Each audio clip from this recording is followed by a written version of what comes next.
Stay here. Can lateral to starboard. Lateral. Get you at 45 here. And keep coming to starboard.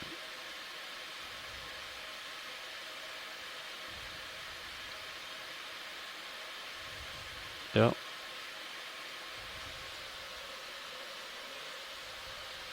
Okay, I'm almost there. All right, my set points due east. Look at your blue view. You have bottom 27 out-ish. Okay, so now I'm gonna get it maybe a 45-degree rotator angle. Let's see. Oh, that's good. Right there's good. So you're gonna stay in my view. Yep. I'm gonna keep my rotator here, and then we're gonna come down together. Okay. And you're gonna watch this, and you're gonna watch for the ground. Yep. Okay. All right. Come tickling down. And what are you down percent-wise? Yeah, like that. So 60s. Just basically what you're doing is just like modulating with tether. Yeah. And it takes time to get down because the tether does weird stuff here. But understood. so we'll watch the tether. We'll come down easy. Coming down easy down. Yep. Perfect. My speed down is really limited by the tether hitting me. And then you can kind of, see the bottom coming into view now. Yeah. We're at about 1,052 meters and still about 20 meters or so above bottom, at least at the back of the D2 Delta's ROV. pretty big, but seems like it's fine. I can back off a little. No, it's okay. Tether's fine, but I wouldn't go any further down. Understood. You almost kind of need a pretty healthy delta to go down like this, because otherwise the tether gets in my face. Yep.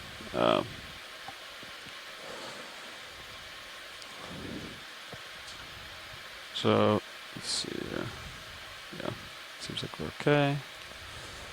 So as the pilots are getting set up here, we'll just give you a reminder of our current situation. This is the Voyage to the Ridge exploration team coming to you live, streaming over the internet. Okay, I'm going to stop here for a second. Okeanos Explorer. We're about 340 kilometers north of the Azores Islands. Yeah, you can kind of stay there, Mid-Atlantic Ridge. For a second. Understood. And we're diving on a feature today that we have named Zenith. As I've just noted, we're coming in at about 1,075 we could both meters, just turn our head just a one little way deeper and than 1 kilometer. Yeah, and we're on this topographic high. It's a ridge, or you can call it a seamount, if you will. And we'll be climbing upslope throughout the day, looking at the communities that are associated with the hard bottom. And I can already see 3-4 fish in view here, so that'll be interesting. And I noted as we got to within the last 40 meters or so of the bottom, there was certainly a pickup in the amount of organisms that were in the water column. So very interesting. Hopefully productive dive today. Slowly coming down here. And we'll have a few minutes here as the pilots get situated, and then we'll be ready to start requesting zooms on some of the organisms we're seeing, and we'll start heading upslope. So stand by for that. All right, I'd like to let you know that we have made it to the bottom. I'd also like to verify that the center rotation is set about the A-frame at this time, and when you have an opportunity, if we could discuss a quick bailout plan, please. So you just let it sit for a second to see if you're hovering or still pushing down? Yep. Okay. Good copy. Bailout will be due west 270, please. I mean, it's pretty close. But yeah, wherever you feel. I like copy. Thank you much. Okay. So I got a Delta 16. Looks like my center is staying a little to my port. But looking at contours, we're pretty much perpendicular. Yep. Eastbound's a good start. Okay. And we saw that nice little slope we saw some subjects on. Understood. So tether's blowing off to my starboard. I'm just going to take my Titan and do the wrong one. Find you and then chase the tether up. There it is. See, I see the hoop. Yep. So I feel good about that. So now I can get your swing arms out if you're okay with that. Yep. Let's go ahead and deploy this. Start with the uppers. Deploying uppers. Get them all the way out. All the way down. Spread that light out. Okay. Go for lowers here. Deploying starboard lower.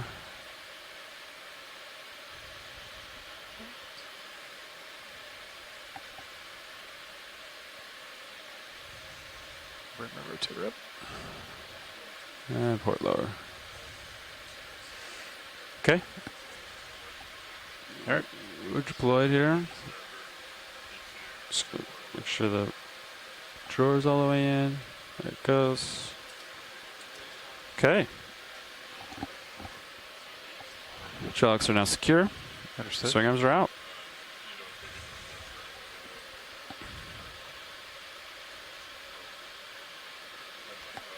All right, watch lead. I think we're all settled out here on bottom. Got all of our lights deployed. Ready to proceed with the dive.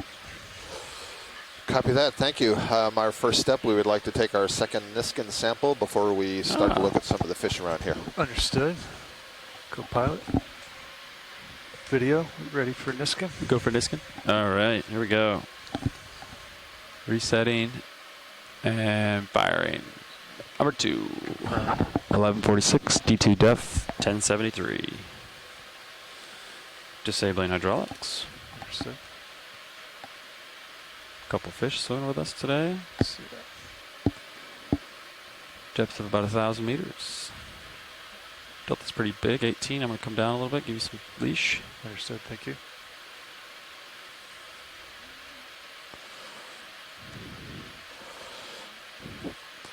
Thank you for that, pilot. So there's several fish here of the same species. You can zoom in on the one that is closest or most convenient for you. Understood. Get a little closer on him.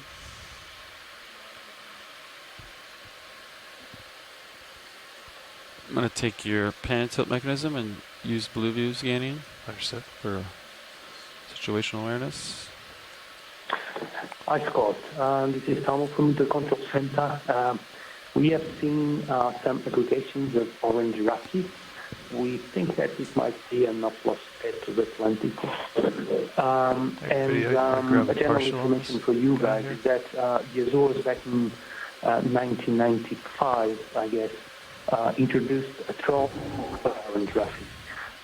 So when international companies, a little bit tether, but it's kind of it for tether.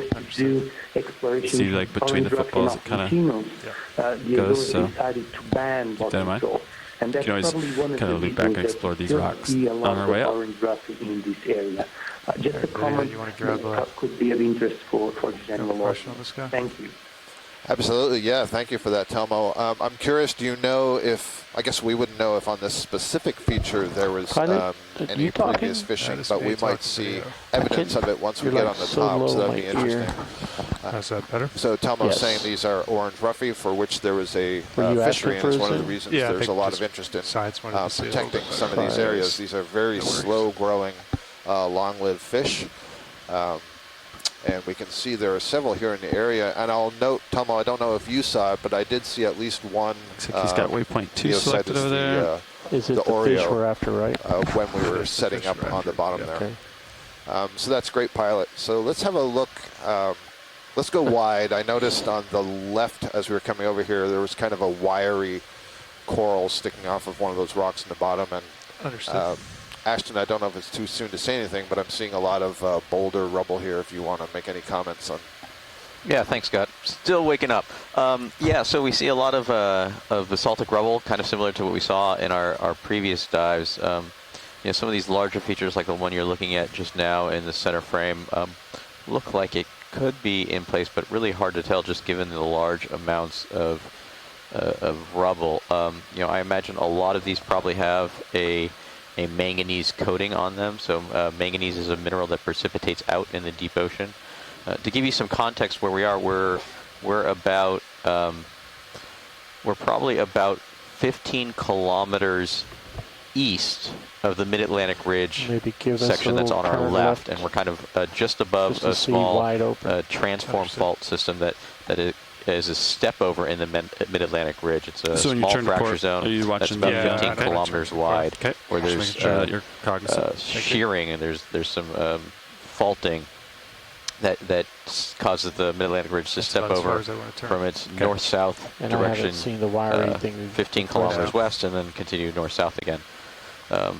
to give you some context, the seafloor that we're looking at, the age of the seafloor and the oceanic crust we're on right now is probably about 1.5 million years to 1.3 million years old. So fairly old, and it's given a lot of time for things like manganese to precipitate out. Start coming back around. Let's have a look at the coral. Well, go ahead, the one that's straight ahead, but then the farther left, just on the edge of this rock field. White upper right, upper center. Sorry, pilot, not sure if you heard me there. I'm not sure if you're on the Okeanos one in the center line. and then the one on the Yep, copy that. 10 o'clock.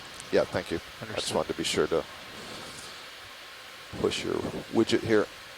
I'll also notice that there is all these sort of whitish blue circles on all these rocks. Those are all sponges, encrusting sponges, so there's clearly a lot of sponge life here.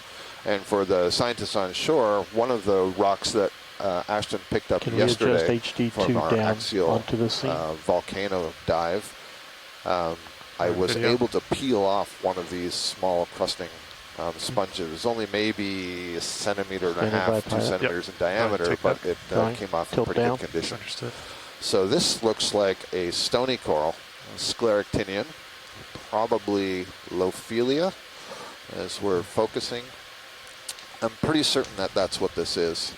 And in some parts of the North Atlantic, these Lophelia form pretty substantial reefs that have grown in place for tens of thousands of years and are home to just an incredible diversity of other organisms on it. Here I can see very wispy in the foreground, there are some hydrozoans growing. This coral is alive. I can see the tissues coming out of some of the calyces. That's a little cup. For some of them you can see face on. They have these white lines in them. Those are called septa. And the polyp, the tentacle part, can kind of retract down in there. So you see that soft pink color. That's the live tissue. And where the skeleton is much thicker, that's probably the result of a worm that is living in association with this coral. And the coral has actually formed this tunnel or garage around it. Thank you. Good close-up. Hold that shot. Hold it.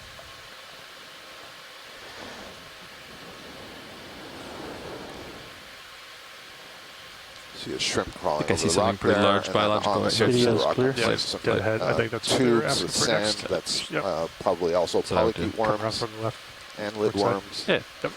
Some yellow sponges in the background. I'm already, I think, seeing some black coral that Telmo suggested earlier we might see. So yeah, hard to the left, please. Understood. We'll get to the black coral a little bit later. That's the orange-looking corals that we see in the foreground. But I did see a planar fan over here to the left.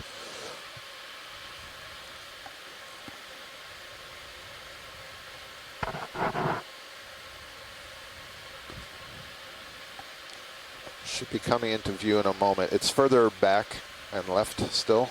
You need to rotate left. And I see in the foreground there a little purple plexaurid unbranched, which is kind of interesting.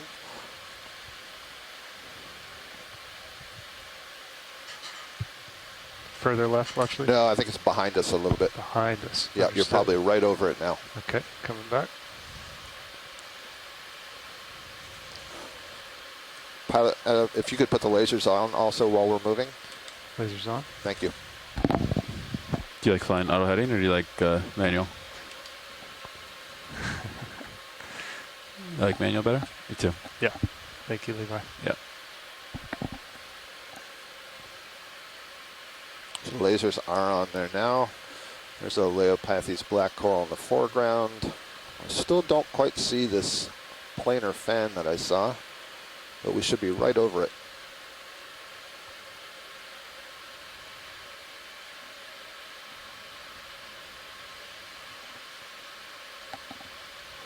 There it is.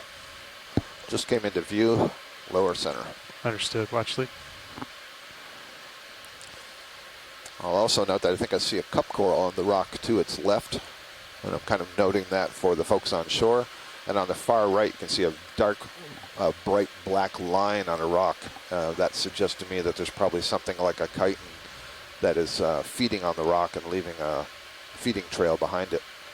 So you can see the two red dots there. Those are lasers that are mounted just above the camera. They're 10 centimeters apart, so they allow us to scale. This looks like it's another, a nice pillow feature that this coral is sitting on. Yeah, it looks like a large fragmented pillow, and you could see kind of it probably, when it was being in place, the lava was actually flowing from kind of the bottom left to the upper right, and so that place where it's broken off on the left-hand side is probably the direction it flown.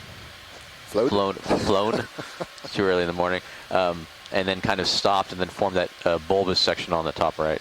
Got it. So this looks to me like a coral in the family Anthothelidae. It's a Anthothelidae, excuse me. It is an octocoral. You can see there very nicely 8 tentacles, hence the octo. Yeah, each of those tentacles, there's a little side branch. And what I'm looking at is the texture of the tissue, the density of the tissue. Co-pilot, just let me know when you want to move. Sort of prior knowledge. Yeah, I can seems like see there's some quite a bit of stuff on these pile. grooves So along pile, the axis. 10. So I believe this is the coral that we collected on dive 1. We weren't certain probably. what it was, and when it came up on the ship, it was pretty clear it was an anthotheelid. You see there's an orange ribbon on this branch on the right side. That's probably a Nemertean worm that's crawling on the coral. So that's kind of cool. Many of these corals, of course, have associates. I'm seeing in the lower right, looks like a brittle star on the backside coiled around there. Thank you. That's a good view of that full coral. Screen. Understood. Full wide. Full screen. Full screen. Excuse me. There's just so much to look at around here. So but we can sort of move towards upslope, and I'll identify things in front of us. It looks like there's no shortage of opportunities to look at things. You ready for 10 meters, Chris? Ready. All right. Let's do 10 meters due Yeah, east. so I'm already seeing a couple of the black corals that Telma noted in our introduction. They had found on some other ridges up here Was that less? In some high abundance. And these Leopathes black coral are particularly slow growing. There's, a handful of corals geochemists have worked on to get some aging, and they usually do that using some stable isotopes of the skeleton. Some of these corals are able to lay down the skeleton layers, and so you can basically interpret how fast those layers are being deposited and extrapolate to get an age. I have to open my notebook here. I was making some notes as we were cruising out here on aging. So some but not all corals show growth rings in their skeleton, and for at least some of these species, the growth rings are annual, and some examples of that are Okeanos arbuscula, which is a bamboo coral, Primnoa recidiformis, and then the black corals, Storopathes and Leopathes. Yeah, sometimes the rocks are tricky to land on and move around. Let's see, I have an age estimate for Leopathes from the Gulf of Mexico. They've been aged at 300 meters depth from 530 to 2,100 years old. Yeah, I think we can get a move in. We'll do 10 due east. Hawaii. It's a couple. One was aged at 2,377 years old, and another at 4,265 years old. Understood. Really quite amazing. RB And we'll talk a little bit later about what that means for their rate of growth. Range 10 meters. This is a sponge that we're looking at in the foreground. Speed it's a 0 glass decimal 2 knots, sponge please. of some kind, and I think it's mostly dead from what I'm seeing. That brown tissue, and actually, if we could look just to its left, that little colony that's on the rock, I believe that's an Okeanos. And there's a reason I want to look at this one closely. I'm pretty sure I know what it is, but it's a bamboo coral, and this is a very interesting species in that it is able to grow on both hard substrate, like this rock you're looking at here, and in soft sediment.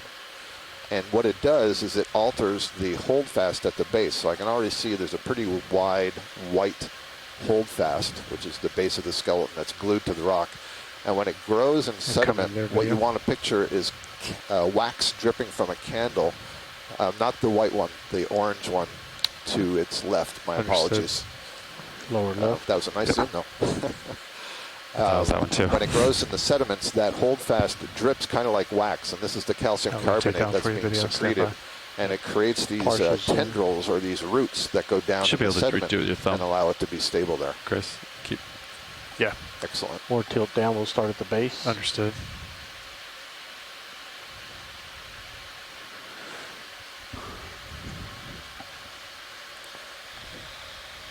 Yeah, so that's Okeanos arbuscula. So this is probably one of our better views of the bamboo coral, which we've noted in several of the dives. And you can see clearly here that it has a skeleton that alternates between those white, what are called internodes, which are primarily calcium carbonate, and then the brown lines, those are primarily protein, and we call those the nodes. And it's that alternating appearance that gives it the resemblance to the bamboo, hence the common name bamboo coral. And this genus Okeanos, you notice that it's growing as a small bush, and that is that the branches come out in multiple planes. Up to the middle. Thank you for that. Understood. That's a good view. And it looks like there is a squat lobster in there. You can see one eyeball and two long arms, and I think, I'm not sure if the pinkish mass towards the center are eggs that it's carrying or if there's an anemone in front of it. But very often, if we go a little bit higher, is that no, it's a second one. So there's a second squat lobster facing us. You can see another eye. It's kind of black with an orange spot in the center, and it's two long arms. I think I started to move. So these are chirostylic crabs, squat lobsters that are specialized for living in corals. Thank you. So a lot of these corals have very specialized hosts. Understood. Associates, excuse me. The coral is the host to the associates. Hold it. Very nice.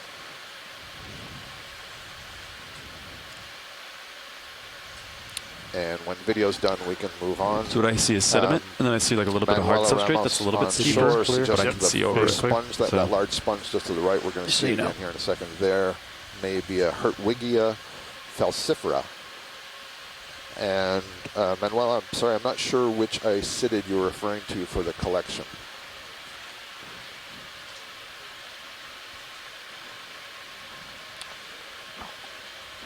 Understood. Watch lead, I heard you say you were potentially looking at sample here? No, I'm chatting with onshore. Understood. Thank you. We're leaving this? Yep. Little snap-on fish, upper screen, distance. Understood. Two of them. There's a couple of fish in the background. They're pretty far for a zoom, so let's have a look at this large fan-like thing that's on the rock on the left of center. I think it's going to be a very large sponge. I got time. Yeah, it's only a 10-meter move, and I'm pretty much done with it. So understood. Well, that's a shark back there, the one that was the upper right. No, we're not. I'm sorry. I was just pointing out it was. Let's go to his. Understood. Thing. Oh, actually, it's a stony coral.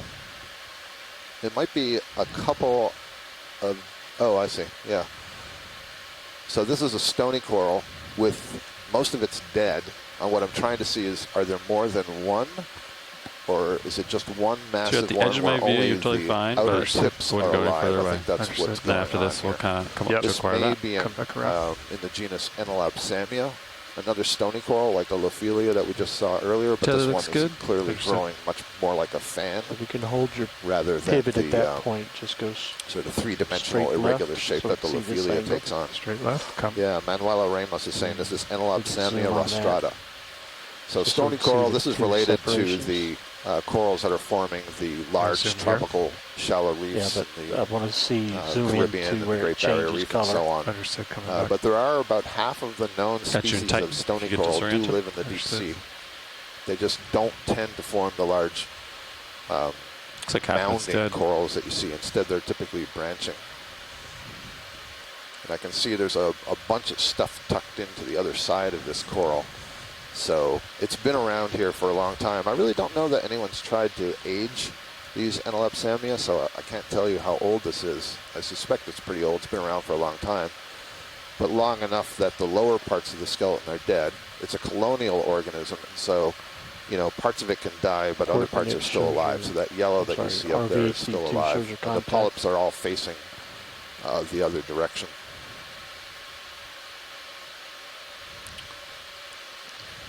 Yeah, pilot, I don't know what your situation is in tether and all that, but if we can get a view of the facing side, that would be helpful, but not critical.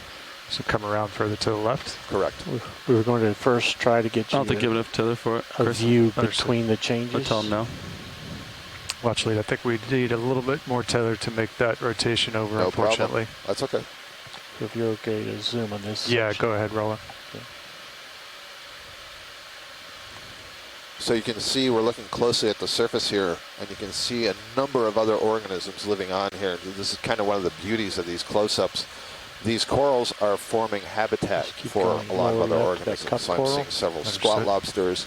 I see sponge overgrowing here. There's a small crinoid just left of center. I see a cup coral that's growing. I see several barnacles that are growing up there. There we go. Beautiful view of 2 cup corals, one much smaller than the other.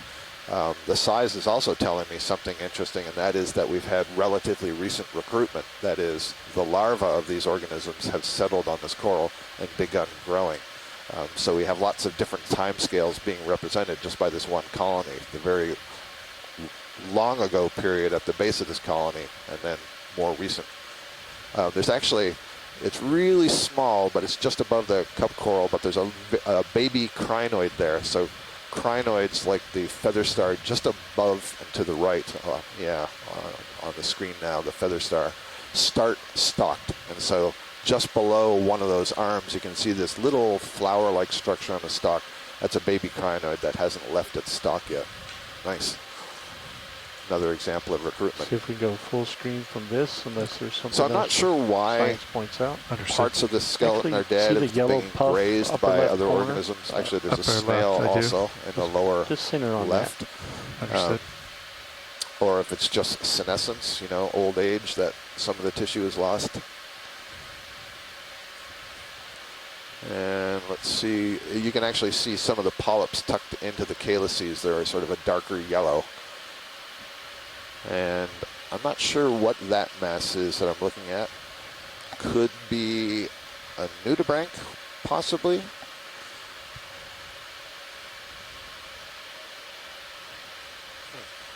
Yep. That one's a mystery. All right, Rowan. And then that fuzz at the top, that brown fuzz, those are hydroids. Cool. Tilt down. So we have these sort of isolated boulders on top of this ridge that are serving as a substrate for a coral, which is itself serving as a substrate for a whole host of other organisms. Copy. And is one of the reasons why ecologists are so interested in trying to. Oh, and there's a interesting urchin on the back there. I didn't notice that when we zoomed in. Why ecologists are interested in preserving the corals, because if you can preserve those, you preserve lots of other elements of the community. Under me, I can turn back to starboard to line back up with quite as many pteropod shells as yesterday. There we go. No. Yeah, it actually seems less sedimented than the place we were looking at yesterday. And we're back. Understood. And it looks like we're looking at it looks kind of like a talus pile, but it might actually be more primary in situ pillow basalts. It's kind of hard to tell. Can we maybe get a full lots of talus mixed in, but there are some larger boulders. Up the hill. See what.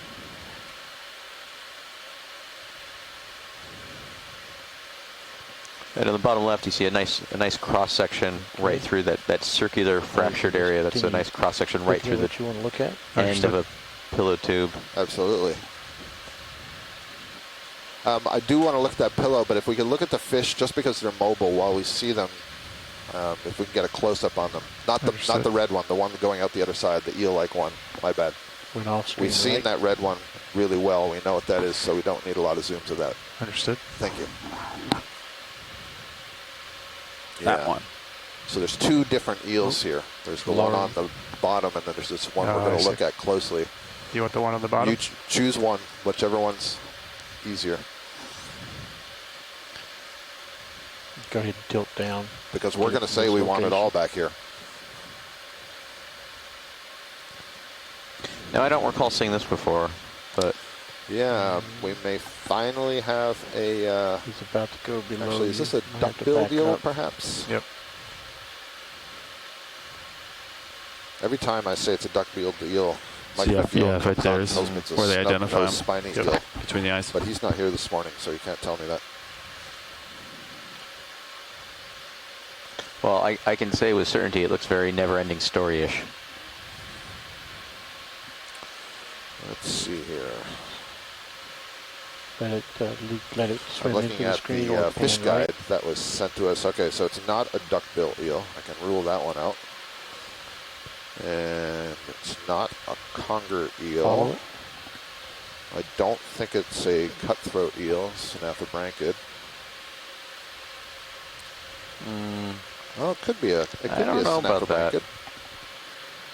What's that red coral down at the bottom, or is that a singid?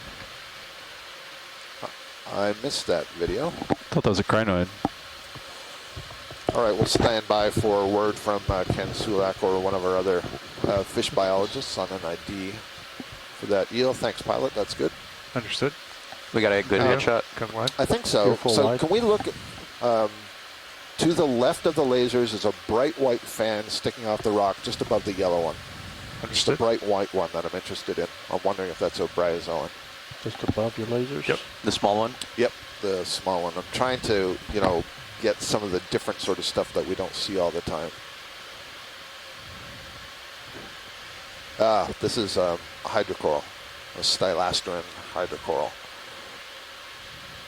So it's a hydrozoan. It has a very stiff calcium carbonate skeleton, but it belongs to the class Hydrozoa. And then below it, that interesting ribbon thing on the rock to its right, that is another kind of octocoral, forming a very interesting shape. And then Understood. So it's an octocoral like that. We've looked at a couple of the bamboo coral, all the sea fans, but these ones don't produce an upright axial skeleton. Instead, they grow like a ribbon or a mat. Several encrusting sponges on this rock. Let's have a look at the golden yellow one down below. Right in the center, the lasers are on now. This is yet another octocoral. This may be an Acanthogorgia. Chris, I'm sort of following what I think you want me to do. If I do too much, let me know. Understood. There's an enemy on it, upper right, on the coral. Yep. Yeah, I'm willing to bet this is in the genus Acanthogorgia, or at a minimum in the family Acanthogorgiidae. And the reason I'm saying that is you see they have tall polyps, and the tissue around the skeleton is really thin, so they really have nowhere to go. And if you had just the right angle, you would probably see they have characteristic what are called a crown of thorns. Your brow's pretty close. Microsclerids that they have form this crown of thorns around the tentacles. Thank you, that's great. Coming on. We're ratcheting up our diversity here.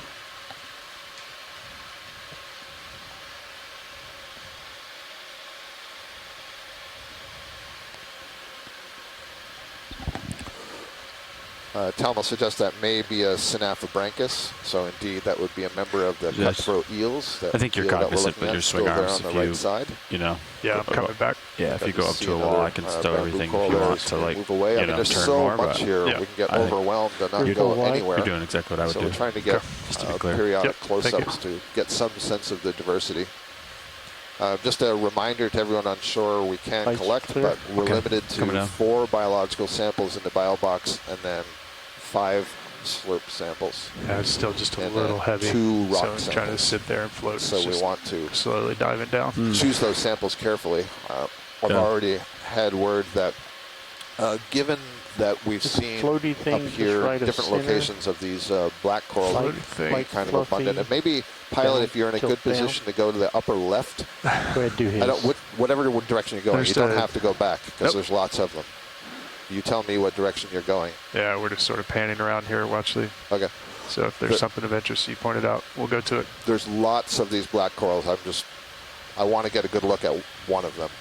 So. Just got to pick the most photogenic one. I don't want to try to change. I'd do the one on the corner. Move that you put like a pirouette. I think I'm seeing up on the top of this rock several of the Acanella colonies that we imaged earlier. Most of the time we look down on stuff. 4 or 5 at least. Have it on the same plane as the coming up a little bit, yeah. Anyway, I was saying that given the interest in the black corals and the uncertainty in what it is, that will likely be one of our collections today. They're talking about this guy right here. Yeah. Just to the left of the lasers. Just looking for like places to set your tail. I can already see that it has squat lobsters in this one. So this is a Leopathes black coral that we're going to be zooming in on, and so that's the one that I was referring to earlier. Has been as far as I know, see his toes. Oldest known documented coral. In this case, it's a black coral. The black corals belong to the subclass Hexacoralia, and I say that only to separate them from the octocorals. So black corals are more closely related to the stony coral, like Anelopsamia that we saw earlier, and the cup corals and the sea anemones, than they are to the octocorals, which otherwise have similar sort of growth form in that they have a protein-based skeleton. They form these sort of plant-like appearances, tree-like appearances. Lasers off. Lasers off. Black corals as a probably group want to look at that have branch that's tissue right in of lots that of squat different lobster colors. screen. This one is clearly So we'll orange, start on the but with lobster. Leopathes, it's usually easy to see on the main axis of the branch through that tissue, and you can see that the skeleton itself is black. Feel good about it first. Due to this antipathin protein that is used to form that skeleton.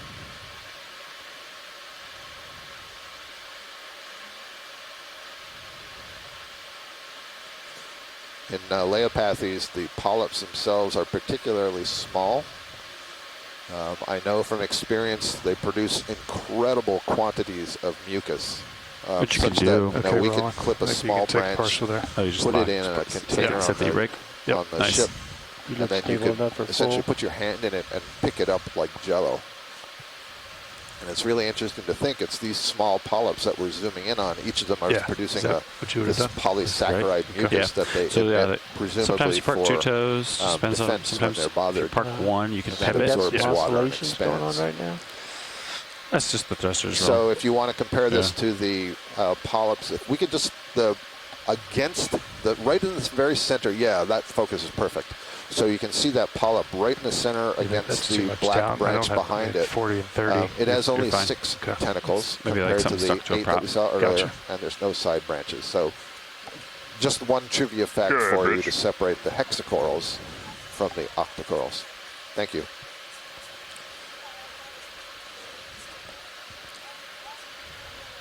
Pilot, so at some point today we would like to collect a black coral. If this is a convenient time, we can do it, but we could also wait till we're in more stable position. I'm seeing lots of them. Understood, Watchley. Hey, pilots. Ship is stationary. They would like to make a heading change, 15 degrees to port. Understood. Should not affect you. Pilot, are you okay with that? I'm fine with that. Okay, and again, ship is stationary if you want to go for a collection. So there are a couple of different species, Leopathes grimaldi. That should be fine, coming 15 degrees to port, 285. Do you want to know what I would do? Or do you want to? It isn't known which of those 2 species come up, is land, the species that's put it between your toes, right toe floating next to it, part of the Mid-Atlantic ridge, clip off the top of there, that top right, kind of looking, that's why we would come like up, to have this collection. and then you can still draw out. Come around from a little Once bit. you have knowledge of the species that's here, land on top, have it between your toes, right toe down, clip, justify. Yeah, no, that's great. Thank you. That's what I would do. Manuela Ramos adds that the squat lobsters that you're seeing you can open your drawer. on this colony, I see at least 2 of them, Yep. are probably Gastrotychus formosus. There's a big crab. And those squat lobsters have an association association specifically with these Leopathes species. Climbing right over. We'll just sit right here and wait for him. I was going to ask you to turn in that direction when I saw him. I think I saw this crab you want to zoom earlier. HD too? He's climbing up the slope. Let's see. It's a brachyurin of some type. Survey 2 got a good image on ROV HD2 right now. So pilot, just to confirm, you are going to try to sample this one? If you guys would like, we can set up and take a collection off of this. Absolutely, yeah. So we don't need too much, an outer branch. Let's try to leave most of the colony intact. Yeah, I think we're just going to shoot for that top little, top right, so about Copy that. 1 o'clock. Yep. And just as a note, black coral skeletons are very hard, and so I think this will need to be cut. You likely won't be able to bend and snap it. Understood. Science, I just changed stream 2. You may want to look at the HD2 camera. It looks like we have someone wanting to be sampled. On shore, if you switch over to camera 2, you see that brachyurin crab that I was referring to. It's checking out our rock box. It's a pretty good image of it. I'm sure somebody can identify it if they're familiar with the crab fauna around here. Not sure that it's a Chaseon, but it may be. Okay. All right, thanks, Will. We'll let him go. Full wide, all right, full clear. We'll come up and try to set up for this collection here.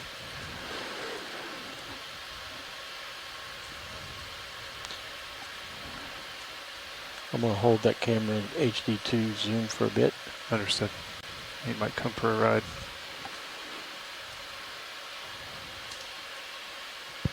Hydraulics are up. Backpack's enabled. Understood.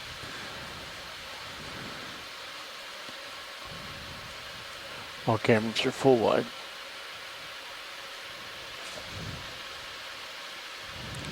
Yeah, so now it's a matter of for collection. If the subject is too close to the arm or too far away, so you kind of want to get it like between the toes and like a little bit forward. Just trying to rotate over. Yep.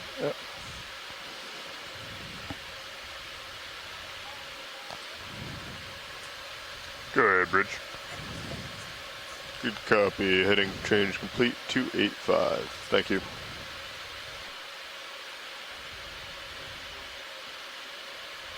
Perfect.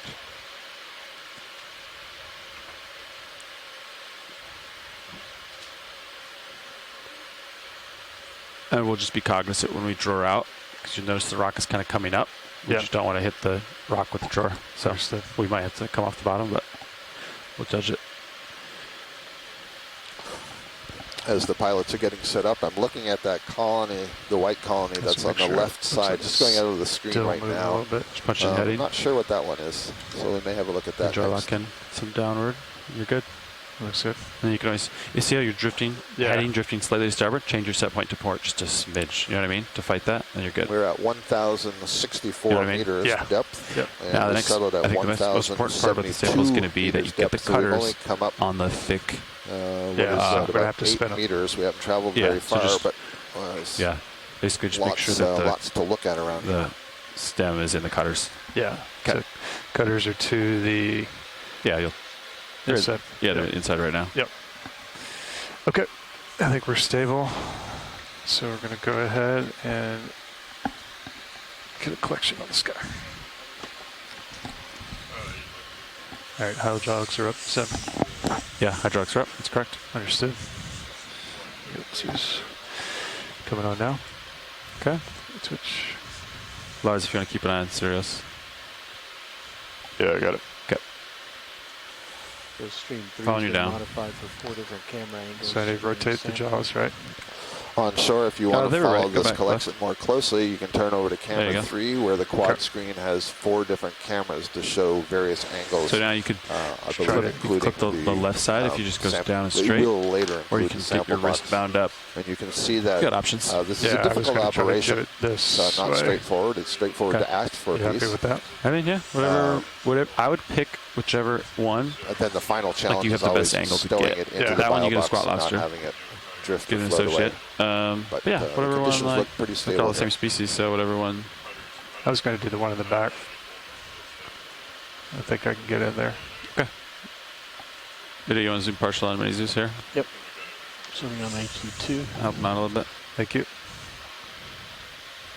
Holding. My colleague Les Watling has added a note in the chat room that's kind of interesting to what I was saying about the age and then you can always take the fingers and touch it and kind of get a feel for where it is. That is the one in Hawaii that was determined to be so old, a 4,000, what was in notes here, I think it's 4,200. Yeah. So you've picked one that you can't really see with your main HD. Years old, maybe if you pick one that you can see with 2 cameras, it would be easier. 4,265. Maybe do he notes one of these up here. It was determined to be the oldest living animal when it was collected, and not surprisingly, no one had the courage to get another colony to see if any others were equally old. See this big chunk? I'd go once for that. It was understood how old these were, of course. And then you can see it in this camera too. It was all interesting. And then kind of go down between them. And just, now you have 2 cameras on it. Yeah. Yep, exactly. This colony is a little bit smaller than I was expecting, actually. It's always interesting get it pretty low, when you're looking lower. in the yep. Right there. In this 2D in camera and then close. At this 3D environment. So you might be touching the ground a little bit. Yeah, that's a really healthy piece. And then you can twist. There you can see the caridoid response and then of kind that of carefully pull it away and see make sure you got it. And they're then flapping just make sure we don't open the jaws. Abdomen and moving backwards, and that's a typical escape response for shrimp and lobsters. I have that. Morphology. Shell lock is on. All right. I foresee a lot of mucus in my future tonight. I'm going to prep the port side. I'm going to extend that pin. Yeah, I'm going to extend the drawer carefully. The problem if I see it with hit on something or aging is that in order to get the accurate age, you need to have the base of the colony, which means you need to take a really big sample. And so we try to minimize the number of times we do that.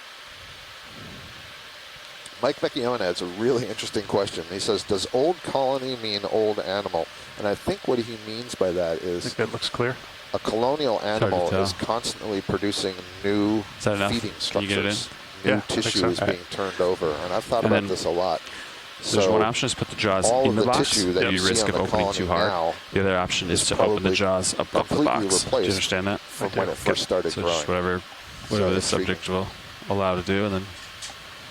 And if I'm missing. And then to prevent the arm from getting close to the camera, what you meant, Mike, look at your minute cam. So keep the jaws above the box, but just above the box. So that keeps the whole arm as low as possible. So you're risking the risk. Yeah, perfect. Yeah, you're home now. Honestly, you could probably even gently open here and see if it falls. Yeah. Just take your time, no rush. Use all your cameras. You can see this one in a minute. Yep. Yep. And then just tickle it and pull back. Yep. Pull back. And then you might have to push it down. Yeah, I'm going to push it down. Yeah, close the jaws, push down.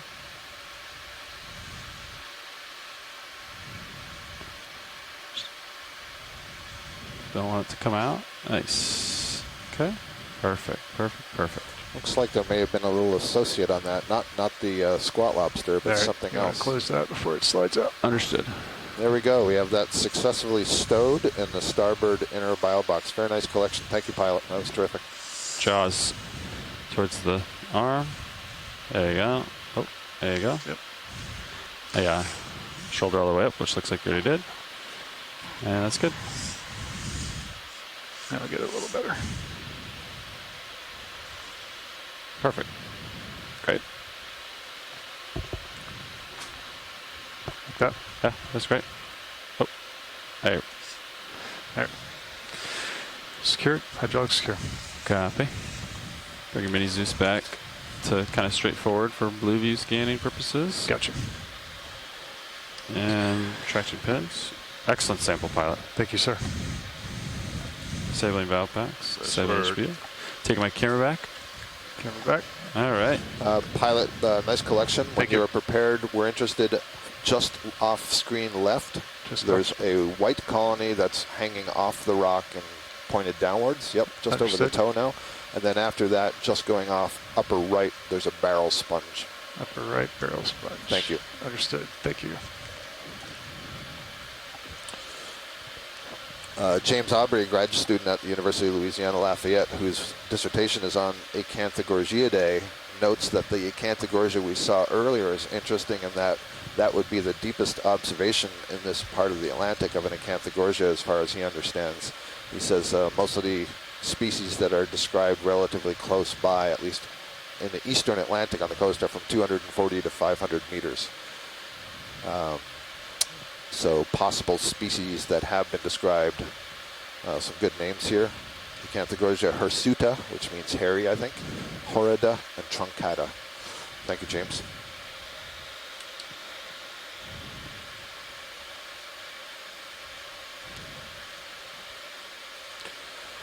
So we're going to have a look at this white coral here. Might be different. And then we're going to go and look at the large sponge in the background in the chat room. Joanna Javier has joined us, and she's a sponge specialist. She spotted that thing right away when we were looking at the Leopathes, and she will be your biology lead on EX2206, the follow-up expedition after this one. And I have no doubt that you will be getting lots of good sponge information on that cruise. Oh, there's also sticking its head out of the rock just underneath this eel is a different kind of fish. So just pause on the coral and let's check that fish that's coming out. Wonder if it's an eel pout or something. Thank you. Much shorter, didn't it? It just tucked his head back down. Fog lights coming up. Tilt down. There's eel pouts fish or below this ophidians. Keep going down. He's shy. It's behind that rock. Copy. Or he's wise. Stuck his head back down. Okay, he went back into the crack in the rock. So I go with wise. He doesn't want to be slurped up. Sure. It had a very bulbous head and then a very long. You want me to leave the brights on or turn them off? Turn them off. All right, coming up. What's this white coral?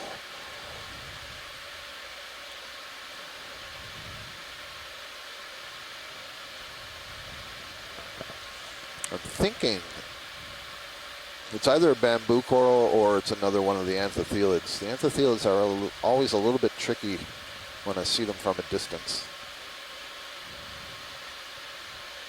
Take partials of video. Okay, if we're going to continue to shoot here, go ahead and turn on the extra lights. I thought we were heading down. All right, there you go, Ron. I can dim them lower if it's too much. Yeah, that's another anthothylid. Okay, that's the one we were imaging I've been shooting for earlier, 75% on that one every time. It's the same genus. I'm not going to say same species, but that we collected on dive 1. These are what are called scleraxonians, and many of them have an axial skeleton that's more like concrete in that they've put together lots of different sclerites. So instead of a proteinaceous skeleton that when you strip off the tissue, the skeleton remains behind, this would be more like a dried sand that you could rub with your fingers and it would sort of come apart. Right from here? Okay, thank you. Whenever video's happy, I'm happy. Understood. By proteinase, you mean protein-based? Yeah, thank you. A protein-based skeleton. And so, you know, I think it looks like you're looking at a woody skeleton if you look internally, but instead of the cell walls, it's made of protein. There's another Acanthogorgia. This is what James was referring to earlier. You can see it's got these very thin, tall polyps that stand off of the skeleton, and they really don't have any tissue to retract into. So that's one of the ways that we can relatively easily recognize Acanthogorgia from a distance. And 2 cup corals. They're pretty good. Actually, multiple cup corals down there. More sponges on the side of the rock. I think another actually that might be a Madrepora, the colony that's on the left. Another stony coral. So again, all kinds of stuff growing here. There's a squat lobster at the top of the screen. Just straight up. Understood. Yes. I'd probably go for the ball now. Yeah. You know what I mean? Yeah, get moving. Yep. Moving on. Kill the lights. It's a good question. Lights coming down. Are you on the Okeanos line? Lights coming down. Yeah. I just want to make sure people could hear your question. All right. It makes it more flexible. Try to look down into it. I don't know if it has a hole or not. I noted earlier when we first got down, I saw an Oreo, and there's one of those Oreo fish in the background, just making a note of it. It changes throughout the day too, with the currents. So, but I don't know. Okay, thank you. Not really so, right now. So Arvind asked the question if there to your toes. Energy-based advantage to having a protein skeleton versus a calcium carbonate-based skeleton. I don't really know the name. Copy, 10 meters, answer, but what I can say, just go 9-0 for now. 9-0? Yep. Next. Bridge, serving up. What I can say is that the protein-based skeleton tends to be more flexible. We have a moving calcium carbonate tends to be more rigid, so it may have originally been some adaptation to living in a high speed, current flow. 0.2 knots, please. One of the things you have to sort out is what is an evolutionary response right now versus what is something that you have inherited from your ancestors. So why they may have them now versus how they originally evolved them, I'm not sure. One of the things we can clearly see in front of us is that in this habitat, both the protein-based and the calcium carbonate skeletons are perfectly fine because we see them growing right next to one another. I got As we come into this sponge, do you want to roll? I'll note the bottle brush-looking thing on the upper left is a Chrysogorgia, so that'll be our first of the day. Hey, buddy. And then right behind that feather-looking thing is a black coral Bathypathes. Video operators zooming 2 cameras at once right now. Yeah, so here's this sponge that Joanna was pointing us to, and I have to scroll back up. I believe she said Pharonema. And there's all kinds of comments in the chat room. I have to start reading some of what's being said, but stand by.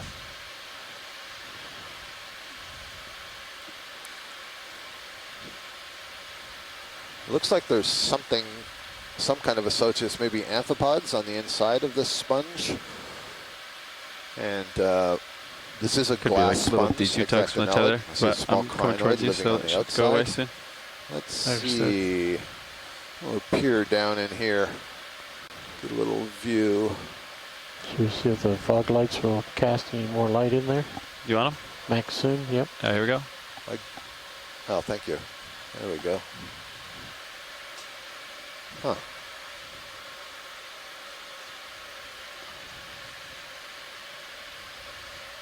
What are you looking at? Well, I'm looking at all these curled up pinkish things that I've assumed were amphipods at first, but now that we're zoomed in a bit, I mean, that's an amphipod. The lowest one is definitely an amphipod, but these other ones, I'm not 100% certain they're all amphipods, especially this largest one that's second from the bottom. I'll have to wait for what my colleagues have to say. Thank you. And you can get a really, really nice view of the complexity of the siliceous skeleton, the silica-based skeleton that this sponge is laid down. And so these are structures that are called spicules, and the tissue is kind of draped on top of that. There's specialized cells that secrete this. Really nice. And then water flows through that system, and the cells that are in there have understood. Collar-like structures that they can pick up bacteria and so on. There's some possibility that they also can feed on dissolved organic carbon. Thank you, pilot. I don't know what you guys want to do. And it looks like the exterior has some vertical spiraling in the color. Is that? Yep. Do you see what I'm looking at? The banding. Yeah, I'm not sure if that to me looks like there's probably some high point in the skeleton that's capturing more sediment. Nice. That's fine. Thank you. Clear watch lead? Clear. Let's move on. Why don't you direct some interesting things while I check out all these comments in the chat room? Sounds good. Well, good. See what's up there on this little shelf. We're seeing a fairly heavily manganese encrusted surface. I'm just going to go to this little shelf here. This strange little, let's call it a patio. It's a nice little shelf. That's awesome. Yeah, very, very kind of semicircular. And then above that, you actually see all of these pillow lavas that almost form these tubes. So, you know, these pillow lavas, as they're erupted, they form these large tube-like systems that can kind of fall down from their high point of where they erupted. So this might be actually a little, if it's still in place, it hasn't been faulted, or its original orientation hasn't been too disturbed, given it is probably about 1.4 million years old. It might have been flowing from that little peak at the top, so that might have been the vent of a little pillow vent. And as those pillows were erupted out, you can think of kind of squeezing toothpaste from a toothpaste tube, and it kind of just falls down the slope, and you get these large tube systems. That kind of little platform on the bottom of it might be an underlying sheet flow. So a lot of times the initial portion of these underwater pillow eruptions are very voluminous, and the more volume output that they are over a short amount of time, the eruptive rate, they tend to form these large sheet flows. So these large, not necessarily thin layer, but flattish, almost very fluid flows, opposed to these pillowy structures, which are more common when the eruptive rate is lower. It's got a good view on stream 3 from the Blue View sonar. Yeah, so one of the other things we're looking at is this sonar that's forward-looking on the ROV. We call it the Blue View, and that gives us an idea of whether we have any of these similar features, or these hard, prone returns beyond our visual range down of with it, sight. try to give you some tether. Understood. But that's some beautiful pillow tubes, and we see this little thing swimming by. It's about my scientific expertise on biological specimen identification. No, you missed it, Scott. Serious? You missed it up, serious? Oh, it must have been something really spectacular. There's some very interesting sponges here, though, and yeah, let's just kind of zoom in and work our way to the top of this little pile. Hey, really? Did you? So what is this? A little? This looks like a little eruptive vent. Yeah, cool. That fed some of these pillow tubes. Copy that. Nice. 085. Maybe like 4.5. 4.5. Isn't it bizarre? This is what I thought we'd be doing yesterday. I know. I just give up. You know, I went to the youngest, biggest volcano I could find and saw nothing, and then we go to something 1.5 million years old. I think you did ask me to pick a biology dive that had lots of geology, so maybe today is the day. Nice sponge that we're moving into. I will rely on Joanna to good copy. Thank you, Manuela, Bridge. to give us some IDs of that. 1 sec. I still haven't finished going back through all the chat comments. This is really exciting. You know, this is a Sunday, and we've got a full chat room of scientists who are all really eager for this opportunity to visit the deep sea floor. If you want. Lower right, I believe, is a coral we haven't yet looked at today. You watch, we're going to go in, and it's going to be another anthotheelid, but it just has that purple tint to it. And I got a move coming your way. neglected to get a close look at the bright purple one that we saw at the very beginning of the dive.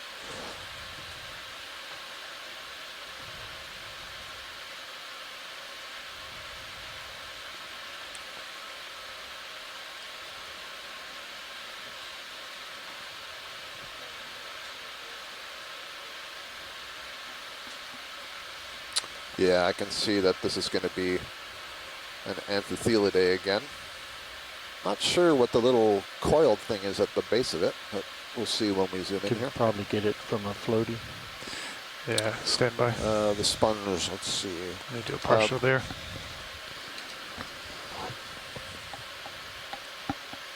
Oh, I see. It's just a hold fast. It's the base of the sponge. Yeah, this one has like a purple tint to it. This may be a plexaurid. Kind of interesting. Take a little bit more rolling. Yeah. So I've seen this before on some of the genus Paramaricia, where the sclerites are a different color from the soft tissue, and so you can get a colony that looks to be two colors. And so here it looks like we have yellow polyps in a purple matrix. And yeah, if we could keep going up like the way you were there, pilot. Understood. I think higher on this colony, there may be a rather large aplicophoran worm. I'm not sure. There was something. I don't think it was the zoomed in on this camera. Top tip. So you know. Hold there. Yeah, right there. What's going on there? Yeah, I'm pretty sure that that's a specialized predator of octocorals. Belongs to the mollusca. And that was a good shot. There's some systematic reorganization going on. I usually call them aplicopherans, but I think now this one, I don't remember if it's a selenogaster or Cuttlefoviata, but all big Latin names. Bottom line, worm-like mollusk specialized for feeding on corals. Okay, thank you. So Joanna, you're pointing out a sponge. Can we zoom in? Is it stalked? Are you talking about the one that's to the left, that large white one, which is what we were coming in for originally? But yeah, if we can get a look at that sponge, and you notice we want to see how it's attached to the rock. So the one just to the upper right of what we were zoomed in on the next rock. Just a little up. What about this guy? Hey. Photobomb by Honorio. Hello. Take that rolling if you want. On some high beams rolling? I think he's too high. Oh, he is? Okay. Kind of gnarly faces, gnarly knobby faces, big eyes. Maybe Ken can tell us a little bit about that dorsal fin. I'm not sure what that little pointy dorsal fin is all about. I'm unsure about which sponge they were looking for. I think it's this top, on the white one on the top of the rock here. Same rock, I believe. No, the rock behind and to the left. Oh, so right where you are. Yeah, it's a really large white thing. Oh, this guy right here. Yep. You just want to see the base. Yep. Do you want to zoom in, Roland?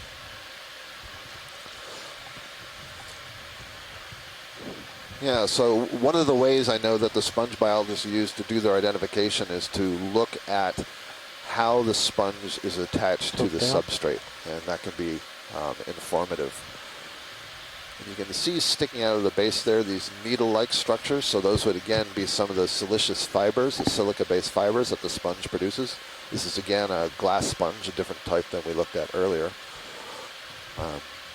They can be really mesmerizing to look at if you start to get into the complexity of the architecture. Extra lights will do for this shot. Okay, coming on. Nice view. Not much. Okay, let me turn back off. Doesn't matter. I like them off. Those little crinoid, or at least the cirri, the feet of a crinoid, if you will. I don't actually see the arms. That's kind of interesting. Maybe it's just very young and it's growing. Yeah, there in the upper right, that's more what I would expect to see. And these just look like the grasping feet-like cirri. Interesting. That's another echinoderm related to a sea star. but they perch and their mouth is oriented away from the bottom, and they use their arms to capture things out of the water column. Little hermit crab up on the top lip like that framing roll of the sponge. Like the lighting. Don't know where he found that snail shell. The snails are few and far between down here in the deep. Lighting. They managed to. All right, that's a fantastic view. When video is good, I'm good. Understood. Leave that video. All clear. You're full wide. Full wide. Got a little bit of tether. You can explore this. Understood. Can't really, go all the way around it that way, but yeah, we'll come around to the starboard side. But if they want to, we can get a ship moved that way. But if you could go up and look down on it, it'd be interesting. Our colleague to see. Isako Matsumoto from Japan has pointed out that the octocoral genus Swiftia also have a difference in polyp color versus scleric color, and so you see these multicolored colonies. There's another eel flying up above the rocks, and then this sponge that's encrusting the rock there in the center is kind of interesting because I'm not sure if parts of it are alive and parts of it are dead. There's some of it that's yellow and some of it's white, or if it's one sponge on top of another. In the background there, that white tall colony is almost surely an unbranched bamboo coral. What do you think this is, Ashton, this white that's in the crook of this pillow? Is that geological or is that biological? I think probably maybe cemented together pteropod shells and some biogenic oozes. Look at the dark gray or light gray. This stripe. Pretty clear to see all these pillows. So these would have been extruded from up, or is this what you were telling me the other day that this is? No, I think this probably would have been extruded from the top of this almost cone-like feature, and it as it came up, it flowed downward, forming these large kind of elongated pillows. Pillows is the terminology we use. It's not necessarily very descriptive because pillows implies that they're kind of these isolated little packets, and really they're kind of these big, long, stretched out pillows. Almost think of less of a pillow and more of a body pillow that kind of stretches for feet and feet and feet. They don't really form those isolated individual pillow structures unless they kind of detach over steep topography and fall off.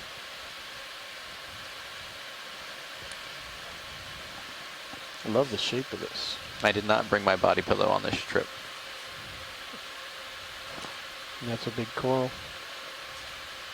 It's got lasers on. Lasers coming on. Oh, look at the size of that one.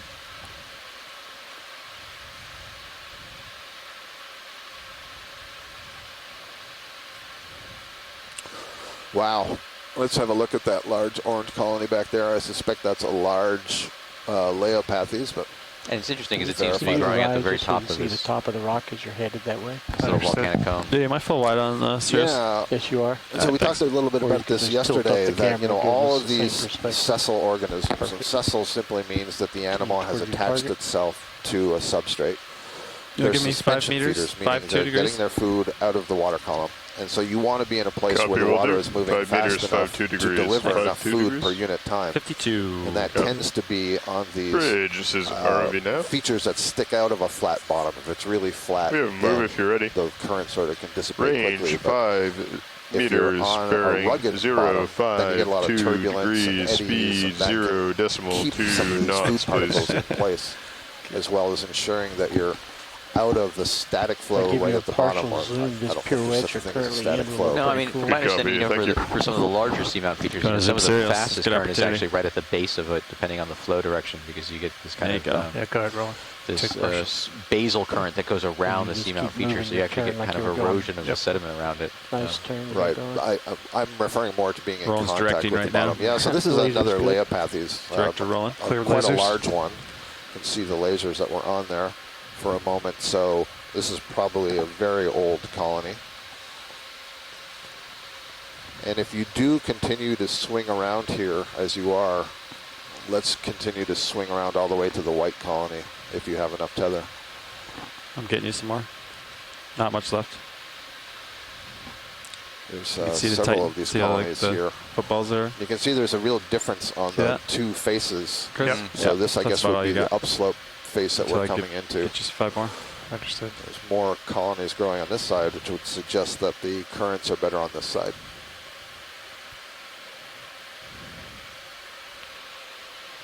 Nicely done. Thank you.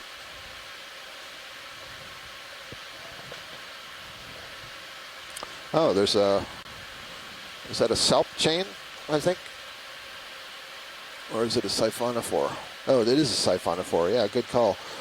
This is a colonial hydrozoan that's now photobombing. You can see the far end of it. You could see the pulsation. Those were the swimming nectophores. There was a little float at the top there. Still partial. All right, I'm still going to try to come around. Do I got enough to come around, Coop out? Not quite yet. Okay. If you wanted this float, we can get some of those dark. Reminds me of a maple tree. Bottom. Good copy. Thank you. Smaller leaves, maybe?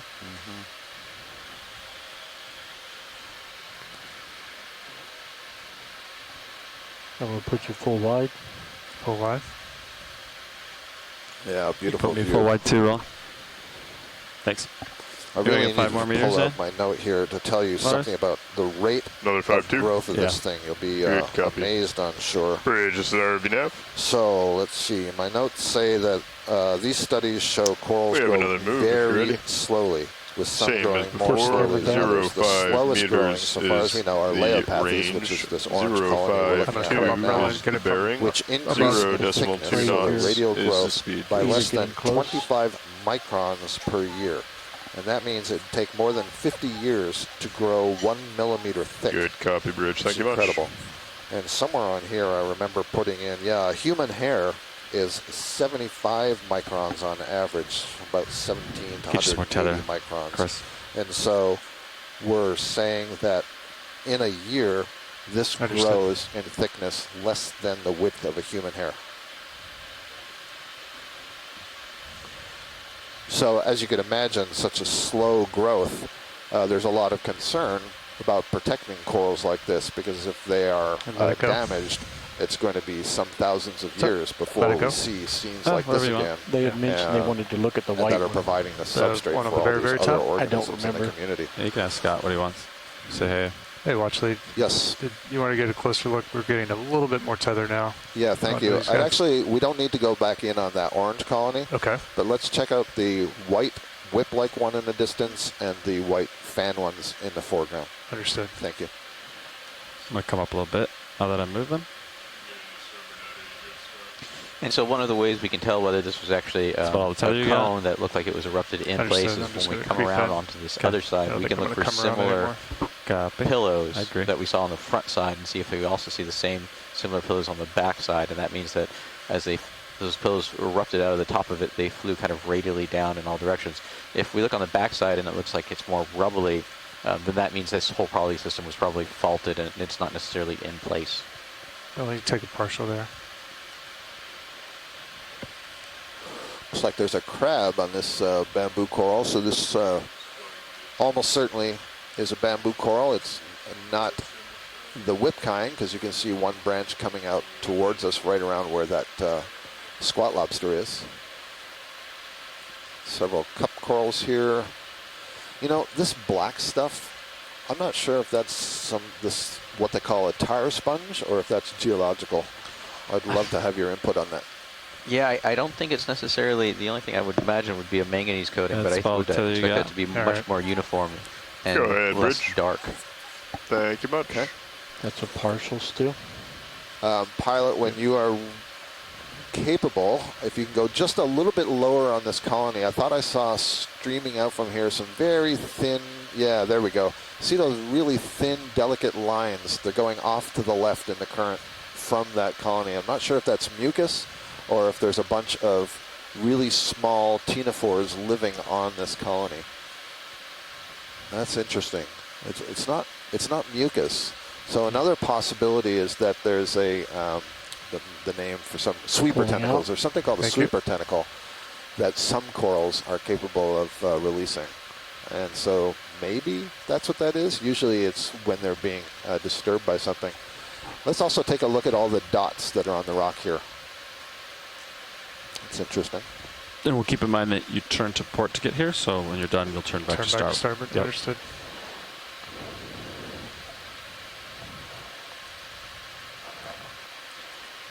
Yeah, straight down tilt shows those dots really well. center of your screen.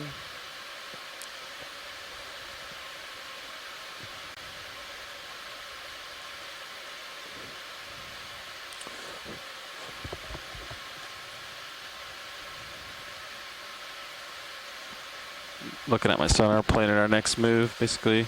Take that, Roland. We'll just slightly left. Line up. Cut just a little left. Stand by. Yeah, so I'm looking at all this stuff that's coating the rock. You can see there's a lot of circles back there that seem to be growing as a mat. And what I'm trying to determine, those are probably zoanthids. Pilot, if you are able to turn to the left. Stand by. You see, I'm looking at the back side rock. What's coating the rock? Yeah, those are definitely zoanthids.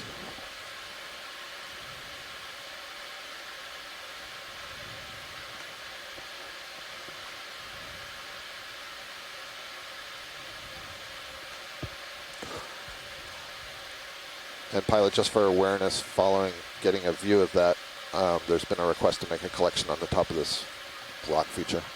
Understood. That's going to be the whip coral? Correct.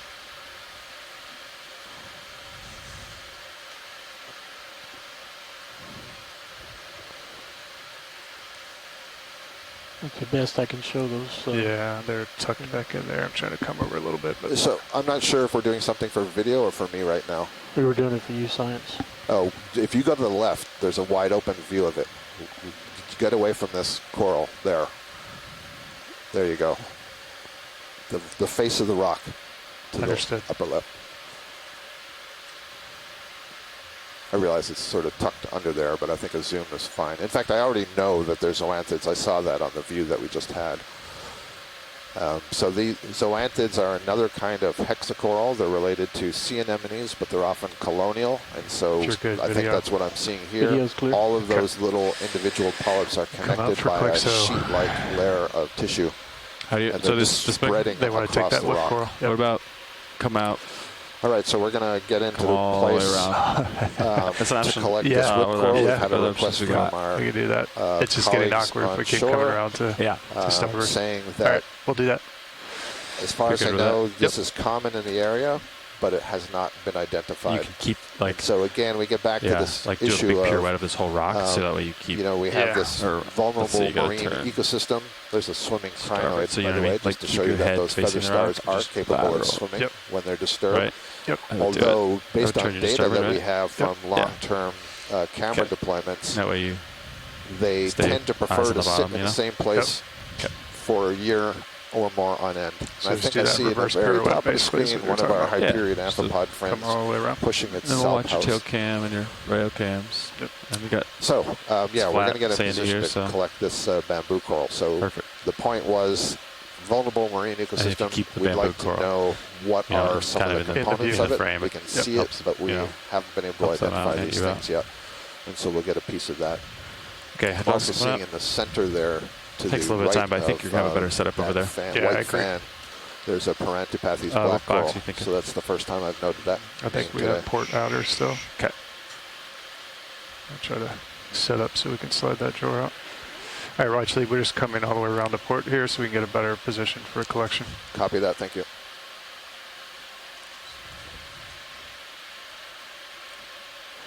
Anytime we collect, I try to have a little bit healthier of a delta. Understood. For more information on this coral, I suspect it would be easy to cut or to bend, snap, so whatever's easiest for you. Understood. And I have to look at the size a little bit more. Ideally, I would love to get it just below the branch point, but I'm having a feeling that might be too long, so we'll just, let's say, go for the upper 7 inches or so. Understood. Thank you. Now lasers on? Yeah. Just in case they splash it. I think you can get the branch point. Oh, I guess. Oh, HD2, or do you want Zeus? I'm serious. The lasers just passed over that coral, and from that upper crook where it bends to the left to the branch that's coming out to the right, that was about 10 centimeters across. So I would guess that that branchlet that's going up is probably at least 20 centimeters.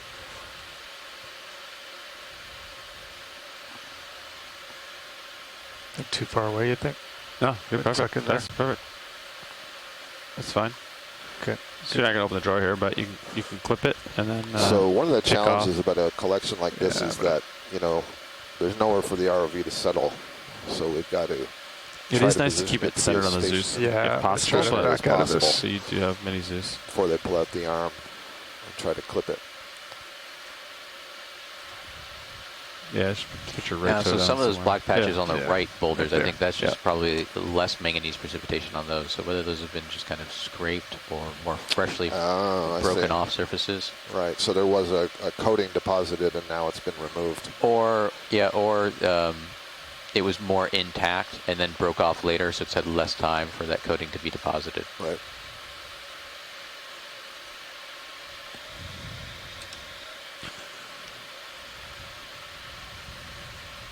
Nice. Oh, I think I see a rock pen over here on the right side, just to the left of the ophiuroid. I'm going to make a note of that in the How's that look? annotations. Good to me. Hydraulics are up. Okay. Just take your time. It's kind of coming right at me. Yep. Video, we full wide on mini Zeus. All cameras full wide. Now. Thanks.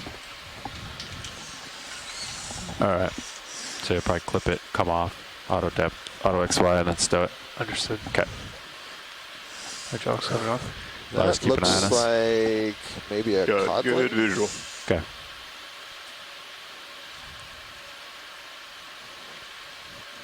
So we want this upper branch. Yeah, right below that. If it's Right below that branching point. if it's not too long, yeah. But that's the question.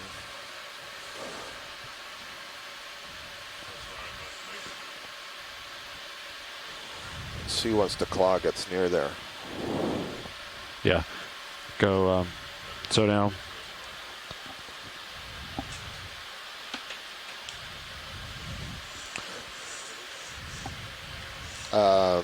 When you go to grab it, Chris, Yep.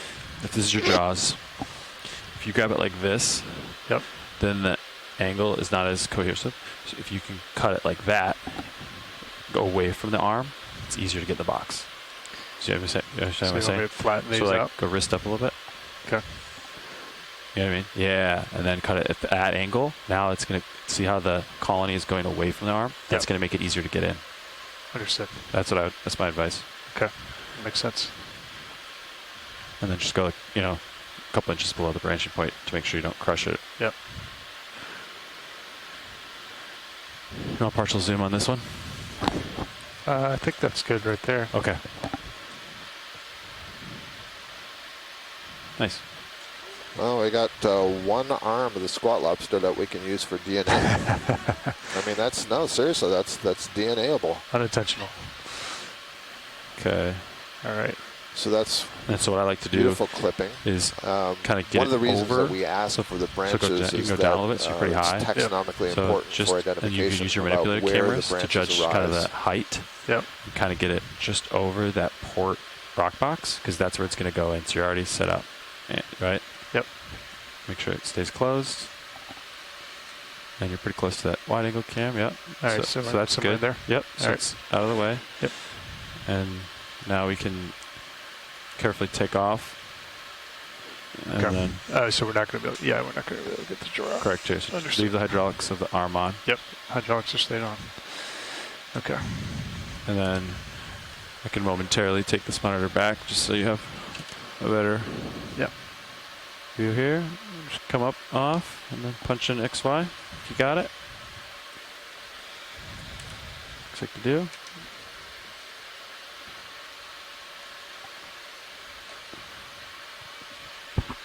You can punch in heading if you want. Yeah. Are you ready for me to draw out? Yep. Drawer out. All right, we're going to go port outer. Port looks like. outer. And I'll keep an eye. If that one wants to float out, I'll just close it. Okay. Hydraulics are still on. Understood. Yeah, it's going to stay. It'll be fine. There you go. It's all the way out. All right. All right. All the way out.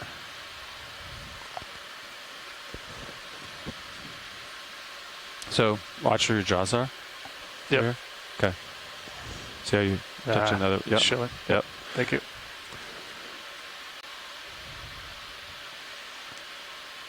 So long. Just take your time.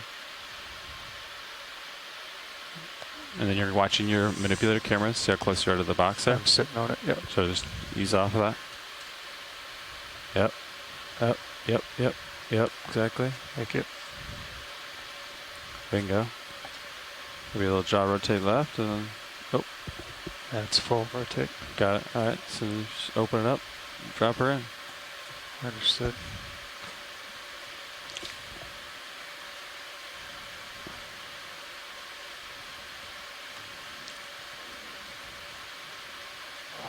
Just let it fall. All the way down. Easy out. Easy out. Watch those jaws. Bingo. And excellent. That is in starboard outboard bio box. Coming in. Another successful Actually, collection. That's port outer. You are absolutely correct. It's my old right-left problem. Thank you. Excellent sample. Thank you. Yeah, nice work. Thank you, Lars. So, unfortunately for our That's data fine. You can manager, leave it. both of our port samples Next today are pilot will. labeled as starboard. Hydraulics here. I've got it right on this form, but not on the Excel form. Do you want to swap? You can keep it. Sure. Traction pin. Just 7 valve packs, 7 hydraulics. Taking my camera back. I'm pretty sure that Center in your minis in you our said? ROV sample collection, both samples that went into port are shown in here as in starboard. Scanning blue view. But they're correct on here. Understood. Yeah, this is a perfect dive for you right now. Can Still you also current. make a note for this You know what I one mean? that I think I saw that chirostyloid leg go in there as well? I want to get All right, that. do they want to see more stuff here or they want to keep moving? That's the vibe. Actually, you ready to leave this feature and Yeah, I think we're ready to explore a little bit more. I think we could probably spend the whole day on this one little cone, but understood. Thank you. Let's try to acquire this, my sonar target. I'm coming to starboard. So we've now made a collection of a black coral, that bamboo coral, and Joanna has asked for if we see another of those Let's try 090 here. sponges to collect, and she pointed out that sponge is very mucousy. I can bring it up I know that black coral is very from me. mucousy, and I know that bamboo corals are very 090 mucousy, looks so I don't perfect to know me. what you all are trying to do to me tonight at least 10. when I'm working in the 10 wet meters, lab. 090. Maybe 15. There's going to be a lot of 15 mucus. meters, 090, copy. What do you feel about that? Yeah. What's I guess these are just Bridge, scattered this rocks is at this ROV time. nav. You ready for a move? Jump over that sandy section. Excellent. Yeah. We have a range of 15 meters. That's 15 meters bearing 090 degrees, speed 0.2 knots, please.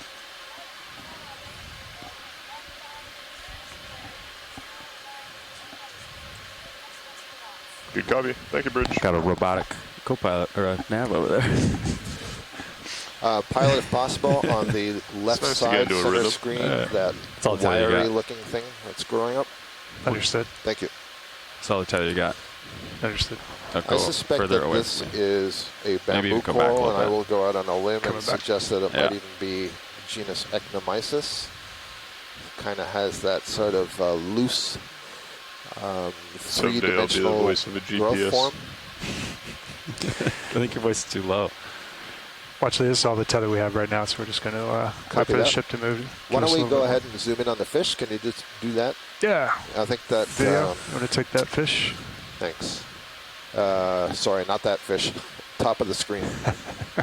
We know that fish. It probably went off the top. Yeah, The right, that one one. that's, That's the one. All right, roll it. Rotate left.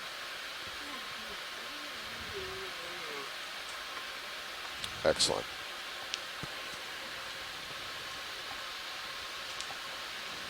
Is this a codling? maybe? Fortunately, my blacks are minimized out. Unless we do a new white balance, I can't improve my blacks.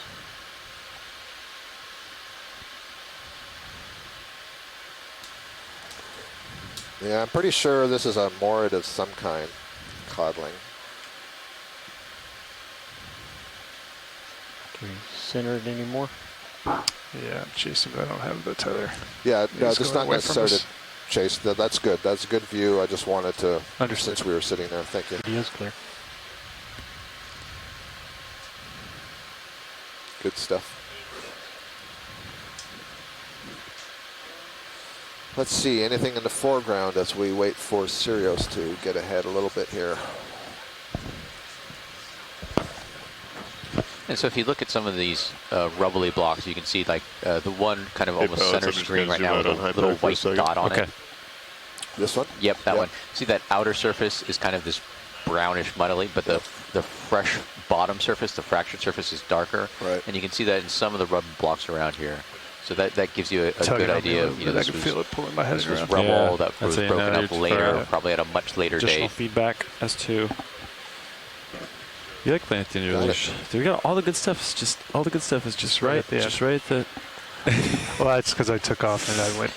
I zoomed away. To give you some idea of where we are, if you're just joining us, we're on the Mid-Atlantic Ridge. That's how it goes. We're on the southwestern-ish It's nice being shallow because the ship, Sirius can move so fast. Ridge. You're deep. It's that's like about 1.4 million years old. It's in a leftward step over of the north-south trending Mid-Atlantic Ridge, a very small transform fault. Today. It's just above that transform fault on the eastern segment should of dial the ridge. it better, but we're about 340 kilometers from the Azores, 340 kilometers from the island of Corvo, the northwest island in the Azores. We're at a depth of 1,060 meters below sea level. How long does it take to get we'll be coming up to a minimum depth of about 980 meters below sea level. Yeah. Go ahead, We're Rich. currently at 42.339 degrees north latitude. To stop the vehicle. And 29.148 in air. degrees west longitude. Time. And it is currently 13:11 UTC on July 24th.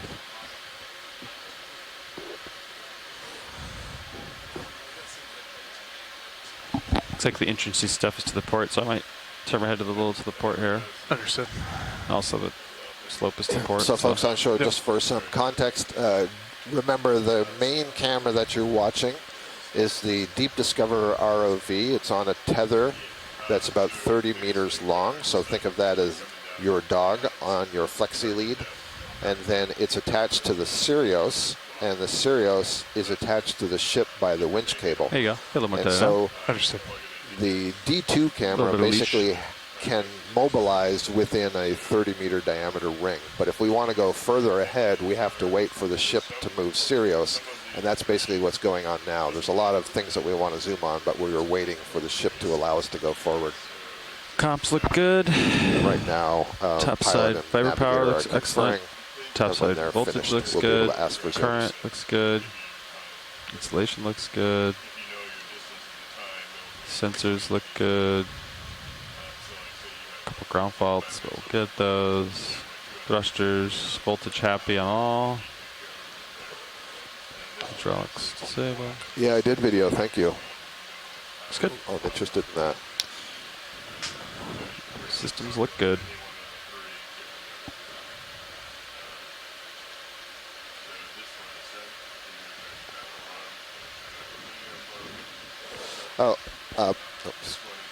Excuse me, pilot. I thought Nav was talking to you, and now I understand. What we're interested in is actually everything over to the right. Now that you've drifted over here, my apologies. No worries.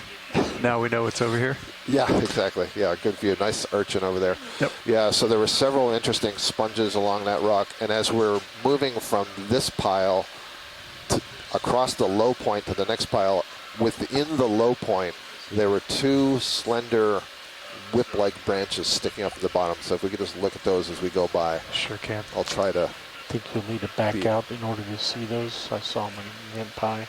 Thank you. They're on his starboard side. They're on his starboard rail now, I think. Is that what they're talking about? Another one of those brachyurine crabs going by. I don't have easy access to rail cams. Watch your starboard side, Chris. Thank you. Yeah. They're coming to center screen now. Those two below center left. Above the white sponge. Yeah, stand by. Just trying to get reoriented here. So anytime you move like that, if that was any soft sediment. Oh, actually, you know, our initial target was that wiry bamboo. You know what I mean? We still haven't had a close-up of that. So I kind of want to start at that one and move right. But Roland, I understand the two whips that you were pointing out. I still haven't seen them. That's a Parantipathes black coral with 1 or 2 squat lobsters on it. All right. Yeah, let's go in on this one.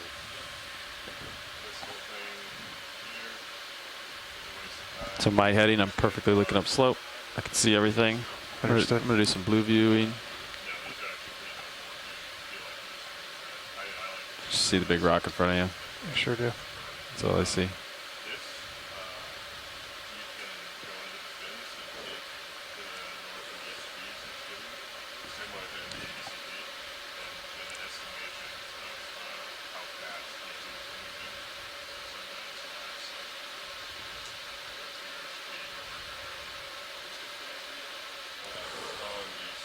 So the request from shore, one of the reasons we're looking closely at this bamboo coral is just to ascertain whether it's the same or different from the one that we just collected. And one of the challenges for identifying all of these species that we're seeing from in situ video is that we're taking one snapshot in time. And of course these corals are growing for decades and hundreds of years, and so they're changing their morphology. So it may have been that the one that we sampled earlier was just a younger stage of this one. And so getting a good look at it and then comparing with what we have in the lab later on, we'll get an understanding of how they grow. You know, yesterday you asked me about that sponge on the stalk. You know, does it begin to have its thick body when it's small or when it gets big? And this is sort of the analogous question. They like to see the branching points typically. That one's branching like 5 different times at the same point. Yep.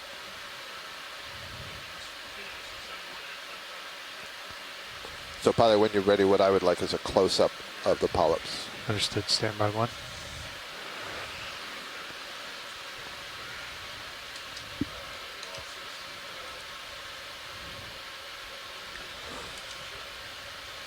I'm still kind of holding to my initial guess that this could be Ecnomyces, the genus Ecnomyces. Partial there. Almost assuredly. By the way, I'd like to would get be in our this genetic between your toes. clade Gives me D. a lot of close-up capability. Understood. Yeah, nice. So you can see the polyps that are closed up have kind of a little volcano shape, kind of good theme.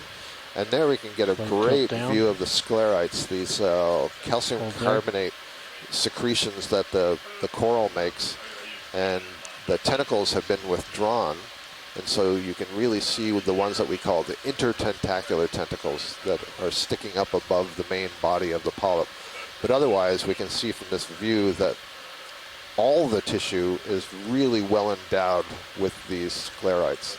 The polyp body wall, up around the margin where the tentacles are, and the tissue between all these polyps. Then we also saw there how dense the polyps were. That was a terrific view. Lost the Thank beams, you. So you're out of we can now move that towards right and look at some of these sponges. You lose a beam on that. Gotcha. So what you can do is go to, you can keep flying. Yep. Autopilots. Yep. And you'll see it go. Okay. And then I think it'll tell you why. Gotcha. Let me know when you're ready to zoom back in. Yeah, we're still trying to settle out here.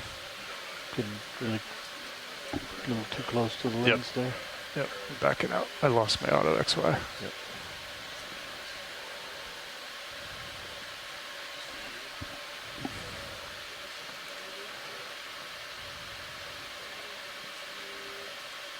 All right, let's try that again, Roland. Okay, zooming in. Go to the branch point. So you can see the nodes there, and the tissue is so thick that I'm not 100% sure that I can say that that's an internodal or nodal brancher, but I think the branch is coming just above or just distal to the node. So that would be an internodal brancher, which would make it support again that this would be Ecnomyces. Maybe tilt up. We're looking for another branch. Understood. Yeah, super tall edges. That's kind of how it goes. The other option is you could bring your toe down and you bring your camera like all the way up. Yeah, you could try it. I think it's going to be still close to me in the face, though. Yep, exactly. So I've now seen 3 positions where I'm pretty confident that it's internodally branching. Holding. And coming just after the node. Sirius is so stable today. So that supports that this is ectomyces. There was some suggestion maybe it's in the J clade, is it keratoisis? I think we got a pretty good ID here. Pretty fearsome looking sclerites there, which are presumably defensive. And that's, I see these things a lot, and I imagine if ophiuroids, brittle stars molted, that's what it would look like. They don't.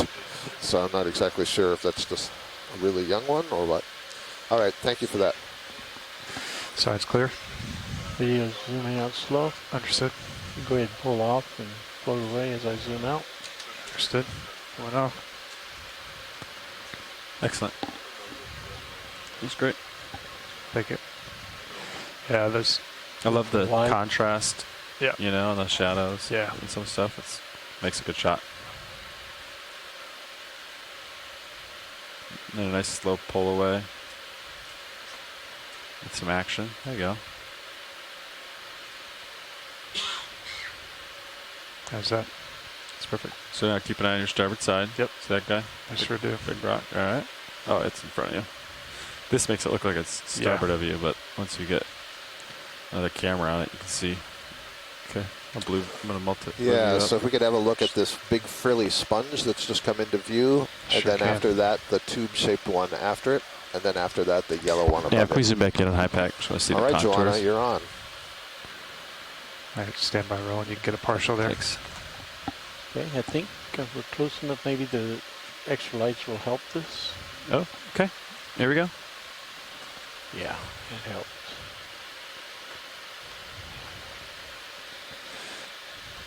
So I You can go down wonder to it if if you this is want. the one that has all the zoanthids. Sit. Yeah. Yeah, go all the way This, up You're not the already name looking at it now. Afrocalyptes Okay. I hate is to look coming back into off my it, brain. reset. We'll see if Yeah, cost time. that's Look at correct. the But in the opening Pacific, in the tops, and I think in right? the Western Atlantic, Understood. we see these Yeah, right sponges, and they're covered by zoanthids, and I think that's what I'm seeing here. You see there's a whole bunch of like tentacles, and there's all these dots on the sponge.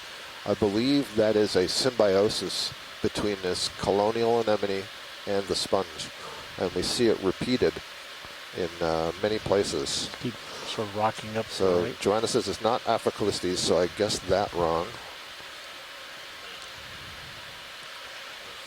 It's okay. I still believe in you. Thank you. You're welcome. I think everything else I said is accurate. Just the name I can't recall.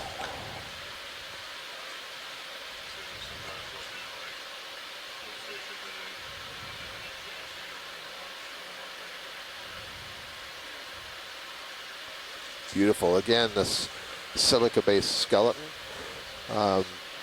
It's interesting to me, and I think about sponges, and I look at sponges. I think they're a lot like colonial corals, and that there's a lot of different ways. So when he says full screen, I think what he wants is for you to fill the frame with this and leave headroom on all sides. Actually, we should look have at an establishing shot. one, the yellow one at the lower right of this white sponge that we're looking at. It's just tucked underneath it there. Okay, a few more seconds of this. Very good. So Joanna's suggesting And we're clear with that. After the yellow at the Conolasma bottom. as a genus. So Joanna, we're going to zoom in on the yellow one, and maybe we can also see the wall of this white one as we zoom in. Maybe it'll take care of both requests. And certainly we have good video of it that we can review later. Yeah, so this looks like it's built as a series of tubes that come together in a ball. Move left to put the yellow. I don't know if this field. is a demo sponge or a glass sponge. I wonder, is that a Phareid in the family Phareidae? I'm just throwing out names now and seeing what comes back.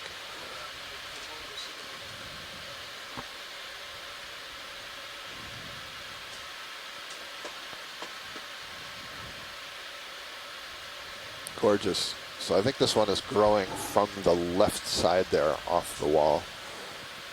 Let's continue to. Yeah, in the upper tilt up. left-hand portion of the screen, that really white portion of this, is that the stalk of it? Shoreline science still Right? is certain Yeah. about these Or is that separate? That's a good question. It does look spongy to me.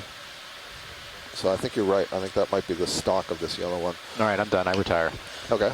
So yeah, if we can pan up just a little bit more on the white one, we'll get one final look at that wall. That's good. Joanna says the yellow one is probably Retrieval falcifera. Great. I just wanted to big pronounce fish that. above you, Yeah, but that's should be nice. You fine. did a good job. It's playing in your You can prop see all the wash. zoanthids or anemones. Thank you. So we can move on to the next sponge on the wall. Understood. Thank you. Great stuff. Yeah, so this looks like a euplectellid of some kind, a vase sponge, and we were seeing these in the last couple of dives. We were talking about that sort of sieve plate-like structure on the top of the tube. Let me turn the brights off. Seems like we're getting some backscatter. Yes. Thank you.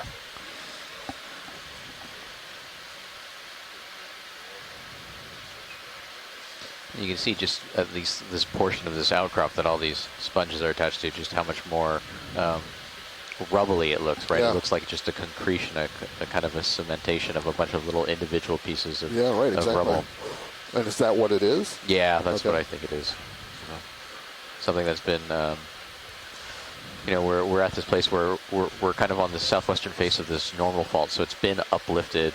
Everything's kind of been disturbed. It's created a bunch of failure features, a bunch of talus, a bunch of rubble, sat here for 1 million years, and it's kind of just been cemented together with biogenic ooze. Reposition HD. But does that mean it's Understood. broken again? Because now it seems to be uplifted. Yeah. Okay. Is that what you want, Roll? Yep. Okay. I think we're going to get a good view of that sieve plate on the top of this one, because we're at a really good angle. That one looks kind of like the one we just looked Yeah. at. Same with on the top right. Yeah, Yep. I agree. Yeah, if you want to give me 5 meters, 070 degrees. 5 meters, 070. Copy. Thanks. All right, Roland, you want to take partial? Bridge, this is RVNF.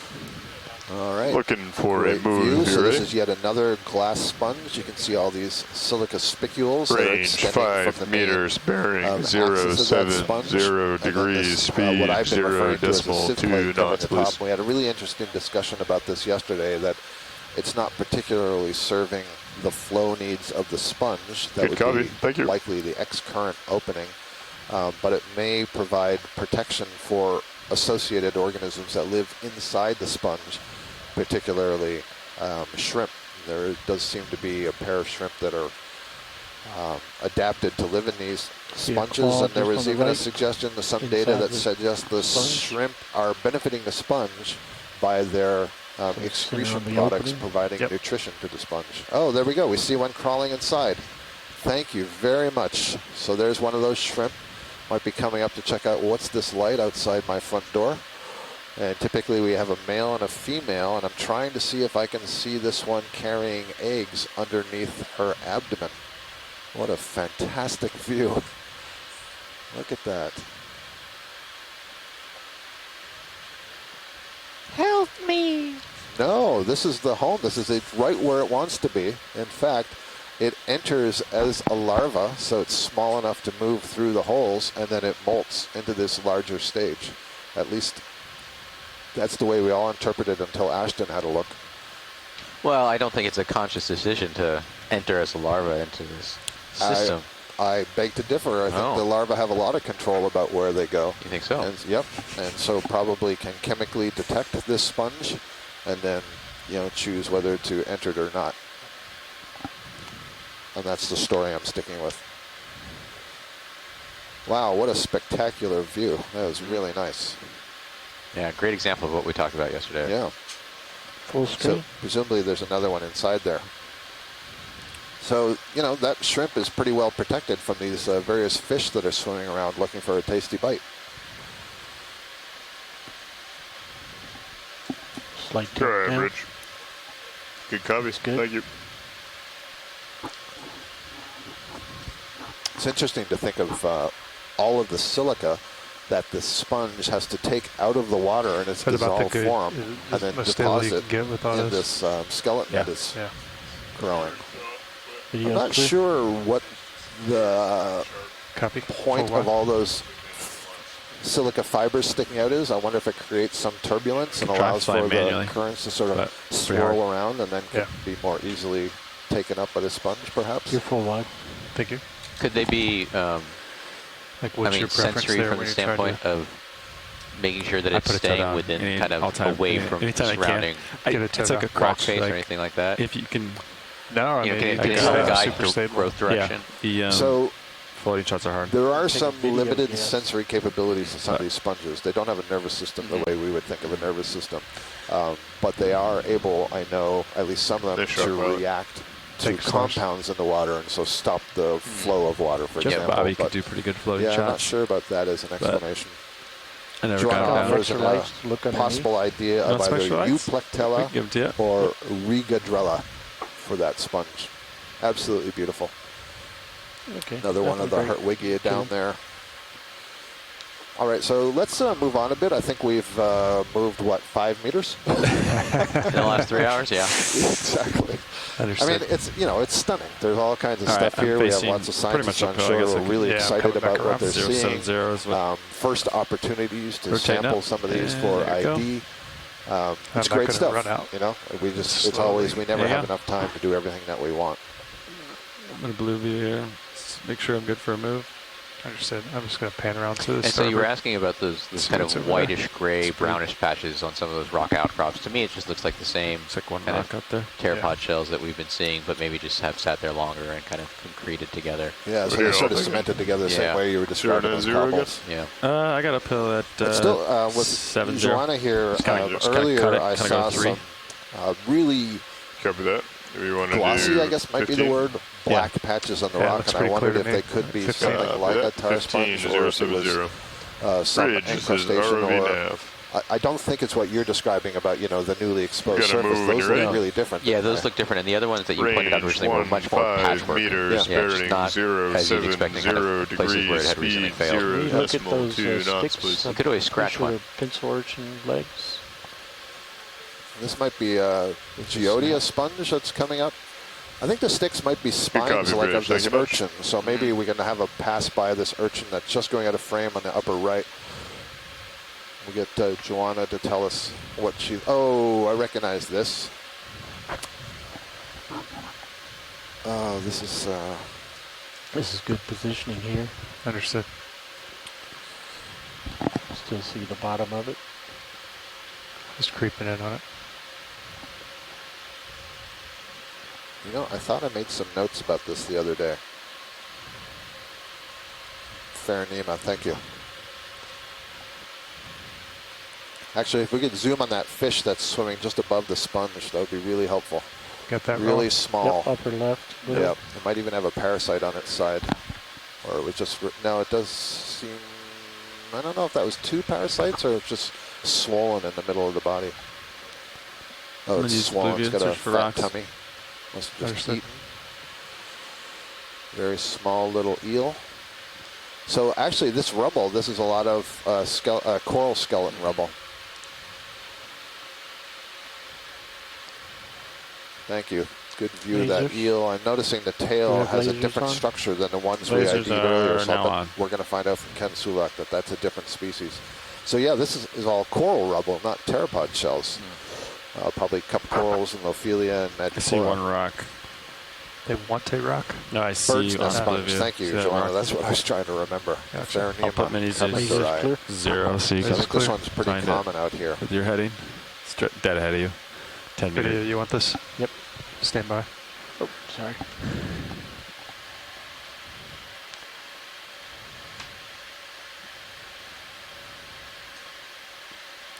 Crab. I'm thinking we'll just kind of go uphill. And then that kind of takes to 2.3, and then they want to kind of get shallower. Right. How many waypoints do we have? Click on the extra lights. 4. Okay, video. Take that. Tilt down. Coming down. We'll look at the base. 5 maybe. Yeah, 6. That's what I was thinking. Yeah. Okay.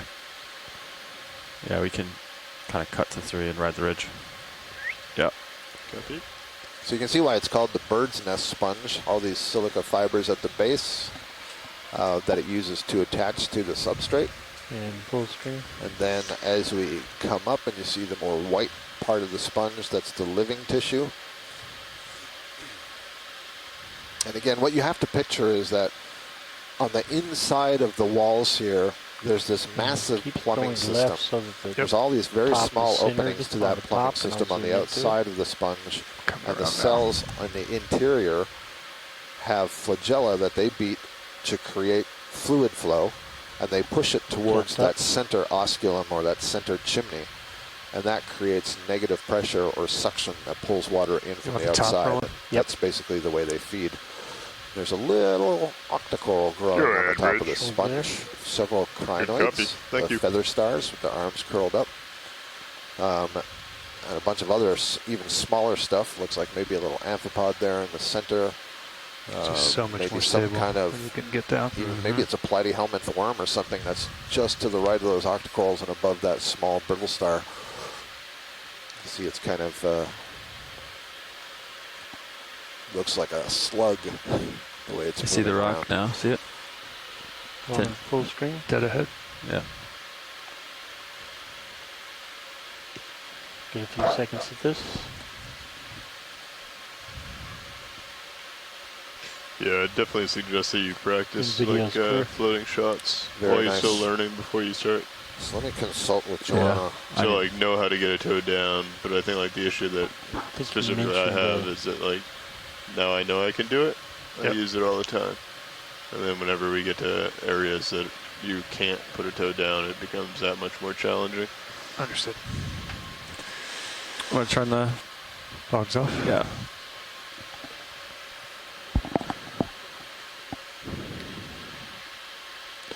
Pilot, are we in a position to sample, or have you already put in your move? We were in a position to sample. What would you like to take? That sponge we were just looking at. Understood. Thank you. Coming back. Jog's coming up. 1,000 RPM. Bow pack's enabled. Thinking starboard inner. Yeah, that's about all we got. Starboard.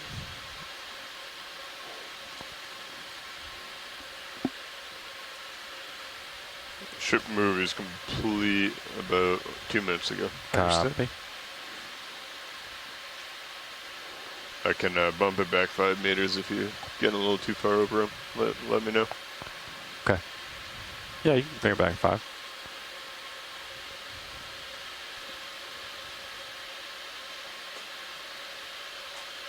Bridge, this is ROV nav. I'd like to make another move if you're ready.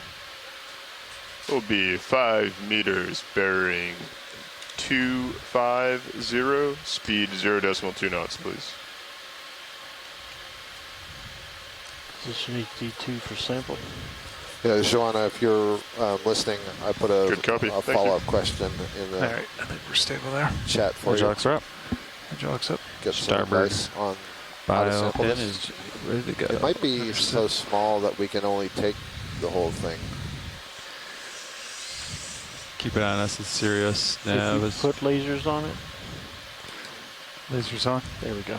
Yeah. That'd be a good time to practice your Yeah, so grip force the information I'm getting from ashore is that this is very fibrous, and it would be very difficult for us just to cut out a piece of it. And so given its size, we suggest just picking up the whole sponge. Whole sponge, understood. Thank you. All right, hydraulics coming on now. So 6. So get it out and try like 4 and just see how that feels.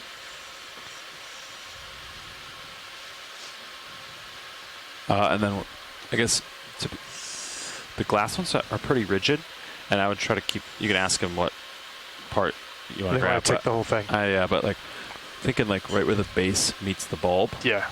Kind of cradle and do like grip lock partial close. That's what my guts tell me. But bring the mini over for me. Yeah, it's all right.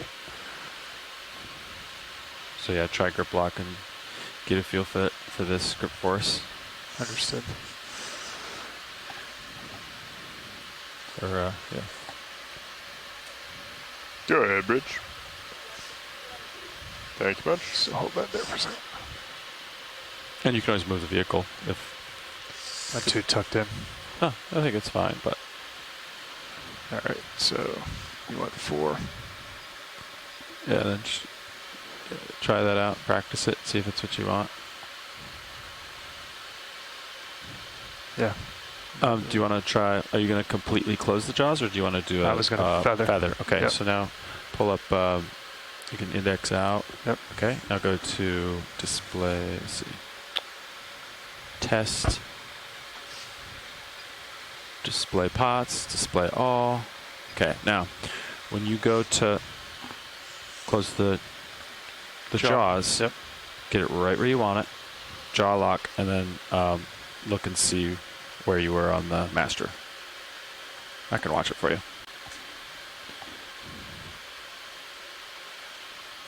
And you can change the grip force around if you don't like 4, but.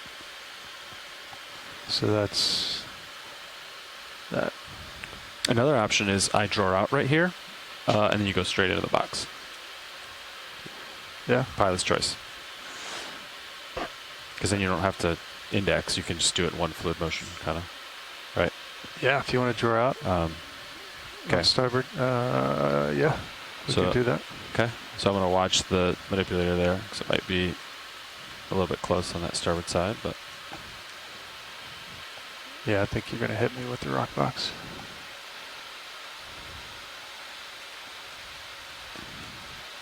I'm hitting the ground a little bit. Yeah. But I guess we can just have you grab it first. And then we'll draw out. Understood. Okay.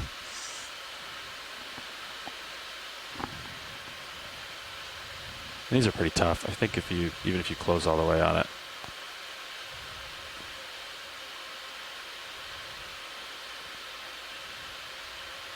Nice. You can see there that fibrous nature that Joanna was talking about. Might have got some coral rubble as well. Took all of it. Oreo's like, what's going on? Okay. You want to try to just back away and then draw out? You said you were rubbing a little bit? I can just wing in or rub. It's fine. It's just towel. It's just loose. What do you want to do? I can draw out here. Okay. Just loose little rubble. Yeah, it's fine. There you go. Okay.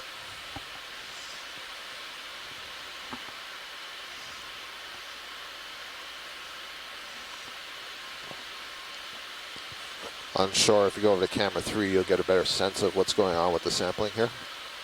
So, I would wrist right, and then, yep, elbow up, wrist down. Yep. Yeah. Just take your time.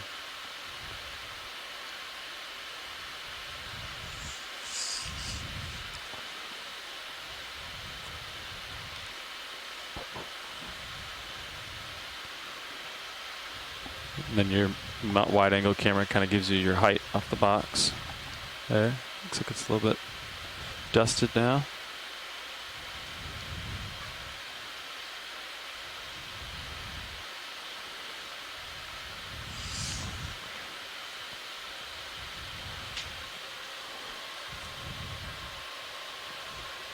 It's easier. It's right in front of you. Yeah, there we go. I can bring a swing arm in too if you want light.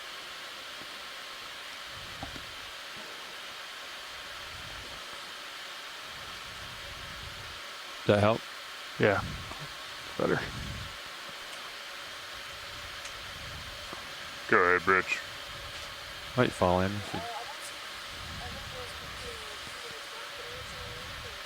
You did. Thank you. Yeah, I'm going to see if it'll. I've got the base, so that's sticking up taller.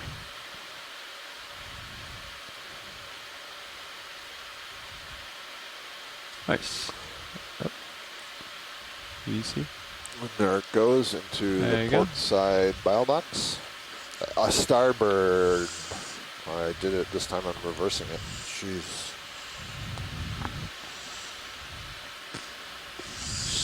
Starboard inner. Okay. I get that upper swing arm. Yeah. You can open Mic the jaws. Yep.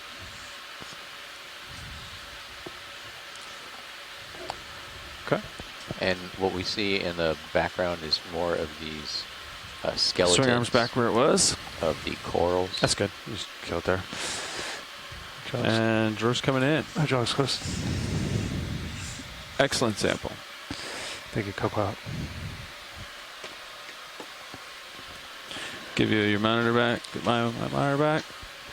Mini Zeus back to where it goes. And then I think there's a big rock Thank you, in front pilot. of us. Very nicely done.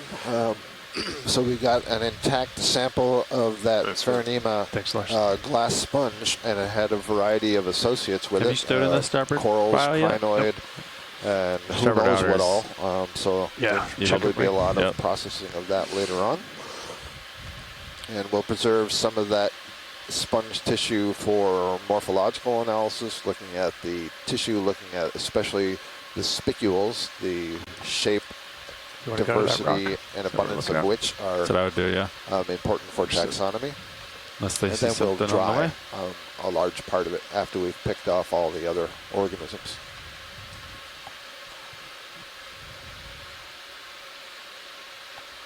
Give me 10 meters, Lars. 070. Sure. Remember, we did move back 5 meters. Yeah. Understood. Lost iris control. Copy. 10 meters. Bridge, this is ROV nav.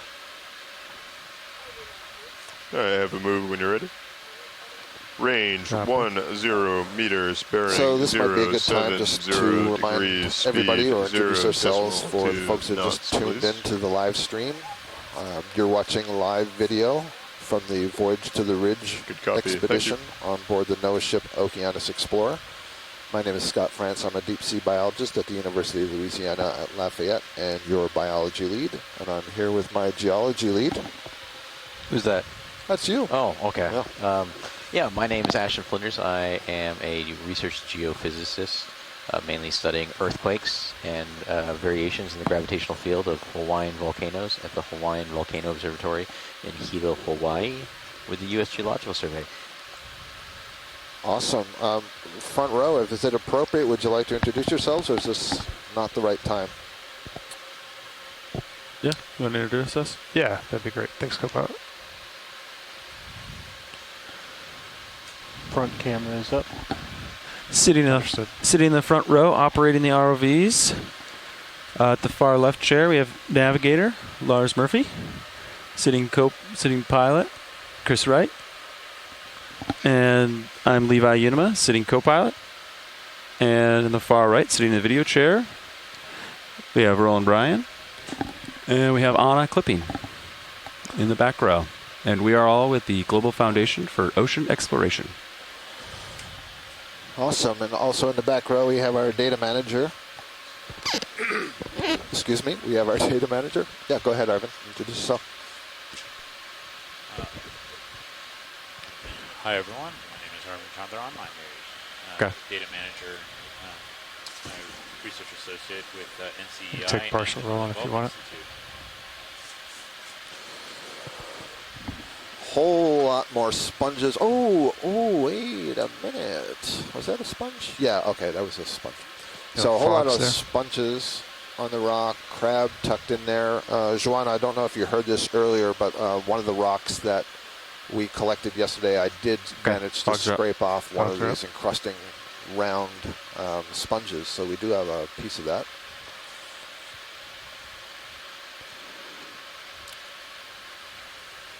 There's a stony coral here coming to top center, and all the frilly stuff that you see growing off it is hydrozoan, what we call hydroid colonies.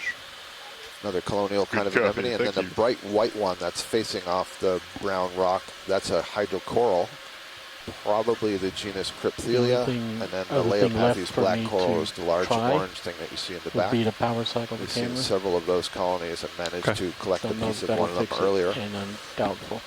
There's a lot of interest in that, and determining how much of that Leopathes black coral might be up here. More of the we can do that. We'll just reroute all the video colonies. You see cup corals, those are the individual little white also try to calyces or cups that you see filter, emerging from the rock. Filter's also in that area, and that might do something. So I'll trigger the filter. We have here? If we reboot, does it boot in iris closed position? It does. So maybe that'll trigger it to close and open. If we could zoom just the top, sorry. Every time you move, I go the opposite direction, right? Okay. Yeah, top center. I'm not sure what that sort of pinkish fan-like thing is in the center. I think it's some kind of black coral. I'm okay with it, but I don't recognize it. Defer to Roland. Huh. I can also try my laptop. I guess. Yeah, you can try your laptop. My best guess is that's the genus Storopathes. It's 100% it's a black coral. I'll be off in 10 minutes. Okay. Can you hold this for 10 minutes? Its coloration is a little bit more pale than I'm used to seeing with Storopathes. Storopathes is a black coral that grows like a fan, has branches, and then sub-branches on the branches, and then sub-branches on those branches, and that's kind of what I'm looking at. So that's my best guess at that. Thank you. No problem. Oh, Les Watling noted that I guess we passed over a bramble bamboo. I missed that one. And that's one that kind of grows as a little bit of a mess. Like very thin iris that you can turn on and off. Looks like somebody has played with a ball of string and then dropped it. That's one of the first things I do. That's the way I would describe that's auto. Bramble bamboos. So with the auto iris on, and if good here, science. Yes, we are. Thank you. Understood. And if I gained up, the auto iris should try to kick it down, but it's not. Okay. I'm seeing several of these small midwater fish reflect in the water column. Probably cyclothonies that are coming down close to the surface of this feature. Yeah, that's all gain, what you were seeing happen. Okay. All right, let's just try to keep it usable for now. Yep, so I'm just going to be modifying shutter.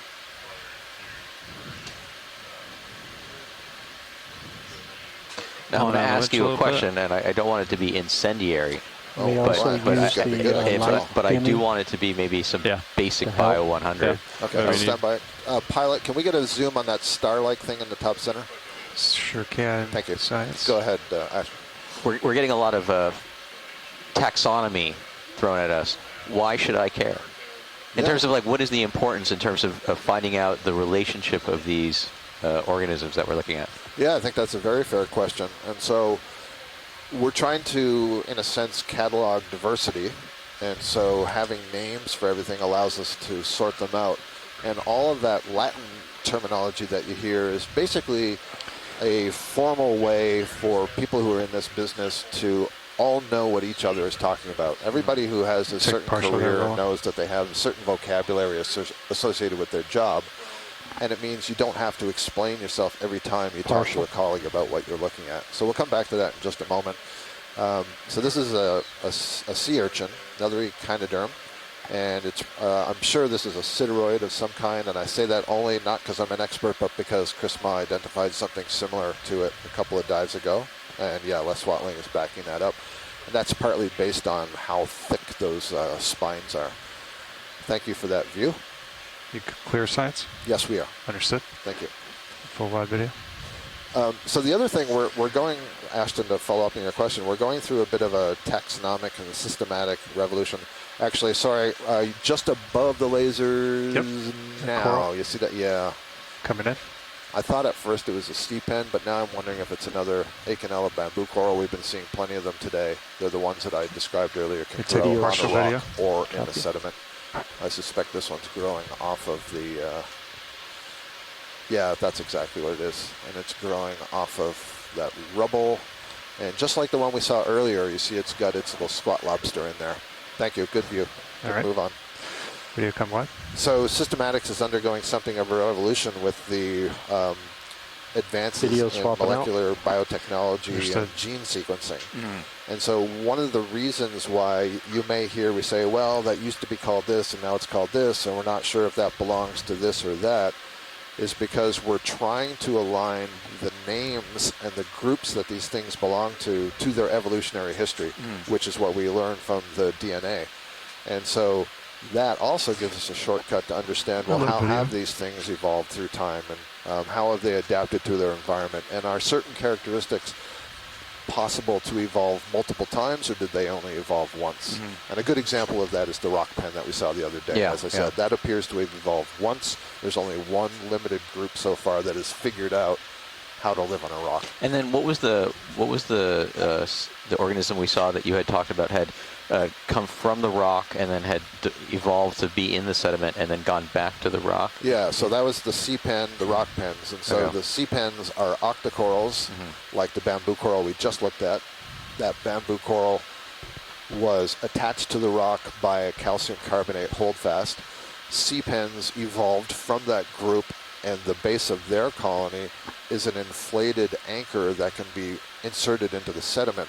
And then a subgroup of those sea pens re-evolved the ability to live back on rock, but they still have that fleshy base, and instead of cementing themselves, they suction cup themselves using that peduncle. It's fascinating. And the other moral of that story is that 070. You can only adapt with what you have. You can only change the morphology you have. So it's not like the sea pen could say, oh, well, now I'm going to cement myself using holdfast. No, I have a peduncle. Range, how can I 10 modify this meters, peduncle to that's hold on to a hard 10 substrate? meters, Well, what if I turn it into a suction cup? 070 degrees, speed 0.2 knots, please. Oh, thank you. To you. Good copy. Thank you. Flip a coin. Depends on whether you think you're going to see something interesting in the next 2 minutes. It'll show up right after I leave. Okay, I'll go to lunch first. Okay, go for it. No, go for it. Yeah, go. All right. See you later.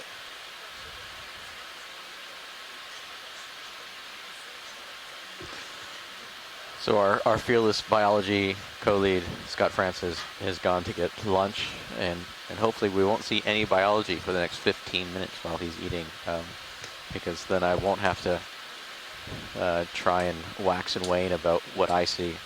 Luckily, we do have a cohort of shore-based scientists that we're in contact with through a chat room and also on a phone line. So if anyone feels like calling in on a Sunday and giving their expertise, that is always welcome. And what we see now is more of just these coral skeletons that have littered the seafloor, and then also these occasional understood. basaltic kind of blocks, blown off. Yep. these pieces Should of we rubble get that have closer fallen to from upslope. And while Scott's away, Ashton will play, and so what I'll probably try and do is make sure that we make some headway in terms of our transect to try and get a little bit more shallow slope. We started this dive at a maximum depth of about 1,075 meters, and we had hoped to get to about 980 meters, although that was a pretty long track length of about 750 meters. We've currently at about 1,045 meters depth, so yeah, not quite halfway up the zone we had wanted to go, but as you can see, there's an amazing amount of diversity and abundance in just a small footprint of area, so it makes getting further difficult. Joanna is saying in the chat that they have my back, so I'm relying on them for identification. So if they see something, say something and shout, or else I'm just going to fly right over it until I see the next beautiful rock. And so just to give a general context of where we are, we're on the Mid-Atlantic Ridge. We're about 340 kilometers north of the island of Corvo, the northwestern island in the Azores. Good copy. Thank you. We're just north of this leftward stepping transition, this transform fault in the Mid-Atlantic Ridge. So it runs north-south, and then it steps over about 15 kilometers westward and then runs north-south again. So we're right after that step, but not on the Mid-Atlantic. We're about 15 kilometers to the east of it. The Mid-Atlantic Ridge is a tectonic plate boundary. It's what we call a divergent plate boundary. You can take more video if you want it. Tectonic plates spread apart. It's where new oceanic crust is formed. It's one of the three types of plate boundaries, the other two being convergent, where one plate subducts under another, and then these transform systems where the plates slide past each other. The seafloor we're sitting on, the oceanic crust, not the actual visual seafloor we see in the camera, but the oceanic crust that we're sitting on, that was erupted from 14 kilometers to the west of us in the Mid-Atlantic Ridge. Right here, it's about 1.4 million years old. And you see just all of that marine detritus, all of those dead corals. Now, in this area, if I had to guesstimate, I'm guessing that the thickness of these sediments, which are derived from all this marine detritus, all these calcareous tests of things in the water column above. I think I'm just finishing that move. I'll probably get another one in. And they form this calcareous ooze. That move was completed at 13:57, so 2 minutes marine detritus that slowly gets cemented together. It can be upwards of 150 to 200 meters thick in these areas before we get to that primary 15? oceanic crust. Let's do 10 if we're switching out here shortly. All right, sounds good. Okay. These marine sediments are very Bridge, this is ROV nav. Fluids do not flow easily through them. I have another move for you if you are ready. They're important from range the standpoint of 10 meters, bearing 070 degrees, speed 0.2 knots, please. And so we're slowly just transiting up this slope, looking at the change, good copy, both thank you the much. diversity and abundance of marine life that we see from where Take partial there, Brian. You can see wherever we get one of these little basaltic pieces of rubble or outcrops, there's always marine life on it. They use it as kind of an anchor point. So they're little islands in the ocean. Come in more. You could take more video.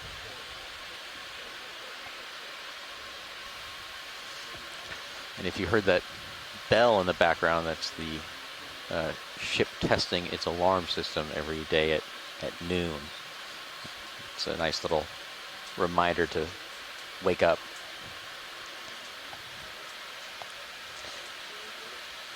How's that, Levi? Yeah, you're great. I'm giving you more tether. No, I'm talking about the shot? Hovering. Oh, that's great. Now, a lot of these basaltic rocks, that surface that you're looking at is actually not the fresh basalt that was erupted at practice makes perfect. The mid-ocean ridge, at the mid-Atlantic ridge.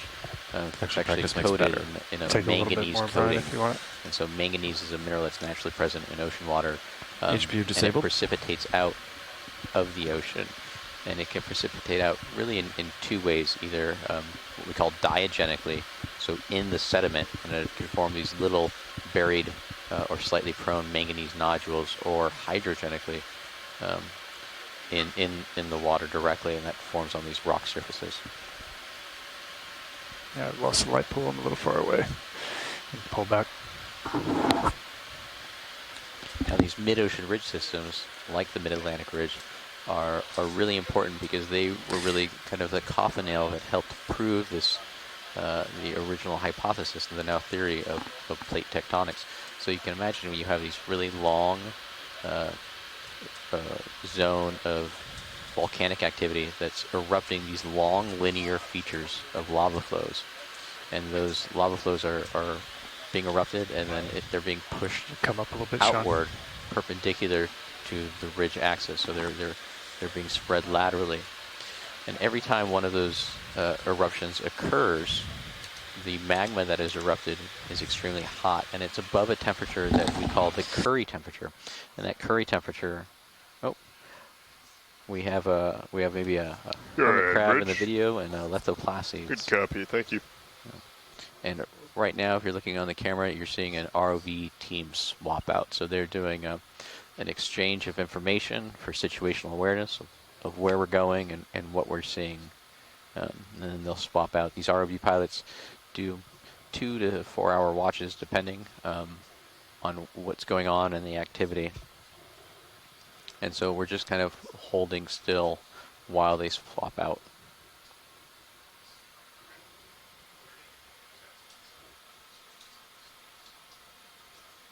And so, as I was saying, these mid-ocean ridge systems are really important because they were kind of the coffin nail for proving this theory of plate tectonics.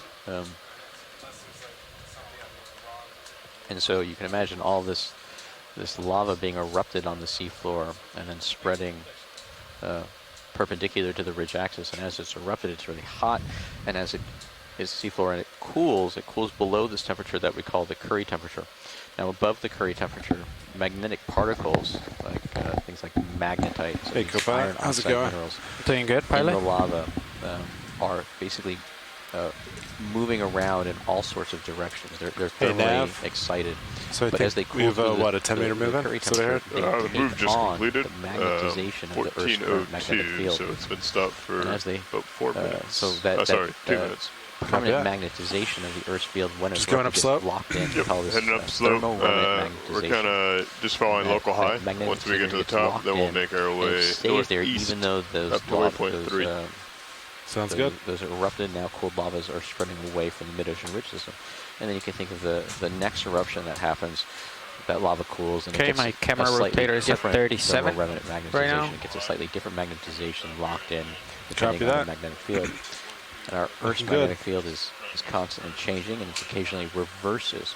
And so when we have a reversal in that magnetic field, the magnetic signature in those lavas that gets locked in is opposite of what it was previously. It's in a reverse fashion. And so by looking at these variations, both in the polarity, the positive or negative, but also the magnitude of those magnetizations, we have proven that these systems are spreading apart and they're recording a record of Earth's magnetization.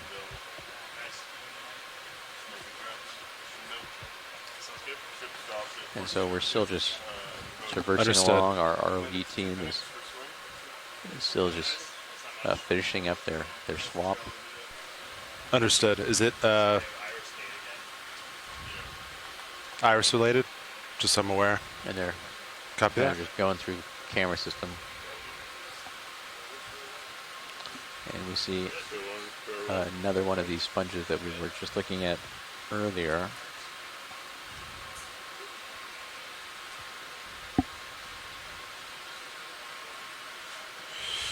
Let's see. Hang on, survey. I got to turn you up. Yep. You're way down. I just had to. And to me, it's interesting the lack of marine organisms we're seeing now. But as I said, it's one of the primary controls on it is just the ability to have anchoring points, and so we don't see a lot of rubble. We don't see a lot of large basaltic blocks like we did further downslope, and so we kind of go through these Thank you very much. small deserts of marine life, or at least kind of the macrofauna marine life that we're used to seeing. Through kind of our normal camera lens. Copy that. Sounds good. And Thank you. that was the bird's nest sponge again that we saw. Thank you, Geronimo. And that might be another one. Hard to see. We're just passing over the lasers now. Washi, do you want Pheronoma any views on this? Carpentaria. No, that's okay. Copy that. Yeah, I'll just keep moving up slope. Yep. Same thing. You see something you want views on, let me know. Thank you.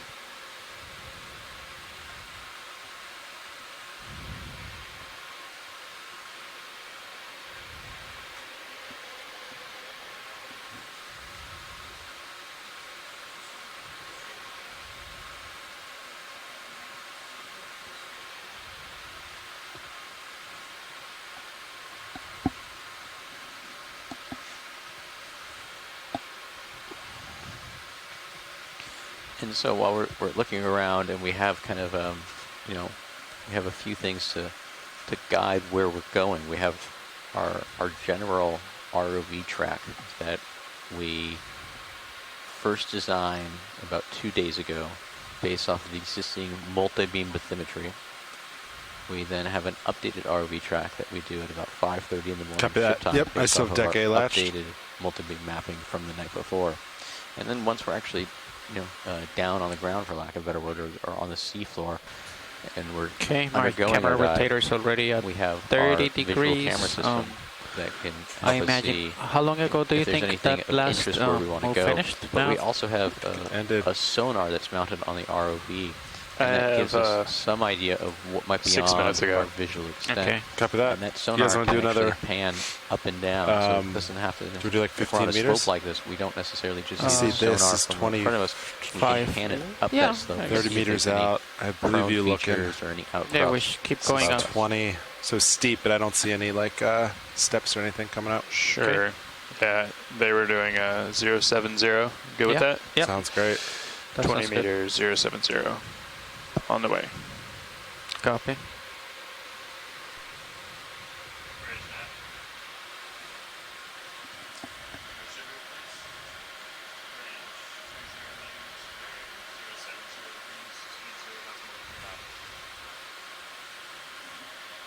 And so if you're listening to the ROV channel, that was the ROV navigator communicating with the bridge of the ship. And so they're telling the ship to move in a certain direction, at a certain velocity or a certain speed, and at a certain direction. And so that's going to move the ship, which is going to move Sirius, which is then going to allow the ROV to have a different little radius to operate in.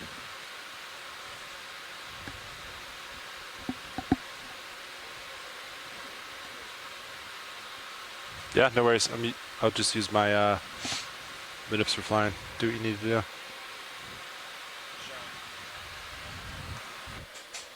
Try to get your Zeus back. I'm not going to zoom. I'm just going to just touch iris back and forth. That's fine. I'm just using my minutes.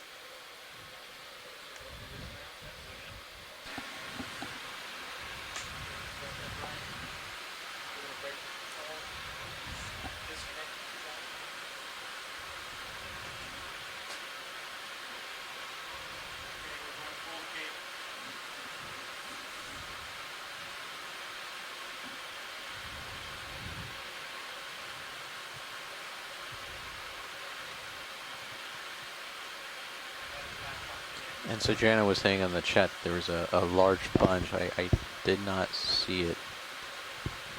We'll see if we can get eyes on it again. I think it's out of the frame above us.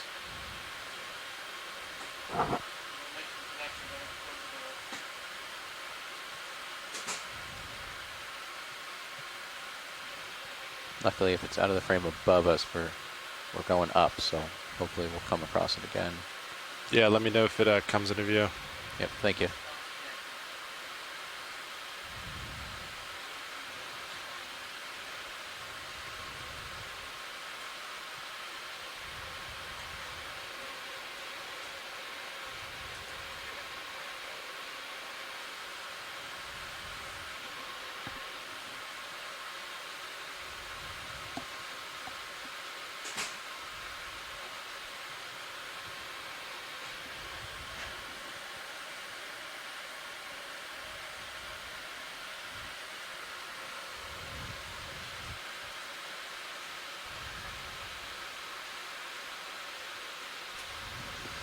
Just so you guys know, I think this waypoint 2, it's not a hard target, so we're just going to kind of go east. Just kind of. I think that's the large sponge they were probably talking about. Copy that. I'll make my way there.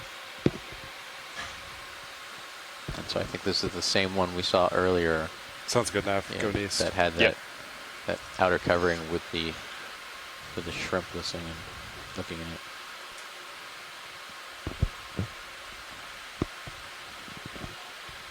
Yeah, this one seems to have that same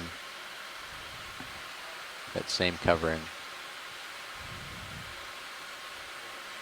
And from my understanding, listening to if you're Scott able and for the it, shore scientist, sounds good. That covering may act to trap or protect, depending on how you look at that coin. A shrimp species that live inside of it. It is the sponge is a euplectid. EUPLECTELLID.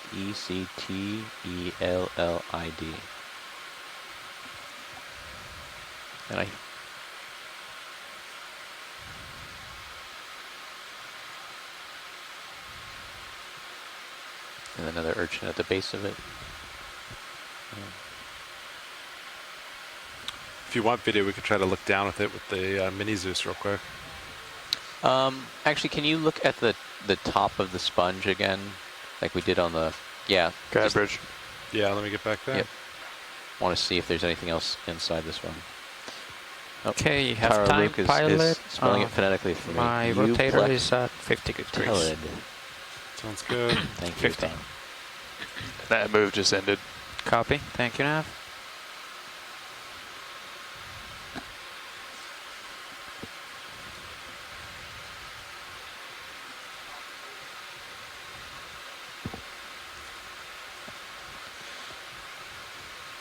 Is this the view you wanted? Yeah, trying to see if we see any creepy crawlers inside of it, but it looks like a long way down, or maybe a hard angle, so. Yeah, it's kind of have a little more tilt, but. Yeah.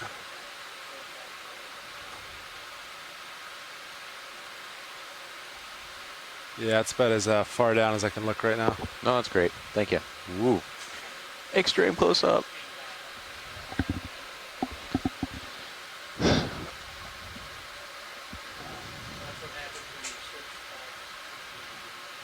All right.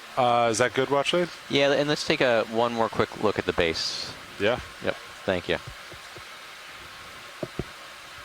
try to back up a little bit. I heard tell you were looking for some creepy crawlies.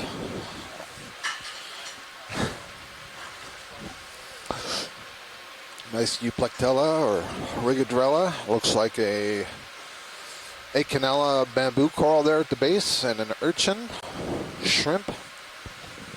And I was noting while I was eating my lunch, I was watching on one of the many monitors placed around the ship that we were going over a lot of coral rubble. The environment seems to have changed a little bit. Tilt down, yeah.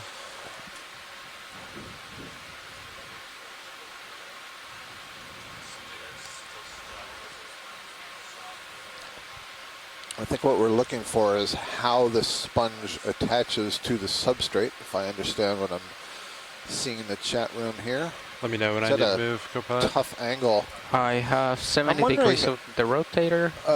When you're ready, if you have more we zoom should be okay. to go in, I'm wondering if that's an organism or an old holdfast, that round disc-like thing, white disc-like thing at the base of the sponge.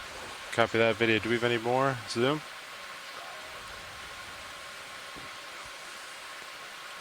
I think the disc, round disc at base. Correct.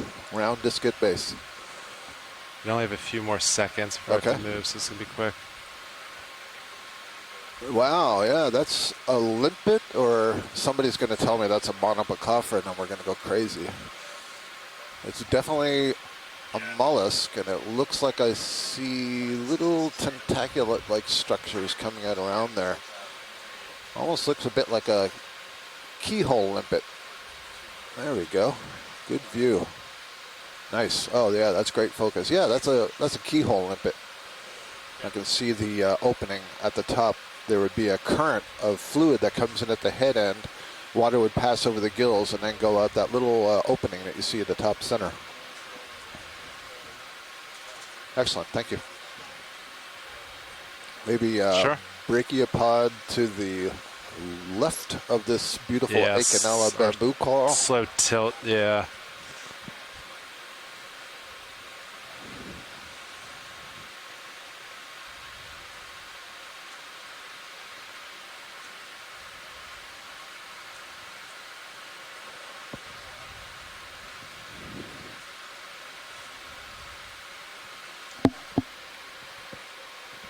Copy that. I can do a few seconds.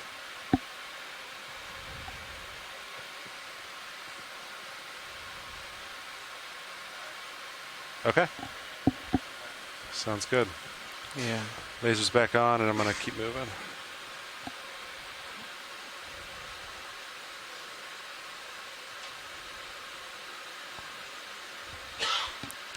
I do not think I'm moving much anymore. Copy that. I might have stopped already. Okay. Yeah, I'll center up, push forward, see what we see. Copy. I'll just follow you with the rotator as you're pushing out. Yeah, blue view's not picking anything. Nothing major up ahead.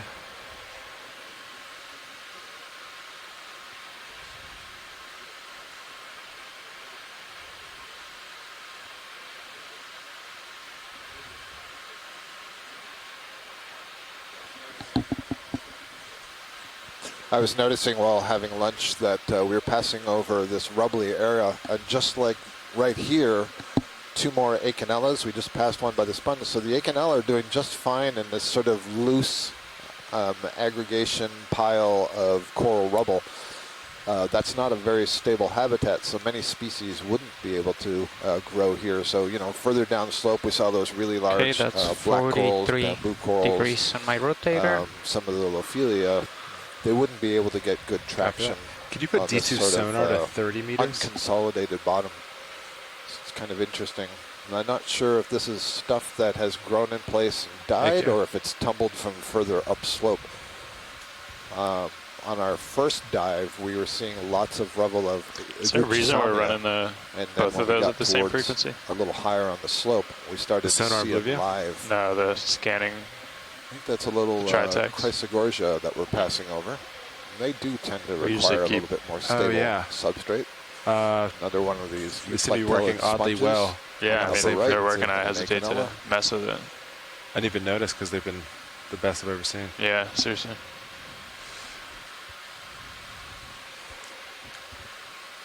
We're just passing through 1,025 meters depth. When we landed, it was 1,072 meters, so we've only gone up the slope 50 meters. We've gone, I think, horizontally some distance. It wasn't steeply sloped. What do you think about another move, pilot? And that was at about 09:45 ship time. Yeah, Scott, we've come about 120 meters. 120 meters horizontally, thank you. Sure. Nav. Let's have a quick look at the sponge upper right. Just upper going off the screen. Yeah, this one looks different to me from what we've been seeing today. Yeah, as I look at this, if you guys want to get on the movement, I think it's good. Copy that. Same as before. It looks like it has a couple of... last one was heading sort of chimney openings. 080 or 070? 07. Yeah. I continually have a discussion with my sponge colleagues about whether these are still called oscula or have some other name. You can see the lasers there about 10 centimeters apart, so the diameter of that sponge is about 10 centimeters on the upper part anyway. Yep, that's the base. Yeah, just over 10 centimeters wide, lasers off. Video, yeah. Sounds good. Ready on you.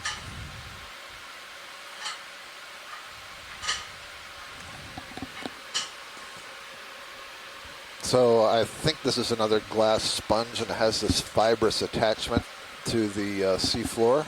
Getting a good look at it right there.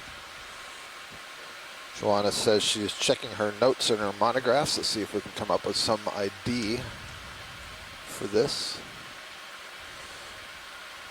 And again, just a reminder, so this glass sponge, Hexactinellida, is the larger group to which the glass sponges belong, produce silica spicules. Tilt up. So all these little filaments that you're seeing in the skeleton itself are made of silica, and the cells, which of course we can't really see, the tissue, are draped on that. Lots of very small brittle stars also clambering up this sponge. Maybe some kind of little worm just below that lower ossicle, the opening. So that would be for the X current flow. The water that has already passed through the sponge walls would come out those openings. And we have a little chirostylid crab, let's I believe. See, to the right or the left? Copy that.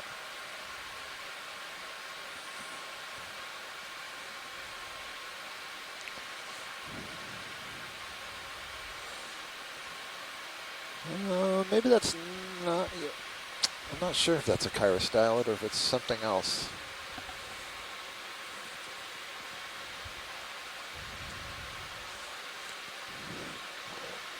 It's a squat lobster of some kind.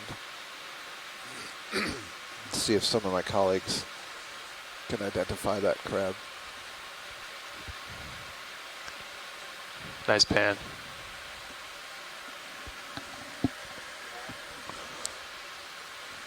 Watchley, do you want anything else from this sponge? I'm ready to move on, thank you. Okay. Sounds good.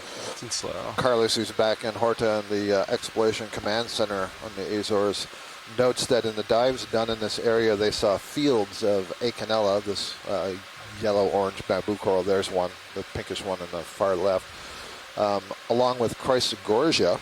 So mixed fields of Okeanos and Chrysogorasia together, especially in the flatter areas and both at similar densities, down to about 1,200 meters. So we're seeing a lot more of the Okeanos today. We've seen a couple of the Chrysogorasia, but not as much as the Okeanos. If that eel-like fish stops, you can zoom on it, but if it doesn't, just let it go. Yeah, copy that. They're fast, aren't they? Yeah, they are. So this one, if we can zoom on this bottle brush just left of center that's coming into frame at the top, it's kind of grayish color. Almost in the center now, just above the lasers. This might be the Chrysogorasia that Carlos is referring to, that we have both Chrysogorasia and Okeanos together. Yeah, indeed. So this is this bottle brush type of Chrysogorasia. It looks like it also has a squat lobster in its branches. Just getting closer. One of the things that's interesting to me is the Okeanos and this Chrysogorgia have a grossly similar overall colony morphology. I don't know if it's something about living in these sort of rubbly habitats. Lasers off. All right, video, when you want to come in. Go ahead, Bridge. Yeah, there we go. You can see all the branches. Comes up in this really complex pattern. The branches aren't too long, but they create this kind of neat internal space like a cage. And we very often see either a shrimp associated with it, or in this case, a chirostylid crab or squat lobster would be a common name. They seem to take refuge on the inside of these branches. I don't see it on this one. Oh, there's a couple of amphipods. I can see their red heads just down below, just one off screen. We also see associated with these Chrysogorgia colonies 60 degrees on the rotator. Octopus eggs, common Dumbo octopus. And they also, the analysis suggests that they are deposited in towards the central axis, which suggests also that they're being kind of protected by the coral itself. Nice video. Kind of there. You can see lots of these amphipods, their eyes are reflecting the light, so they appear bright white on these red heads.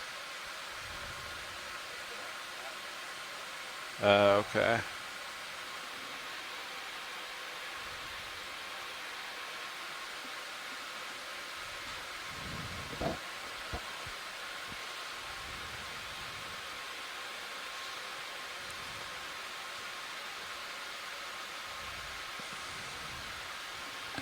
How we doing, Copilot?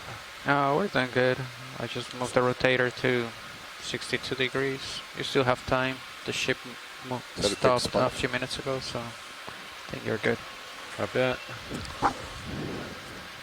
Science is happy when video's happy. Oops. Sorry, I got lasers on, lasers off.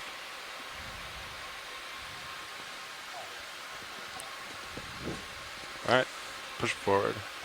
So just a note about that sponge that we passed there. There's a suggestion it might be in the genus Ascanema, although Manuela says she's never seen one with two oscula. And Joanna said something similar was observed in Orphan Knoll, which is over on the coastline by Newfoundland, not connected to the Mid-Atlantic Ridge. So there's a rock coming up.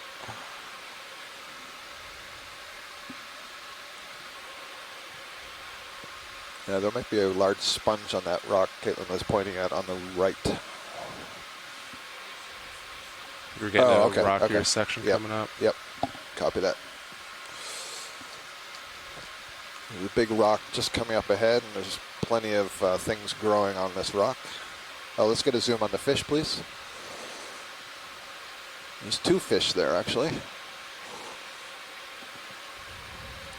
Copy. Do you want to start with this one? The left one, yeah. Oh, how about start with right or left? I said left, but... All right, video, come on in. I think the right one's a hake, so the left one is a rat-tailed grenadier. Lasers coming off. Okay, we'll go the right one. Sorry, this is just the one no worries, no worries. Settled on, just to save time. Good. I think this is a codling. I think we got some images earlier, but this is a much better image. Got that really tall dorsal fin. Do you want me to stay on this or move to the next one? Let's go to the next one, please. Copy that. Next one's right up here. Lasers coming on. There we go. So this is definitely a grenadier, so-called rat tail. Video, come on in. Lots of species of rat tails. Okay, that's good. This one has a very rounded snout and head. It's passing over a cup coral there, that brownish-orange structure. Come on, turn towards us just a little so we can see the front of your face. You can see the white line along the body is the lateral line. There would be sensory cells in there so you could detect motion.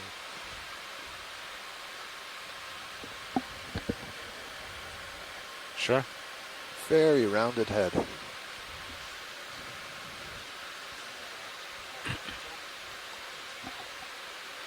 Oh, that's great. That is great. The fish is being very cooperative. You can see it's got that ventral mouth. You notice the mouth is sort of tucked under the head, and so it probably comes close to the bottom, opens, and sucks up its prey. Good stuff.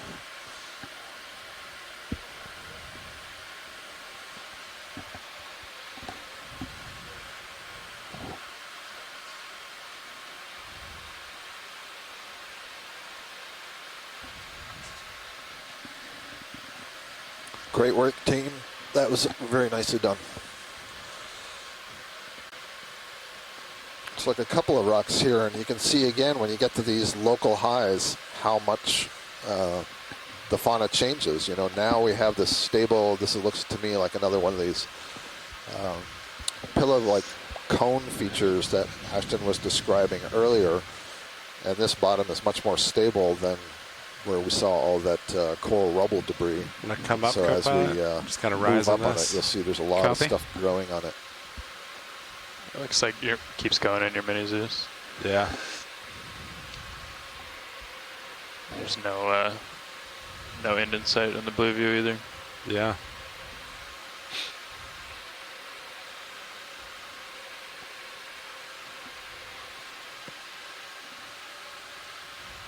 Can we have a look at the yellowish stick that's on the left of the lasers? I saw this earlier, and I'm really not sure what. The first time I saw it, I thought it was a crinoid stalk without a crinoid at the top, but I no longer believe that. He's asking for yellow stick. Yep, your lasers are just about to hit it now. Copy that. All right, video, you want to come on in? I wonder if it's a black coral. Yes, indeed. I believe this is a black coral. Yep. So it's a black coral. It's hard to tell that there's a whole string of polyps moving along that skeleton. They all seem to merge together and it just looks like one long thing with a lot of tentacles. But those tentacles would be arranged in sixes, and within each ring of 6 tentacles you would find a mouth. So this one's got a couple of crinoids sitting on it. There we go. That's a good view.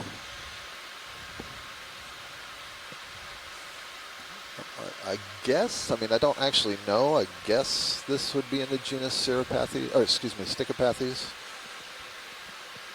But I'm not 100% certain of that. And a really nice view of this crinoid, and I can see it looks like maybe there is a snail on the back of one of the arms. They do have these little predators. Yep, there's a second one up on the top side. So these are specialized snail predators of crinoids. Or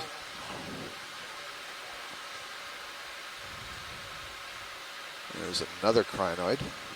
So the crinoids are just perching on this relief basically up above the bottom in order to capture stuff out of the water column. They could release themselves from that coral and swim elsewhere if they so chose. Stopped. So down here at the bottom we're seeing at least 3 stalked barnacles and several hydroids also growing off of this skeleton. And then on the rock on the upper left there's a calcareous tube with the tentacles sticking out.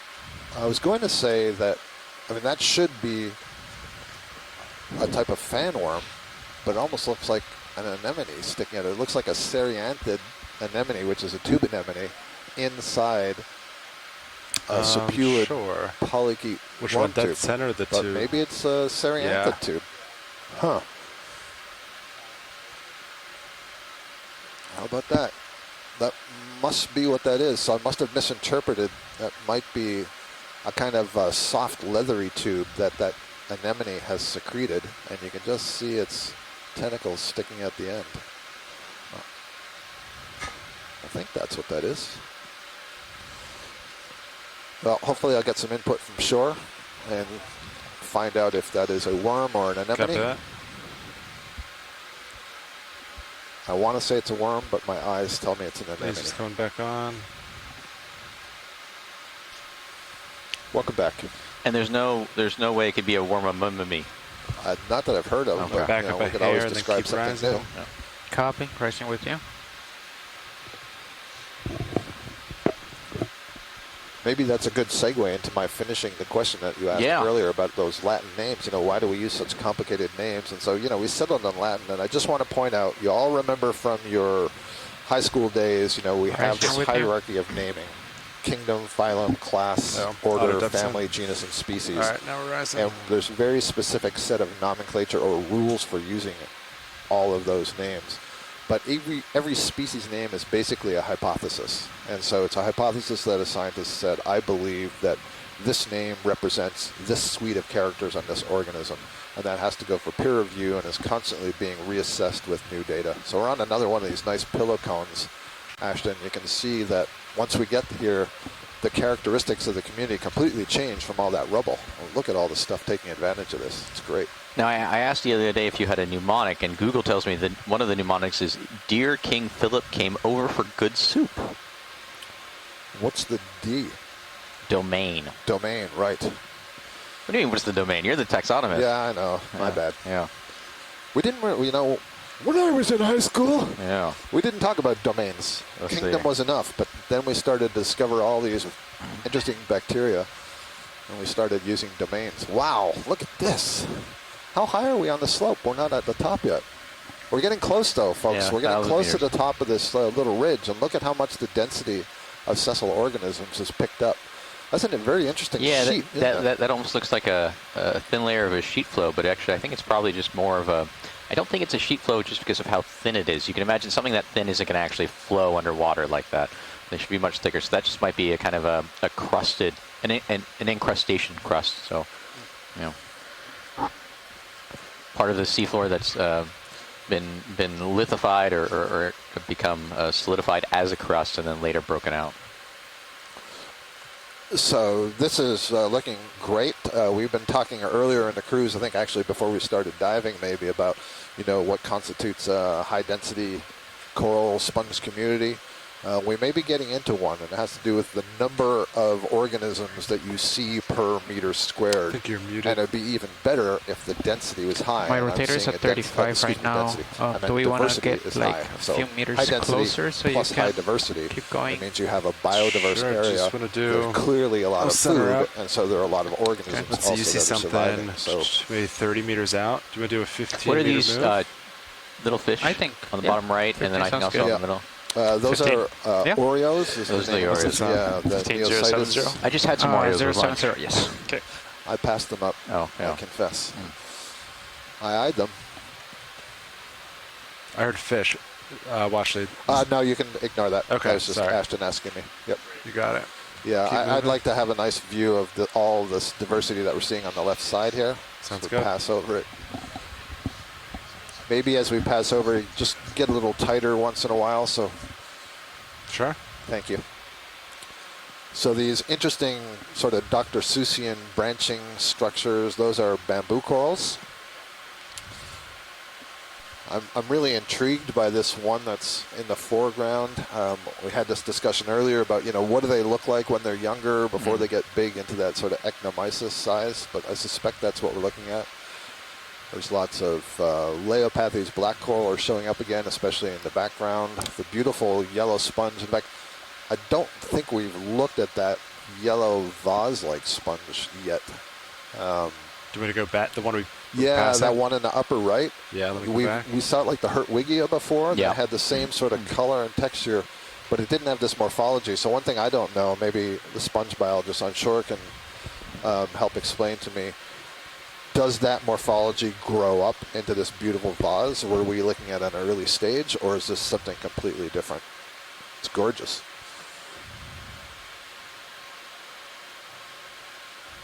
Oh, apparently, so this is Hertwiggia falcifera again. So that is what we were looking at before. Lasers near the base. Very cool. Lasers are off.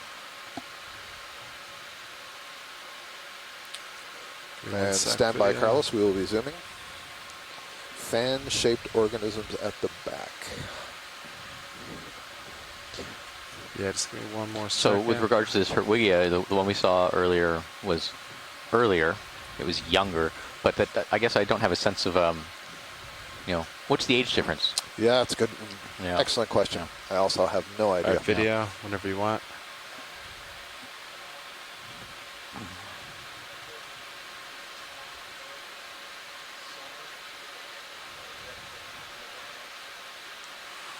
So I dropped a little bit.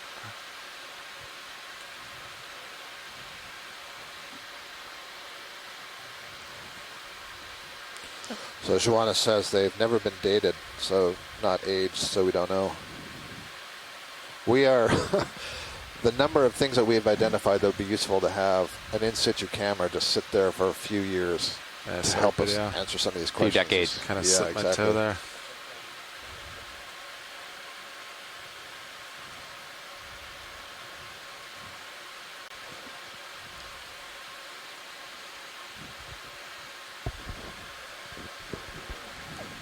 Do you want more light video? Copy that. Pilot, I'm ready for another request if we're done with video. Sure, video. Okay, thank you. To the left, just behind, just swing left and I'll point it out to you. There's going to be kind of a fan-shaped colony there. Just coming into view, it's got that large crab on it. If we could get a look at that. Copy that. Thank you. So the crab apparently is Sternostylus formosus, Carlos tells me. How are we doing? And I have to do... Go ahead, Bridge. I'm doing good. Okay. Copy. We just stopped moving. Yep. It was complete. Rotator 37. I'm still... Sternostylus. Does that mean it's got a large back claw? All right, laser's coming off. Oh, that's a really interesting question. So that would make sense with respect to this group of the chirostylids, these squat lobsters, are adapted with those back legs to hang on to corals, and they're often very hook-like. So absolutely, that could be. Good call. The chirostylid, I know that family level name, which is a higher level name than the genus, is describes the long pointy arms with the pincers on the arms. So this is another black coral colony.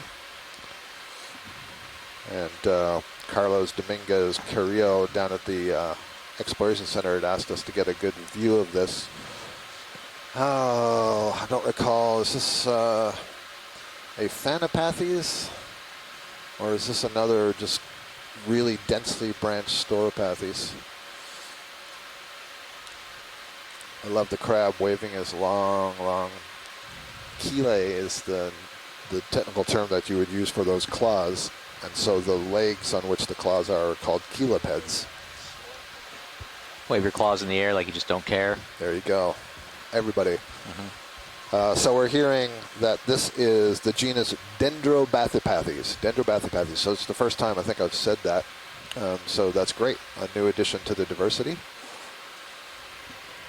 And these little thumb-like structures that are coating the rock just underneath it, those are zoanthids, the colonial anemone, and they've all sort of closed up and retracted their tentacles. Oh, sorry, pin left. Sorry.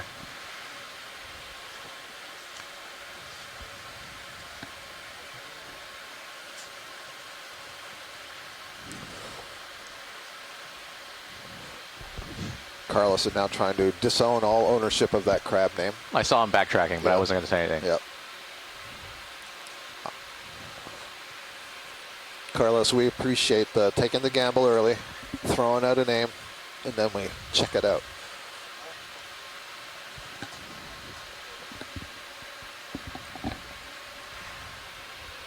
Okay, so after this, we'll move forward. Just a quick zoom on the right. You see that pink? You don't have to move the RV. The pinkish colony on the rock behind. Thank you.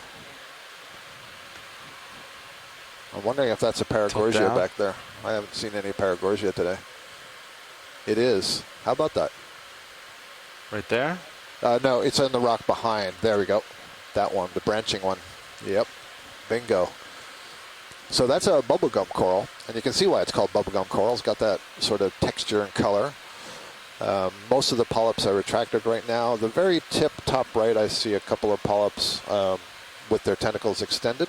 I feel like we've run across a lot of things with the polyps retracted. Yeah. More so than in the other dive, maybe. Today, you mean? Yeah. I see. Anything that's environmental or just? That's a really good question. Yeah, you know, it's a feeding, right? They're going to be out for feeding. I don't know. Yeah. Is there a resting time period? If they do that, is that months? So their resting state then is them retracted, or I mean, what's a? I don't know. Yeah. I don't know. A lot of I don't knows here. I would say that it's great that there's a lot of I don't knows. It is. Means that we're throwing out challenges there for students to say, I'm going to answer that question. All right, co-pilot, I'm going to push forward. Anyway, coming up. Yeah, I mean, there's no energy, right, to having those tentacles extended, so that could be a resting phase. But there's a lot of incentive if some fish is coming to nibble at you to pull it in. Yeah, if we were looking at things where we knew all the answers, I guess it really wouldn't be exploration. So. Absolutely, right, exactly.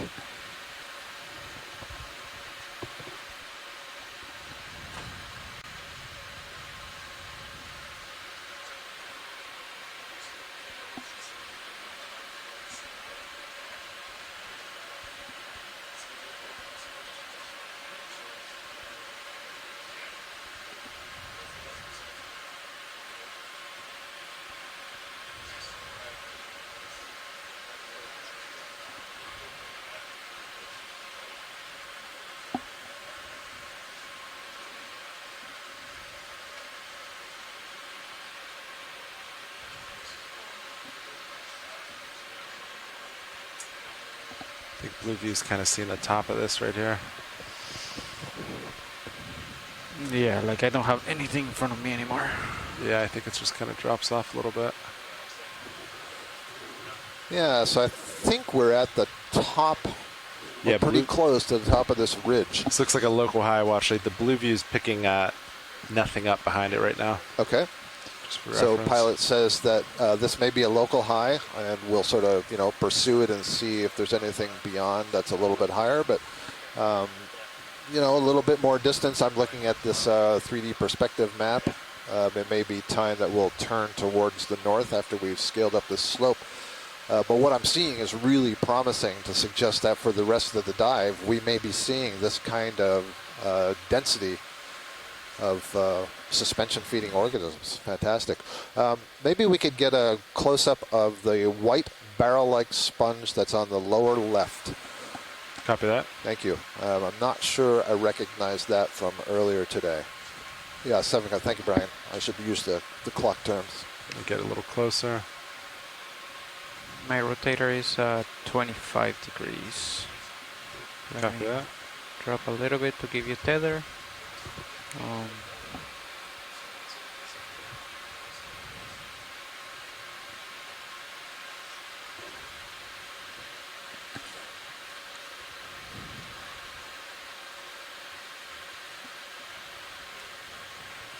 Alright, lasers are on it now. Lasers are off. Alright, video, you want to start to come in?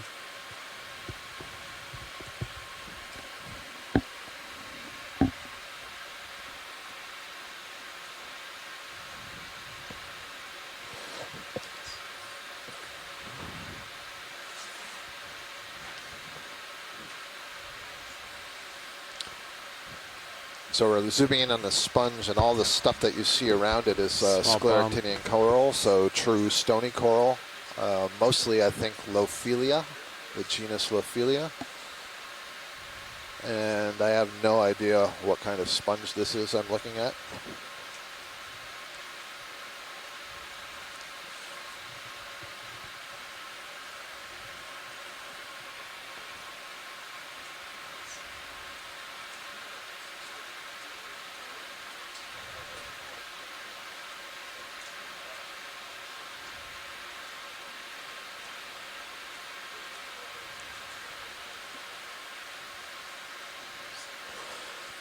Joanna Javia says that this is a demo sponge.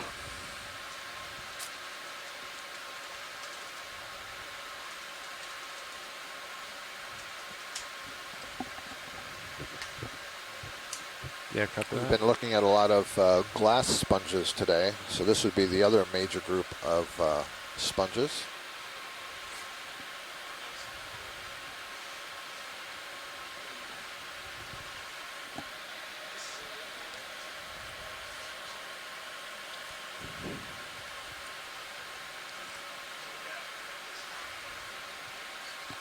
Those pinkish thumb-like structures are zoanthids again.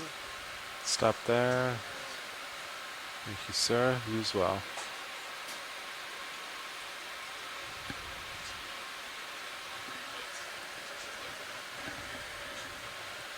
Okay, so if we want to keep moving forward, I definitely would need some of to these move. Lophelia colonies We're up here are right a lot here bigger at the than top, some of the others we've been seeing.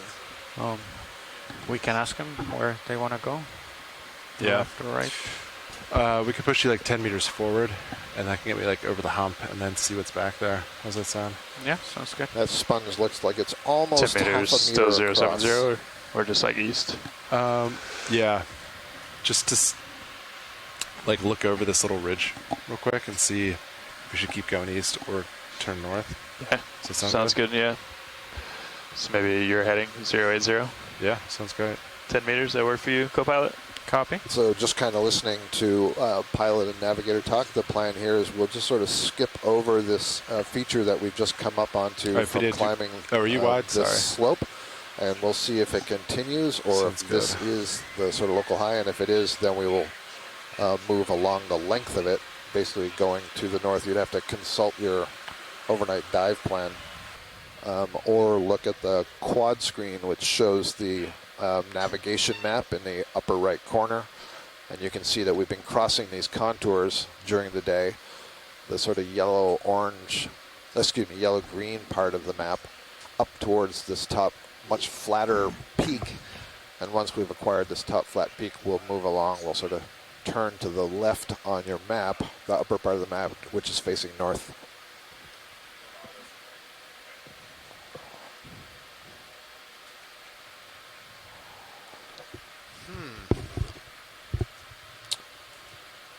I'm intrigued by that tall yellow colony. If we could, yeah. Yeah. I do understand 30 we're seconds, about to leave. A quick pad swap. Okay. Oh, I gotcha. Pilot change, no problem.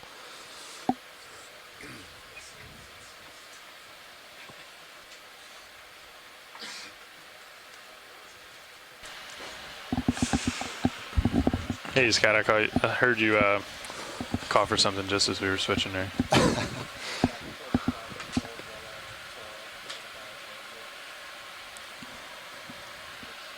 That's the one. Okay. Thank you.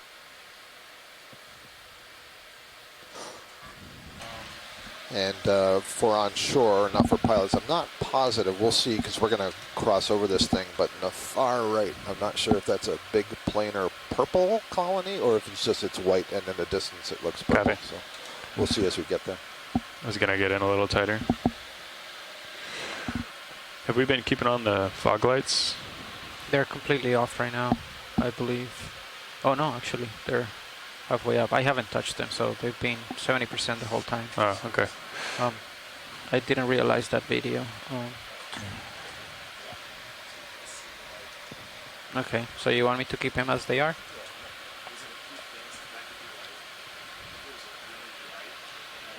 Just gonna get in a little tighter without sitting down on anything here.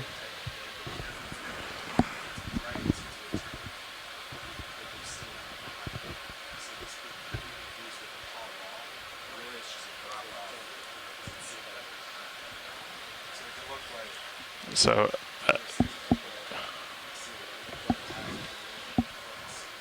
is that gain then you're adjusting? Okay. Roger. Let's get a little black background on this guy here. A lot of cup corals up on these rocks here. Let's come on in. All right, so we're going to get a zoom on this large yellow colony. Navigator, I was wondering bridge if from a is called. distance this is another one of the Acanthogorgia. Bridge is RV now. Okay, Brian, you can take whatever zoom you need.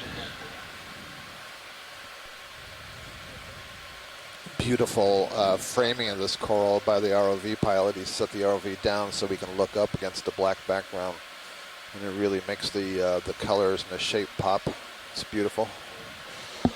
Good with lasers. Yeah, I think this is a plexaurid of some kind. It's not an Acanthogorgiid, so I would venture to say that this is the first time today that we have seen this particular species. Very interesting. It's got a lot of brittle stars on it, several crinoids. A little fast, sorry.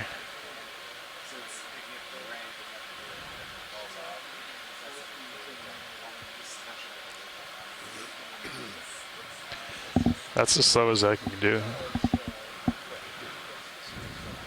Seems like it's been faster. I seem to remember being smoother last year. Agreed.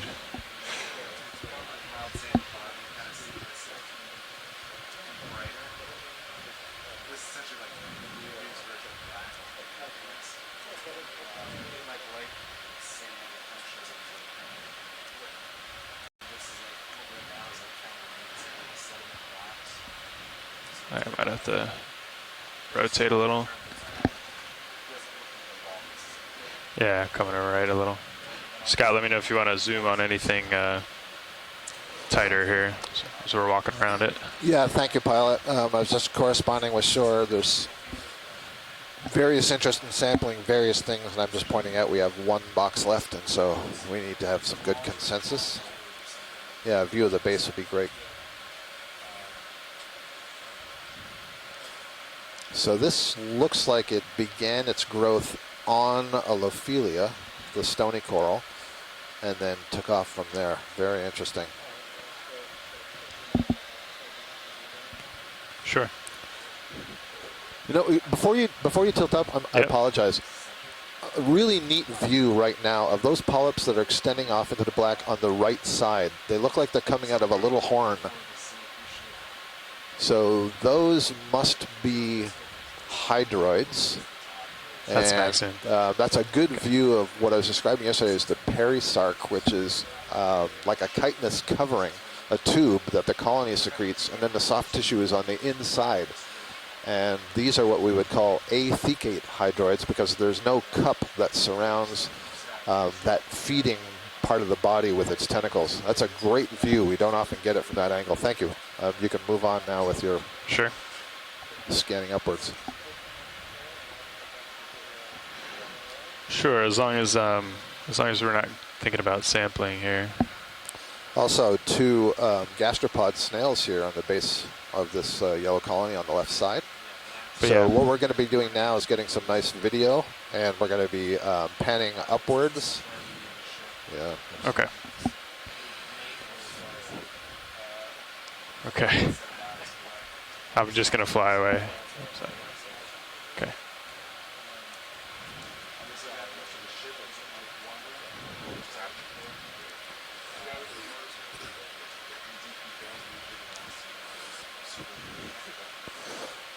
So, Chris, pardon me for a second. Sure.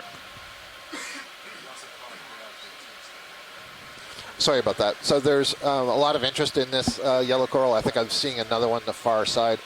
What do you think is the chance of being able to clip a small branch and then slurp that small branch?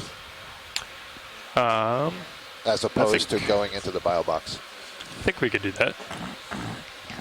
I'm pretty certain the one on the far right is the same thing, so whatever one is positioned better for you to work with is fine. Oh, okay, the one over here, yeah. Yep. Okay. If I'm saying left, I mean it's pretty stiff, right? I don't know so what we don't want anymore. Too big of a piece to go. Yeah, it would have to be a really pretty small piece, Scott, but I think that's physically possible. Yeah, that's fine, Chris. The branch points are not important for this one. Okay, so no nodes are not important. Got Correct. it.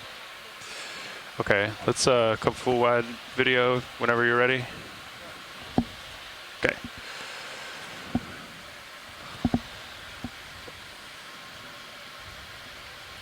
See if I can even reach that from here. I think it's a little far out, don't you?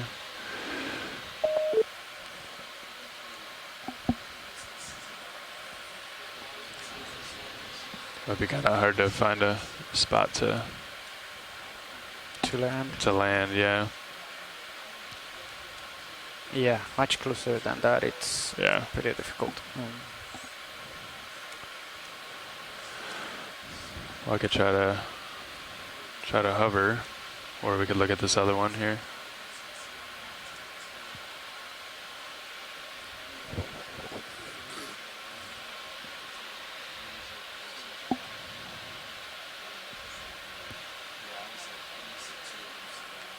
That other one might be a little bit easier. Yes, and Joanna Javier is basically saying the same thing. She writes a stunning deep seascape, and it really is. And one of the things that I really like about this is we're seeing diversity, density, and this array of color. And I think a lot of people don't appreciate the color that deep sea organisms have. You think, it's dark, there's no light, there's no color. That's wrong. There's that purple octocoral again. How interesting. You want to take a look? If you can, yeah. Yeah, absolutely. So Scott, I was trying to look to see if the other one had a better landing zone, and it does not. Okay. So I think we're going to go back to the first one and hover and try to snip it. Copy that. Well, this was a good opportunity to see that stunning seascape and now to see this purple one, so it worked out just fine. Sure, let's come on in here, video. So this is an interesting one. You notice that the branches have a much smaller diameter. The polyps are, I think, all retracted. I would guess that this is yet another Plexaurid, which that name is a family level name, so the Plexauridae. There's a lot of genera and species in there. They're really hard to distinguish from these videos. Yeah, you can just see the polyps there. The tentacles are mostly pulled in. That's probably what this is. Les Watling will know, when we were on the New England seamounts, we found this magnificent, huge purple sea fan that was kind of similar to this. And I think still to this day, we did that cruise in 2005, we're not sure what it is. So they're tough to identify even when you have them in hand. There's another interesting thing about them, and that is that they have an interesting biochemistry associated with them, and many of them, for whatever reason, are really hard to work with their DNA. I'm just trying to, I can't sit down here. Some other chemical compound that they have is inhibiting our ability to either extract the DNA, or when we extract it, it co-precipitates with this other compound that then interferes with downstream reactions.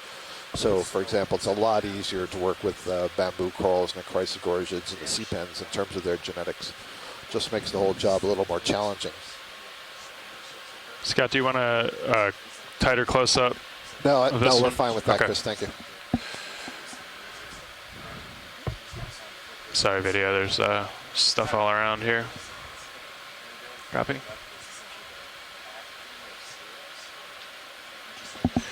Okay, co-pilot, if you want to get hydraulics spun up. Copy. Enabling hydraulics. Okay, that's about 1200. Great.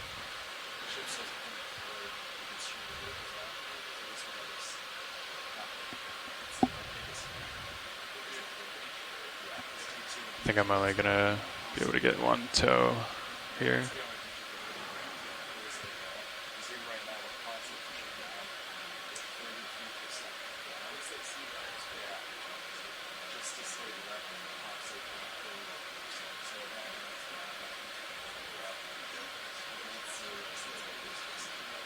So you're gonna snip it, then we're gonna take off, and I'm gonna push off the drawer, and then you're gonna bring it to the hose. Exactly. If that sounds good to you. Yeah. Copy.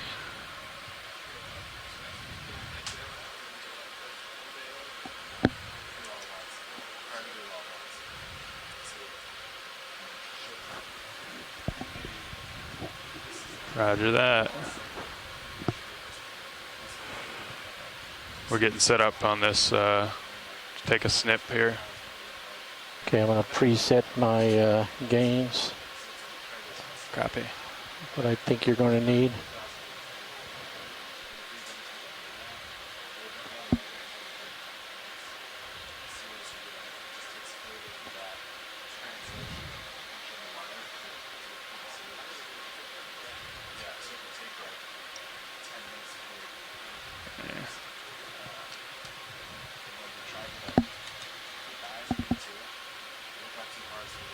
Okay.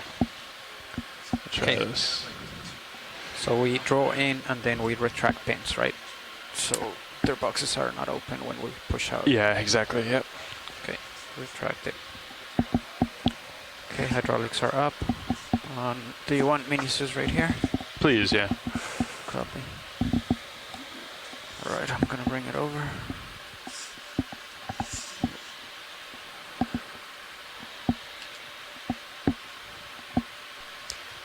Pilots, just heads up, starboard inner bio box is all that's left. Oh, okay. So we're just gonna have to hover, I think, and we're gonna bring it down to the suction sampler. That's the plan. Okay, nice. All canisters are open. Roger.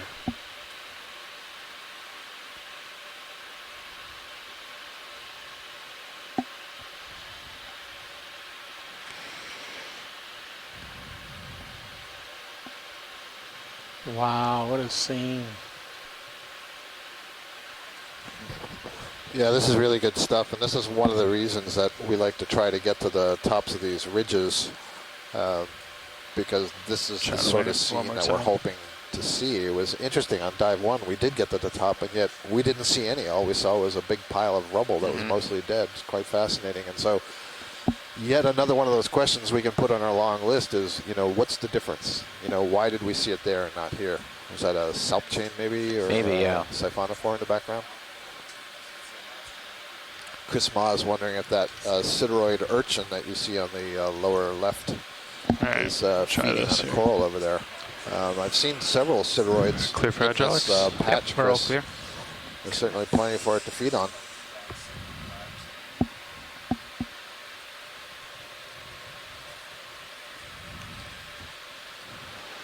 Okay, Scott, so just any snip in particular? You want to come in a little bit here, Roland? Anything, whatever is easy for you, won't matter for us what part of the colony is clipped. Copy that. I kind of wonder if that branch hanging off the right is in an easier position to get something that's elongate to suck up later. Yeah, it might be. Partial. Copy.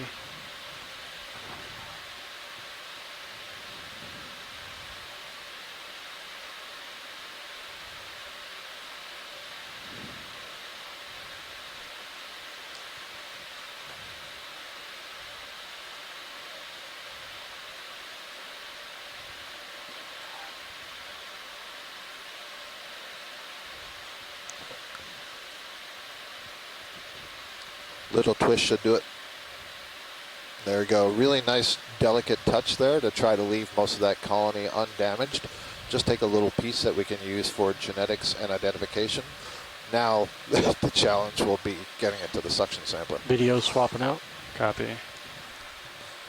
And again, on shore, you can look at camera 3 to see multiple angles. There's just for a this little collection. snippet in there, huh? It's there. Yep. Yeah. Okay.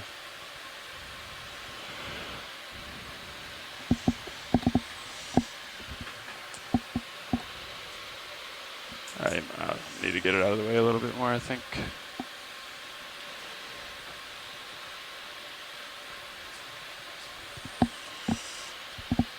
Okay, I'm just going to come up a little bit, Fernando. Okay. Copy.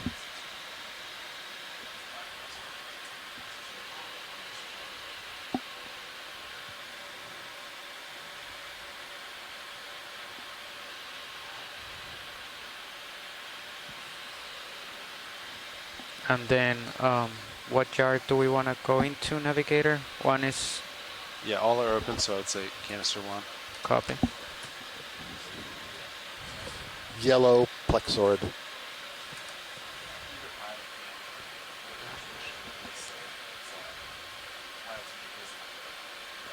Okay, I'm ready to come out if you are. All right, pushing drawer out.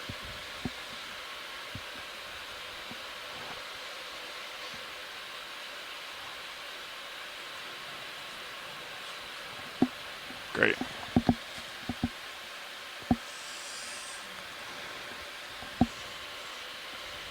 Do you want it farther in, or that's good? No, that's good. I think maybe we'll just if you can start suction. Copy. I think just do it at max. All right. That's max right there. Copy. Could you come in a little bit on Mini Zeus video?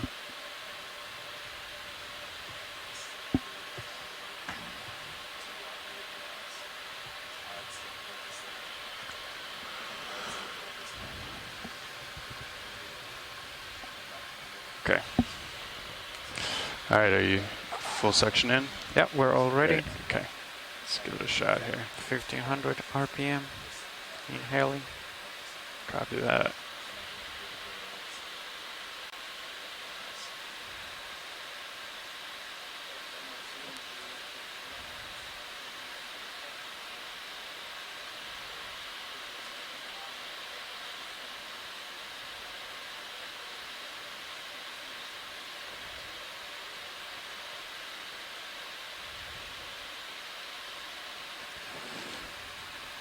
That's right at the end of my wrist here.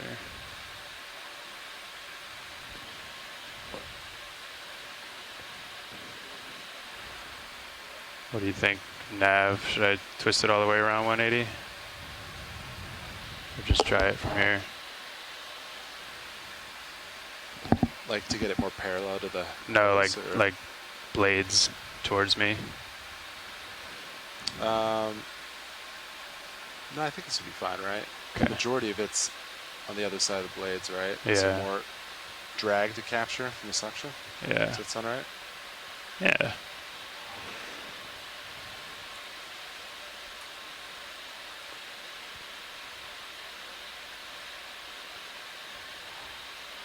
Do you want to rotate the jaws a little bit so they're like in line with the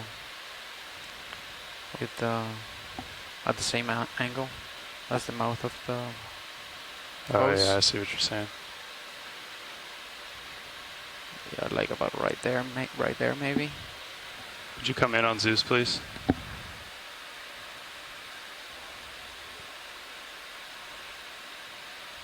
There you go. Nicely done. Okay, let's come full wide. All right, There it is. We got in the canister. That was brilliant. Nice work, Pilot. Thank you, Nav. Okay, you can bring the drawer in.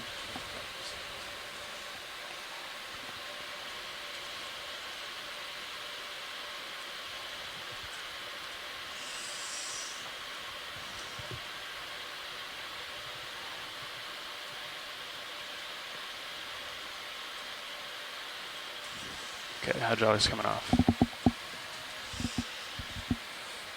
Okay. Thanks, co-pilot. That was a good idea.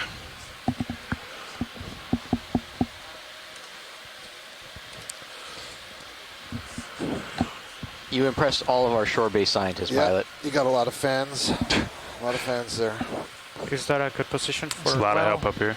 Huh. We don't really have any more terrain to go up, so where do you want me to put the mini Zeus? Looks like we also got an associate with that collection. Maybe just like straight out. Yeah, that's good.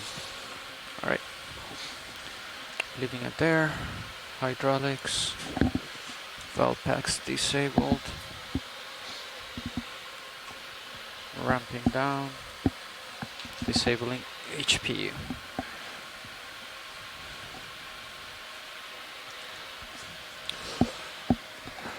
Chris, before you leave here, can we get a view of the urchin? It's just, it's almost in the center right now. Sure. I'm not sure if that's the same one, but oh no, the one he was asking for was actually the one on the far right because he wants to know if it's feeding on the coral. Okay. Thank you.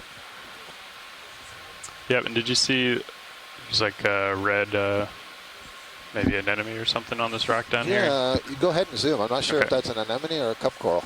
Can we come in on that video? Just before we leave it. I think it's a cup coral. I'm seeing those white lines around the margin. Those are probably the underlying septa of the skeleton. That's good there. There's a caprellid shrimp just below. I love those caprellids and skeleton shrimp. Yeah, I think that's a cup coral. Okay. So good eye. Okay, we can go wide video. Thanks. Go for that urchin. Is it in?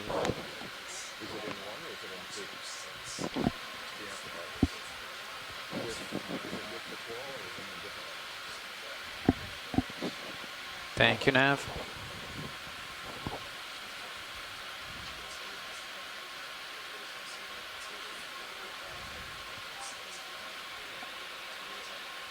All right, video. Let's see what this urchin's doing.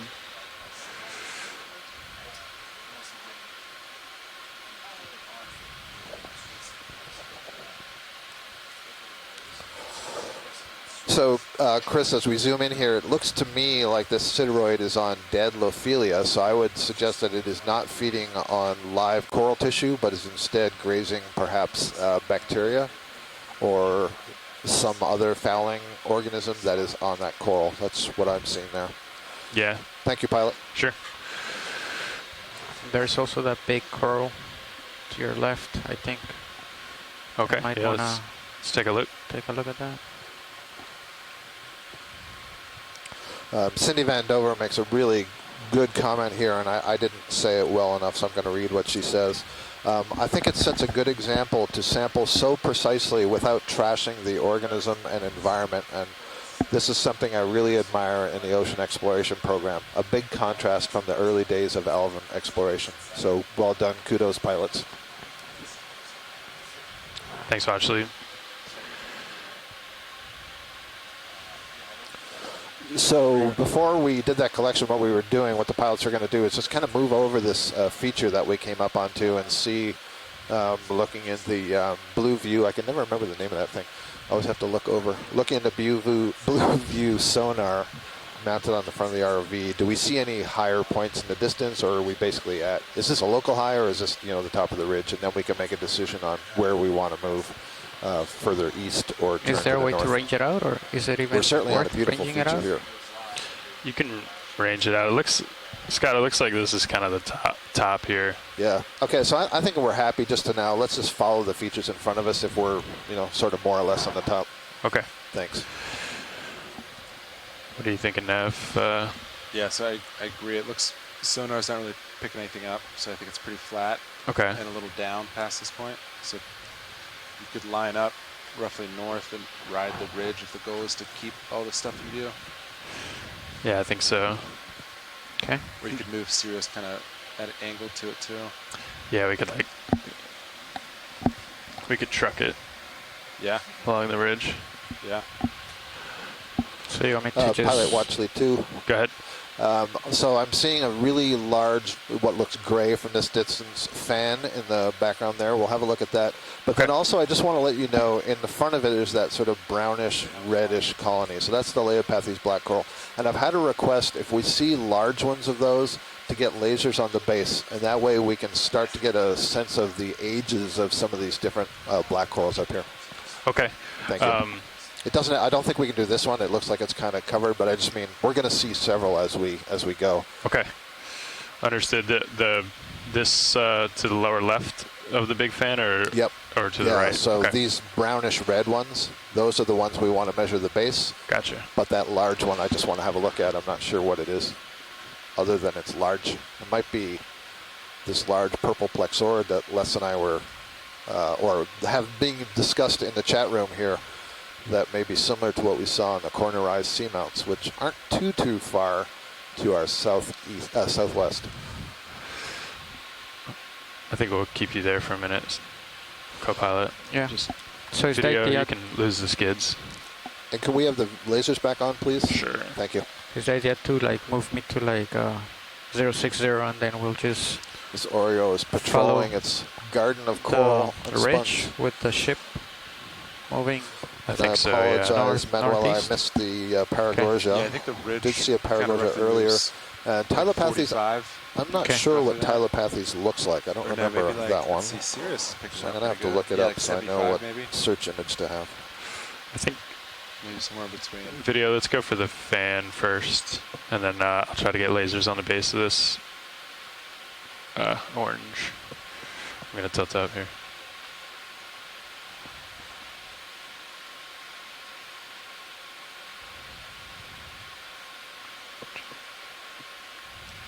Trying to get it right in front of the lights there. That's kind of edge on. That's not great, huh? Yeah, it depends on the size of the polyps. Yeah. I imagine it's not great for... oh, I see. I think so. Copy. This may be what Manuela Ramos was referring to as telepathies. And if that's the case, then this is going to be a black coral. It'll have very tiny polyps. The fan, Scott, or the one? Yeah, that fan. Okay. Yep. It's not one that I'm familiar with. Let's come up from here, video.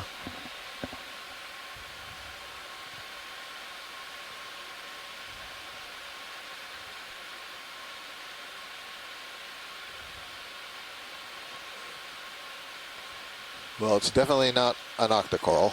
I can tell you that. So, yeah, I believe this is probably the telepathies. Yep. That is correct. So, yeah, interesting. This is another black coral. So I said earlier today that the tissue, the soft parts of black coral take on a whole variety of colors, and it's the skeleton that gives it the name black coral. So here we see one that's kind of got a bluish, purplish hue to it. And the polyps are so small that you really can't even make them out. So you can't really distinguish the individual tentacles. Back in the light there. You know, I can on some of these exquisite cameras just get a sense of some of them. But otherwise, no. All right, I'm trying to get a foothold here. All right, this is a large one. I have no idea about the growth rate. I don't know that anyone has ever tried to age that. And that was a beautiful change in focus. And now we're looking at another kind of black coral, the Leopathes, that we've seen several times today. And we've noted that as far as we know, this is the oldest animal on Earth, or an individual of this species, or this genus, I should say. It was, I think, Leopathes glaberrima. This would be a different species. It's got several basket stars with their arms kind of wound around the branches, type of brittle star, ophiuroid. I'm just kind of wandering, Brian, sorry. Not sure if that's that. Oh, that's another brittle star that we see the arms of there. You can really see the black color of the skeleton. Yeah, just while we're here, I was going to try to get eyes on the base. That's what Scott was, I think, looking for. It's just lasers, right? Nah. Looks like it's... Yeah, it's tucked underneath there. Obscured. Yep. Well, that was beautiful. That was great. See a little one of those goniasterid cookie cutter stars off to the lower right. Lots of diversity here. Another one of the bottle-brush Chrysogorgia on the left side. Plenty of Lophelia. This is a true deep-sea coral garden up here. Lots of diversity. There must be lots of food in the water to support all of these colonies that have probably been here based on their size, you know, for many, many decades. I'm going to raise in elevation. And they grow so slowly that, you know, damaging this with any sort of equipment, it would be hundreds of years, maybe thousands of years before it could all be replaced.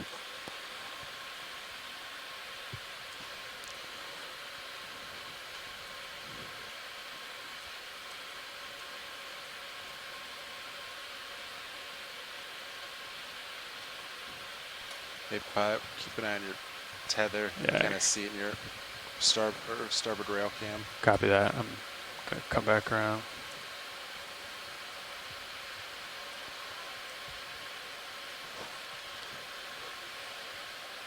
Sure.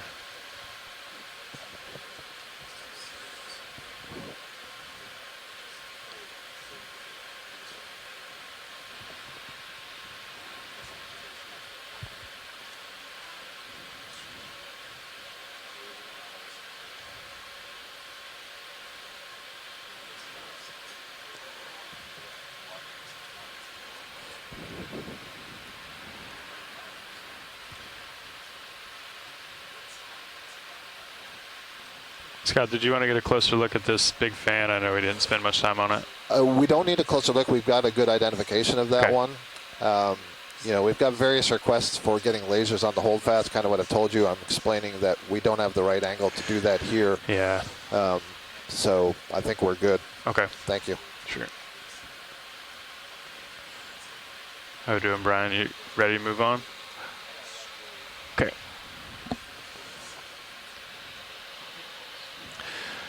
All right, Nav, so I think we're going to be in a little bit of blue water for a bit. What do you think? Blue view's not picking up much. Yeah.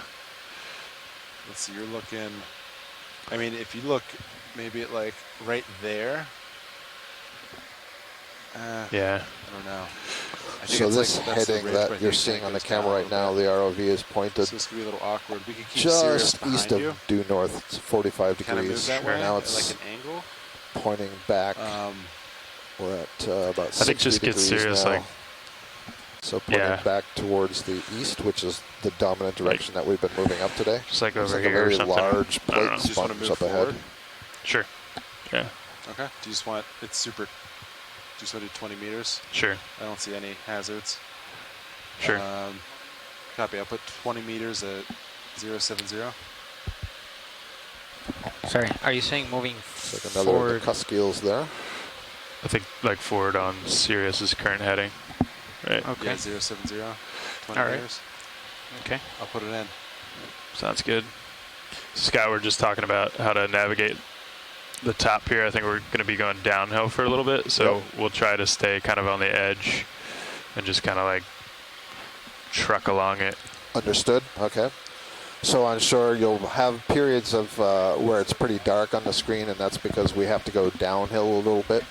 It's difficult for basically the ROV. We don't want to back down the slope, and so just stay patient while we go out a little bit into the water, and then we'll come back down and get the good images again. I'm really intrigued by this whip-like coral that's standing off the rock to the left, and then you see it's got the branches at the end. So one of my master's students, Mary DeRee, is doing a project. I would love to. Yeah. Mary DeRee is doing a project on this sort of structure of bamboo coral in the Pacific using all of the Okeanos Explorer imagery from out there. And we've been lucky enough to get some samples. And what we're trying to understand, I've said this a few times now, is how do these colonies change as they grow? And how do you know that, you know, this smaller, only a couple of branch thing is the same as this larger multi-branch thing? Like if you look at the top of the rock, there's something there with multiple branches. Is that the same colony as this one? We know they're both bamboo corals, but we don't know they're the same species. Okay, video, we can come in.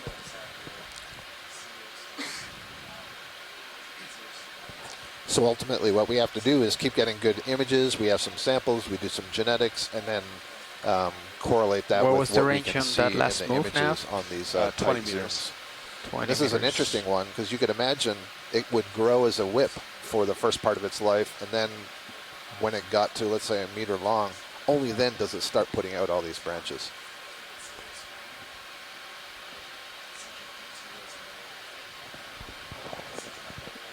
Yeah.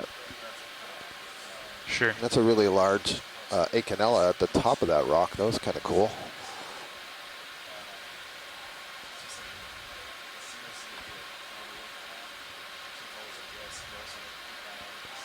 There's a pretty high density of polyps on this skeleton. To be perfectly honest, I'm not seeing any nodes yet, but I don't know. Maybe this is not it. No, it's not a bamboo coral. It's purple. Huh. Well, that's why you do the close-up. This looks like that purple one with the yellow polyps. I've just never seen a plexaurid that's had a long, unbranched stem or stalk that then starts branching later. And it must be something to do with the local hydrodynamics of where it's growing, but that's fascinating. Well, that's an entirely different morphology, colony-level morphology for a plexaurid than I've seen before.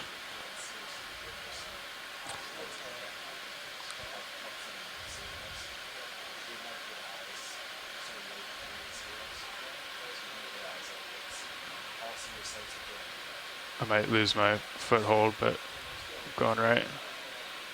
Okay.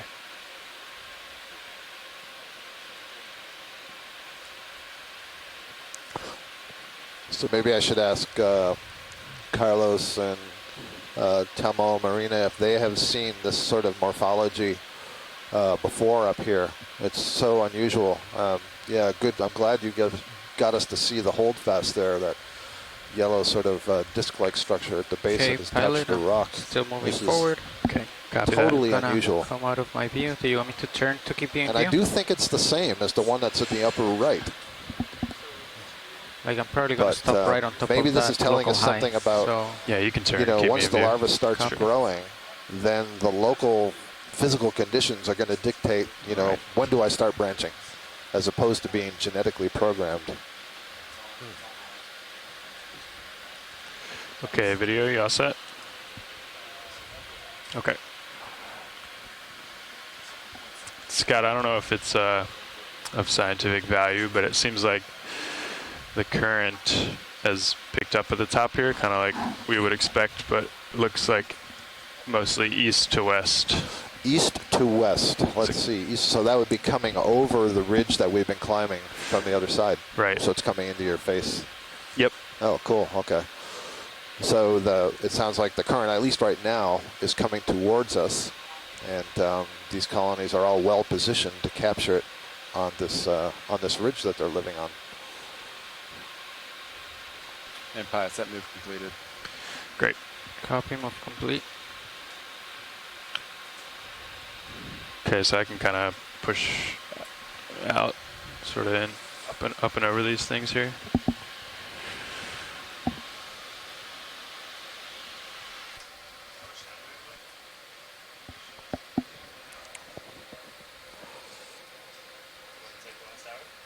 Sure.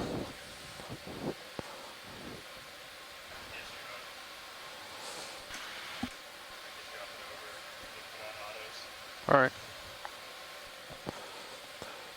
Chris, now that you've made all your plans, you'll be not surprised at all that that thing is so unusual people want to collect it. But if you tell me you've already made the move to move, then... No. We can do that?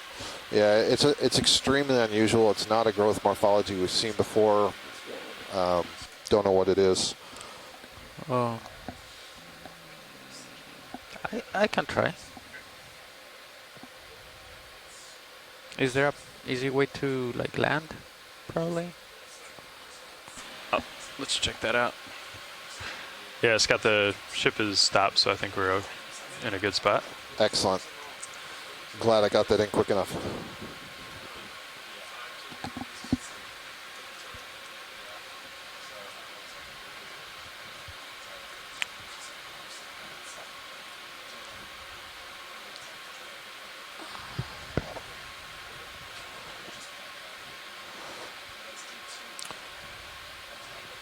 So pilot, this is going to be much like that last one that you just sampled.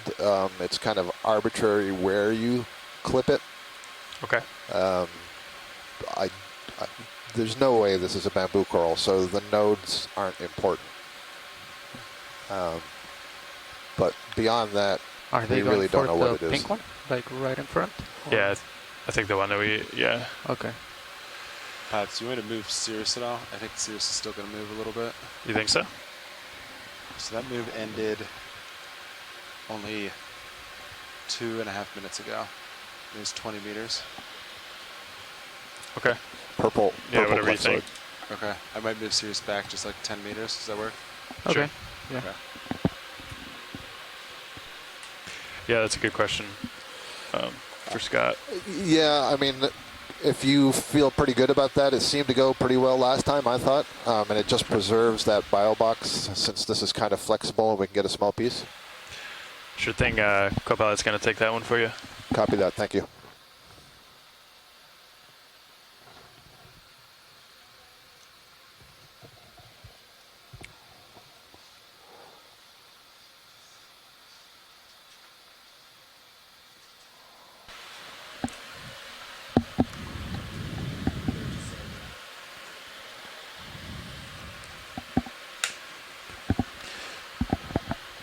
Let's come in video a little bit.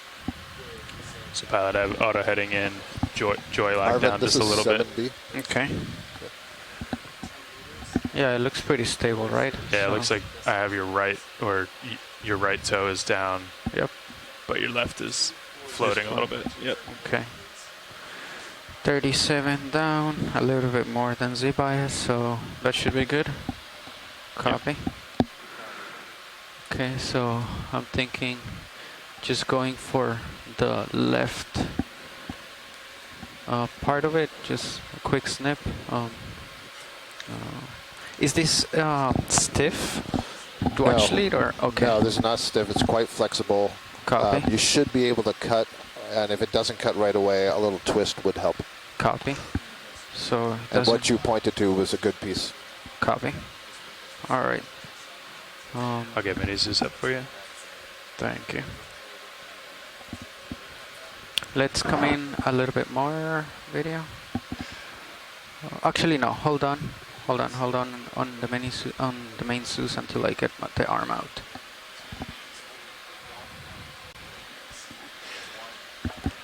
Now we want jar 2, you think? Yeah, jar 2 is yep, that's the next one in line. Okay. The bottom's at the bottom. We are not quite there yet. We want to, but get you ready. No, I meant like clicking the circles. Oh, gotcha. We'll get there. We'll get there. I like it. Okay. Okay, everything's ready. Hydraulics are on, yep. Copy.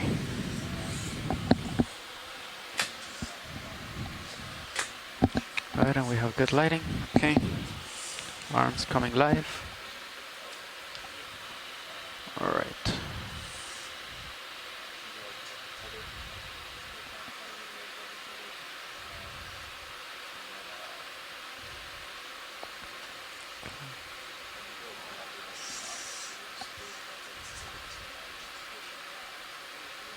Gonna center you up. Copy.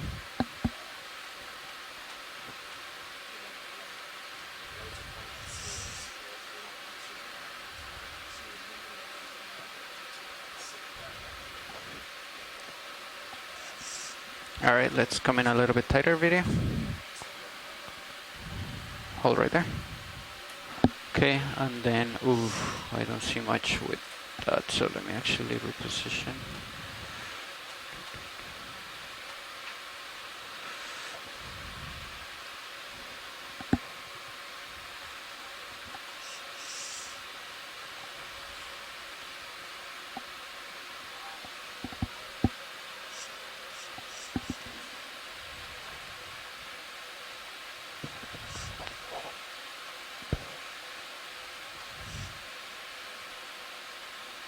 Okay, I have a better view right there. Okay. Okay, so you can come in on minisus. And then I'm going for the left part of it.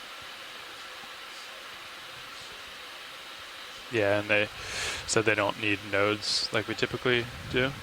So I think any snip that you can take without damaging the rest of it, you know. Copy. Okay, grip force 4. You didn't change this when you did it, so it's fine. Yep, should be good. All right.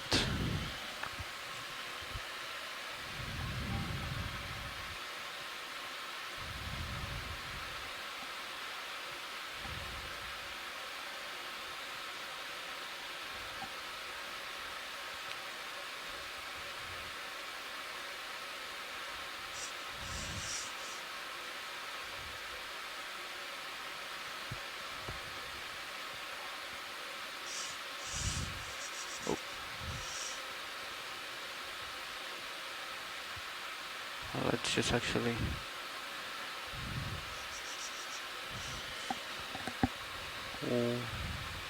you could turn force feedback off if you're worried about that. Okay, I'm just gonna try to let's come out on minisus video. Right there, that's good.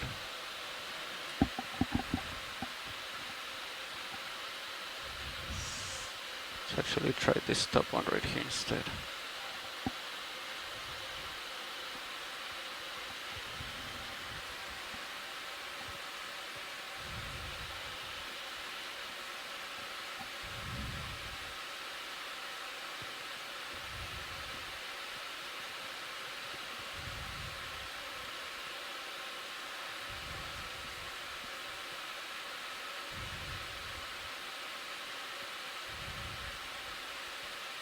Okay, if I close it right there, watch lead, that would be good. Yep. Okay.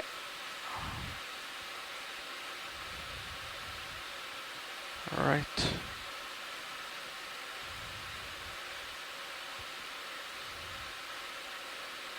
Oh, I think I cut the one I was going for, and what I got the other one as well. I think you just a little rotate. I wouldn't pull on it. You're, right. I think you're muted, Scott. You're muted. Yeah, there you go. Nice. All right. Let's come out, video. Thank you, everybody. He clearly didn't need my help. Okay, and then grip lock on. Okay, we're safe. And then, all right, that's a good position. Okay, so right there is good just to come up. Yep. All right. Arm is indexed out. Coming out of Geologic. And auto XY worked pretty well for me earlier. Copy. Okay, lifting up slowly. I don't have altitude lock.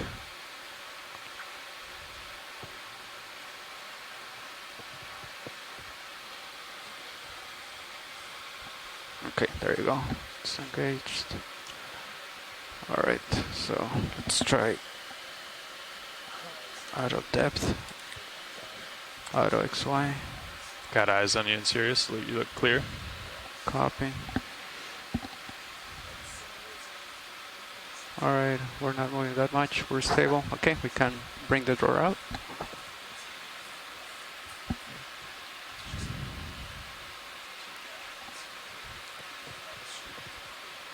How's that? Yep, that's good. All right. All right, so I guess let's bring Mini-Zeus over and center it, and you can come in on Mini-Zeus video.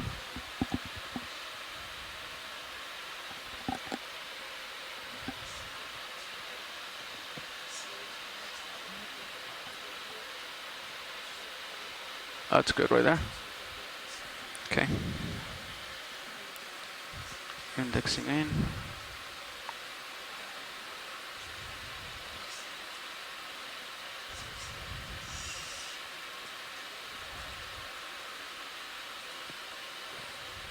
Full inhale. Copy.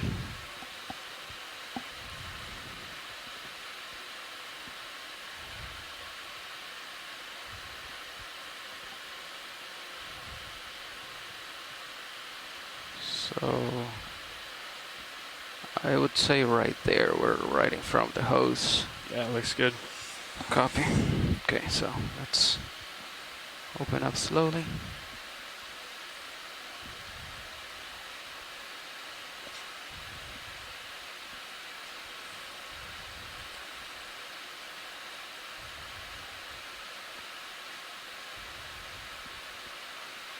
Nice. There goes one, there goes two. You guys are good.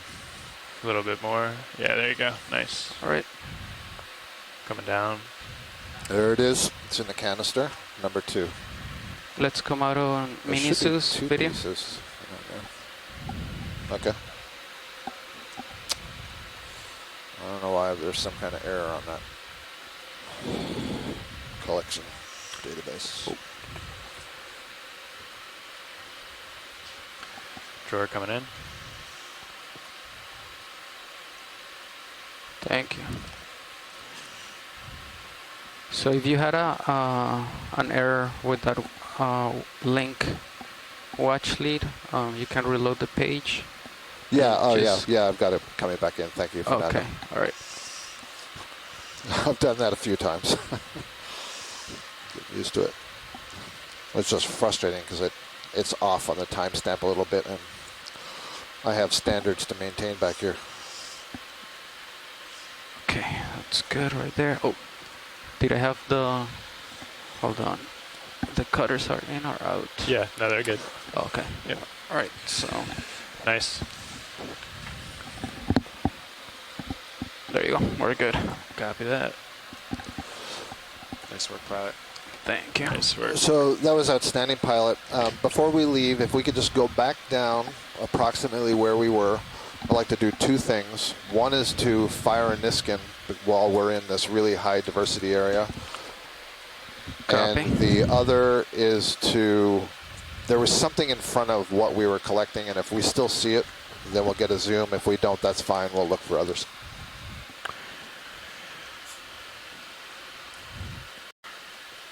Okay, so I'm backing up, and then what you were seeing before, you mean these subjects right in front of us, or it was something else? Yeah, it was right at the base of that thing you just collected. Yep, oh, so if you okay. just go in forward there. Copy. Thank you. It's like a fuzzy, whitish bush that's on the lower right of what you just clipped. Okay, I see it.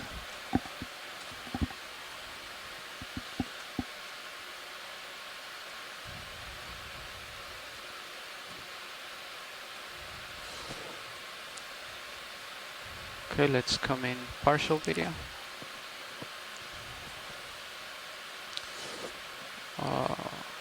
It's this one, the one that's... yeah, there's two of them. The one that's dead center is just fine. Yeah, I think they're both the same thing.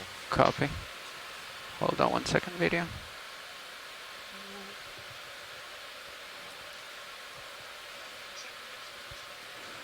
All right, let's come in. Reset, fire, reset. Yeah, let's come in. So you always set up to the next one. And at the end, we want it to reset too. Otherwise, we have to like pry the little thing open.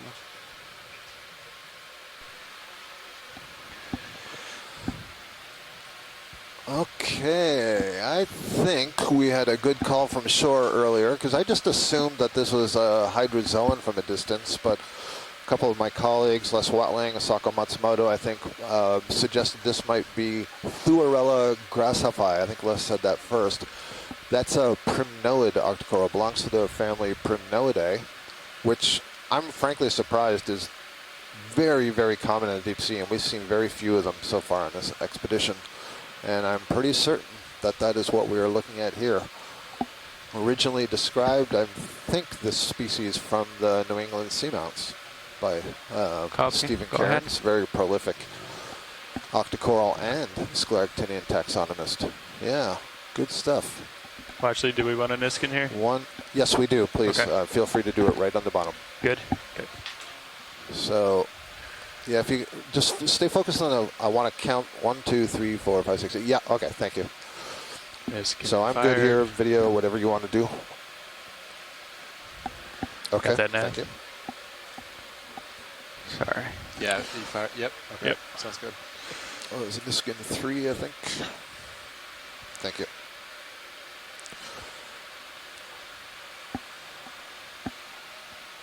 Do you want me to tilt up, you said?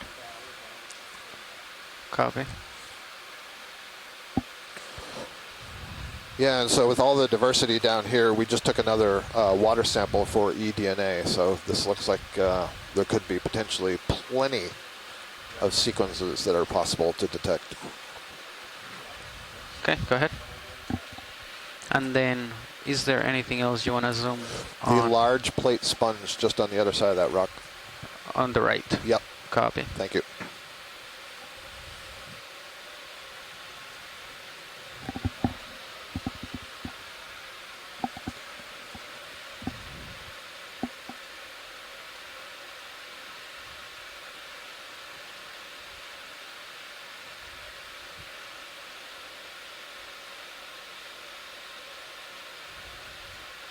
Just watch your tail, pilot. Oh. Sorry, I didn't see that.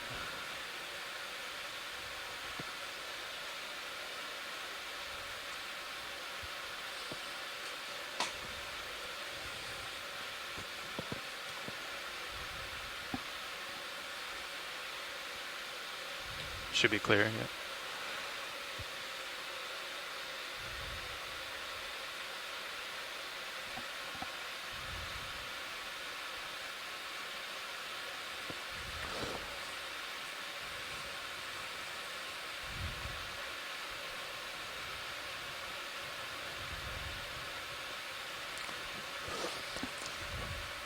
And pilot, can we have the lasers back on as we look at the sponge, please?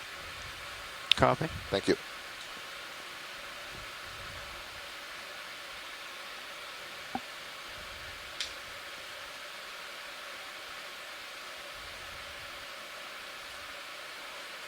Okay, I went too much to this side.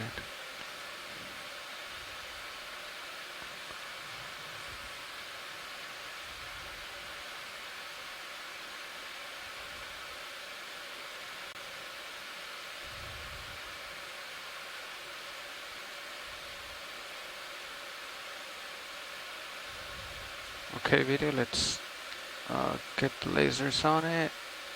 Okay, then let's come in. Huh, look at that. This sponge is growing over a coral, and yeah, I'm not sure who got there first. I think it's a Lophelia type coral, but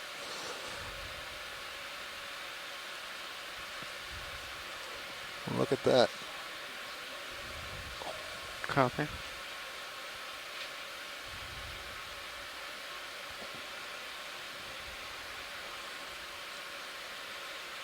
I think they're hovering above this large sponge. Is another purple plexaura that looks like it has a long stem without branches, so that's kind of interesting. Look at that. It's like this Lophelia is wearing a sponge as a cape, or it's in its own little amphitheater or beach umbrella, I suppose. Back left, the beach umbrella sponge. First, probably. Yep.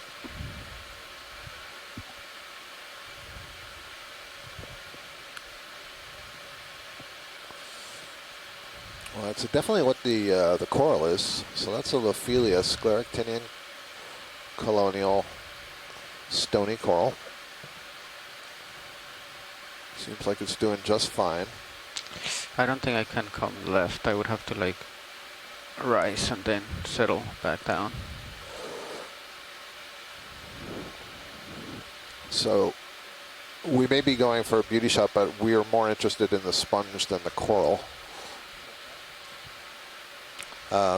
Joanna offers an identification of Vulcanella, which would be a type of demo sponge. Again, demo sponge is this very large group within the Porifera, the phylum of sponges, where most sponges would be classified.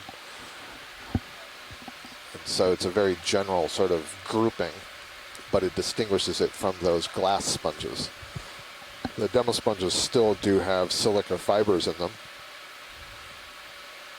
just don't have the same kind of construction. All kinds of barnacles as well on that coral tucked under there.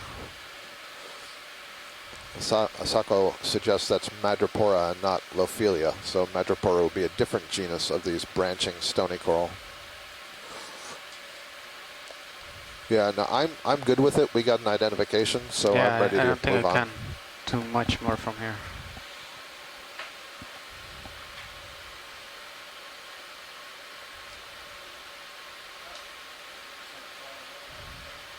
Okay.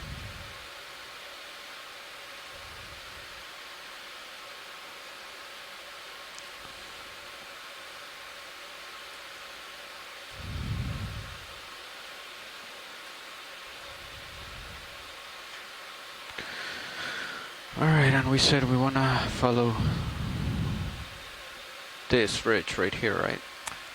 I think so, just relatively north or maybe even a little east of north, right? Yeah, sonar's not super clear. Everything kind of looks kind of flat, but yeah, you're looking 10 degrees. I'd say that's probably the best bet we have right now. Yeah, so we're at the more or less local summit of this like this normal fault that we along the ridge started our dive on. Sounds good. Our dive on. Yeah, about you guys want 15, 1,075 meters below sea level on the 15 degrees. Yeah, I'd say 20. 20 degrees. No, 20 meters. Came up 20 meters. About 100 meters. 15 degrees. To the top. Copy that, Pat. You ready for that? That's I'm a ready. little unclear from our bathymetry. Ooh, get that guy. We have to ascend. You can see this long exposed ridge of pillow basalt fragments. I mean, if you want to come in like quick zone, get a beauty shot. You see this shrimp dancing through the water column.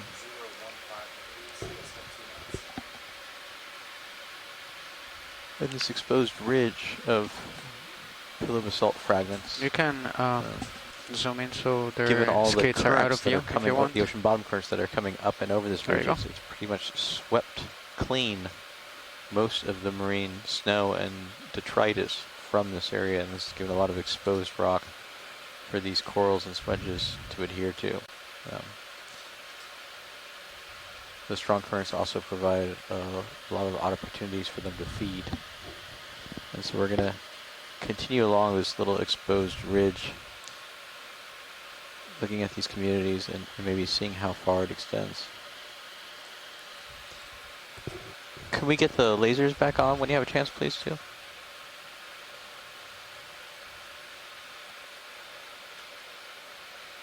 Thank you.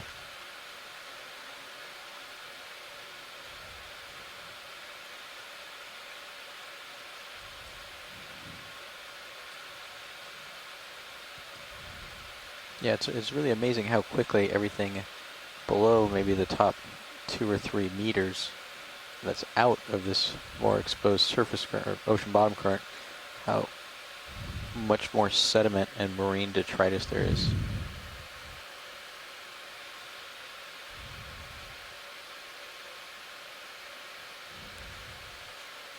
And it looks like we might have another large outcrop ahead of us, about 30 meters out on the sonar on the blue view.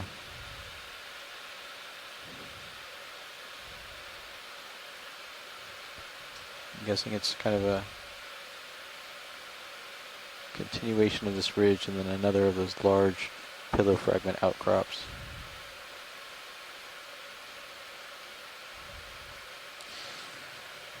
And so if you're just joining us, we're about 340 kilometers north. I'm going to come down just a little bit. The Azores. But copy. Heaving a lot more than I thought it would, so. We're on stay normal off a little fault bit. That's just north of a small step over in the Mid-Atlantic Ridge. Mid-Atlantic Ridge is extending northward, running more or less north or south, and then gets to about where we are, and it steps over. There's a small transform fault to the west. It moves about 13 kilometers westward before it moves north-south again. And so we're just a few kilometers north of the beginning of that step over, north of the eastern portion on oceanic crust that was erupted about 1.4 million years ago. And most of the area that we've been seeing has been characterized by lots of marine detritus and marine snow and coral skeletons.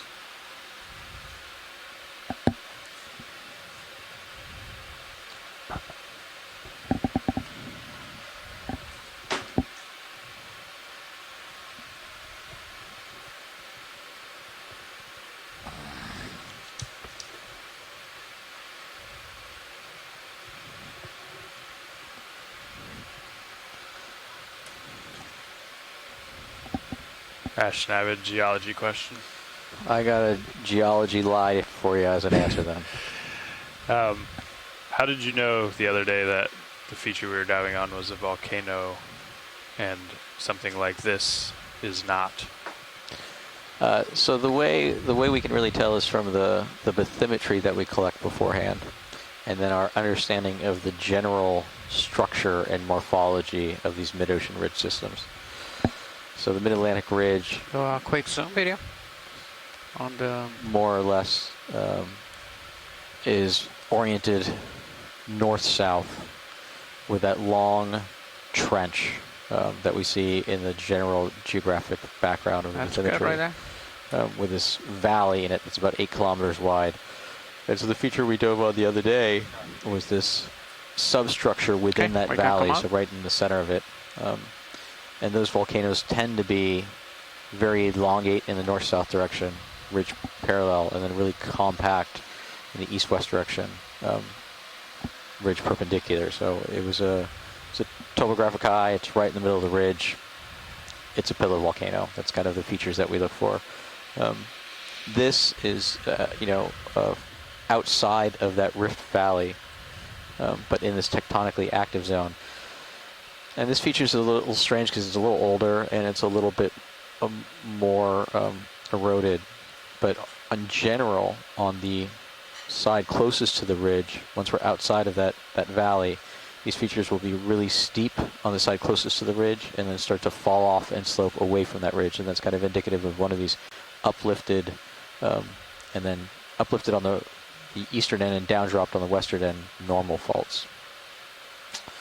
But you don't expect to see kind of big volcanic features outside of that rift valley. Thank you. That was Well, I do what I can. Okay, so from here we just jump to the other one? Not try to go down? There was apparently a bubblegum coral in this general vicinity that somebody wanted a zoom on. And you have another outcrop, Scott, on the, if you look on the blue view ahead of you. Okay. Oh yeah, off to the... I almost couldn't hear you, Sean. That direction? Yeah. West, east. I unlatched you. Or southeast. But still, like, I'm listening to you right here, so I should have.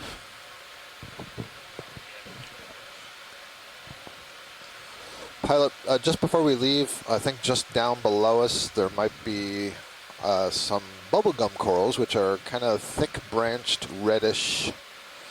I just walked in, so I wonder if it's that thing.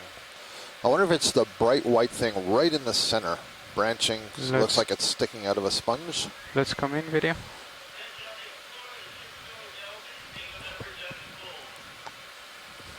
I gotta go. Copy.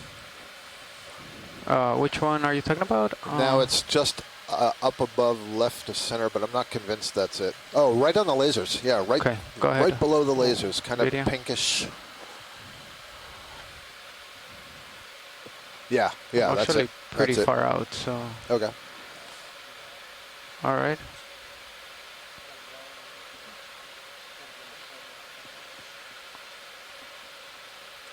Yeah, that's definitely it. So here's a bubblegum coral with the polyps extended. Earlier today we saw one where the polyps were retracted. And you can see the kind of thick wads. These branches are really quite thick. And this one seems to be growing. I can't tell if it's actually growing off of that madrepora or if it's growing from behind the madrepora. But that's good. Yeah, let's go out video. Thank you. Okay, so I'm gonna try to acquire the other. It's another one of those Hertwiggia yellow vase sponges. All right, pushing out. Seen a few of those today. And then you can see that this is an interesting transition as we, thank you for leaving the lights on for a second. We're coming off of this, you called this like a, I don't know, pillow cone or eruption. What did you call it? Not a vent. Well, it's structurally, but not tectonically. It's just a ridge. But okay, so this little ridge, but as it goes down onto this flatter part, you see all of those suspension feeders are gone, and we have accumulations of the rubble and so on. It's just neat to see that transition. But in regards to terminology, that ridge word I'm using is not to imply any type of volcanic or tectonic activity. It's just the same as a crest or just a structural high. Yeah. Pilot, can we get the lasers back on, please? Okay, they're on.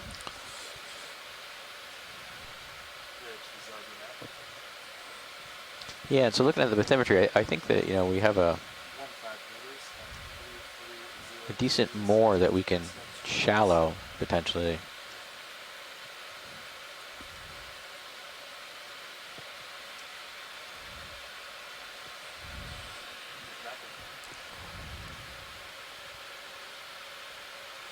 All right, let me know if I get too far out, co-pilot. I wonder if this is probably another big Tylopathes black coral fan in the distance there, and flanked by a couple of Leopathes black corals. They grow big around these parts.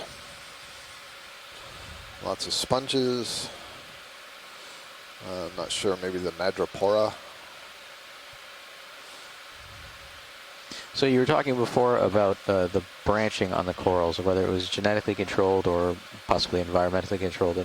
And I can't help to draw probably the very, very bad correlation to trees and how some fruit trees, where you clip them, it'll actually precipitate more budding and branch growth, depending on the hormone feedbacks. Do you think that there's any similar phenomenon in the corals in terms of, the places where we snip corals, will you get significant more branching at those locations? Let's have a zoom on the anemone as it goes by. I might not have to zoom since it's come to us. There we go. Thank you. I think it's actually a really good analogy. I would predict that there will be regrowth, and it'd be interesting to see if it's a normal regrowth or some aberrant branching, because, you know, we did see in some of those past dives what Are we interested in this close-up? No, we've imaged that really well. Okay. I mean, you can get just a brief close-up to verify that it's the same thing. One thing that would be nice, though, is this has a clear shot of the holdfast, that black disc that's attached to the rock at the base. Copy. If we could place the lasers on that, that will help us understand something about the size, and later on when we do get some aging of other corals, we compare that part of the colony. Thank you.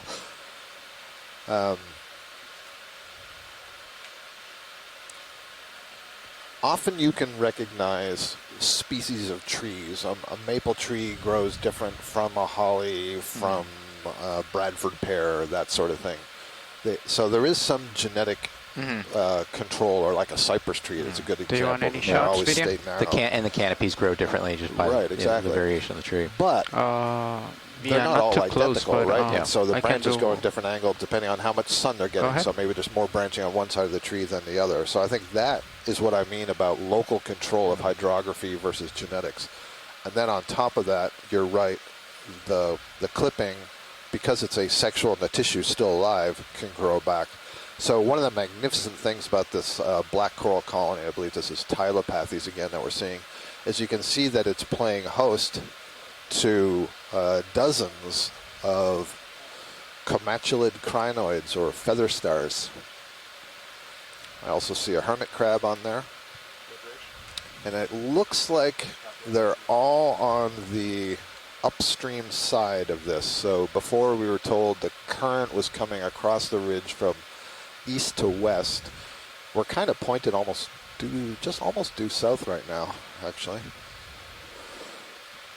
Yeah, this is great. Oh, no, they're on both sides, the crinoids. Some barnacles in there.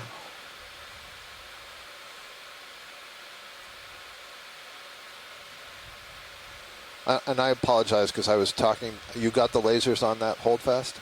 At the beginning, yes. Yeah, before, thank you very much. Yeah, before we... Oh, the base as well, yes. Yeah, the base, yep. Excellent. Go ahead. What's that, after you finished with this shot, I want to go back in and look at what the yellow thing is right at the base to the lower right of that colony we were just looking at. See, it's got like 4 long stringy arms. Come in, video. It's just zoom straight in, right in the center, and now it's to the 5 o'clock of the lasers. That yellow thing you see 4. I don't know if that's a black coral that there's 4 of them growing from the same position. Not quite sure what he's talking about. Yeah, this yellow thing. That's what I'm talking about. Yep, exactly. Okay. Yeah, so we saw one of these before, and I thought it was in an unbranched form, but now I see that it branches from near the base. Into it, so that's great. Maybe we can get an ID from shore on what this thing is.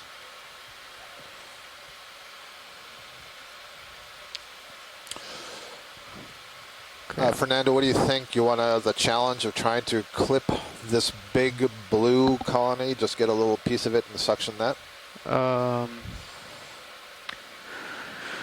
Let me see, where we would land. Yeah, I mean, we've seen more than one of them, so we could hold out and hope we see another one if this is not a good location. Where do you think I could land, co-pilot? Because maybe just put the toe right there on the same as we did last. Okay.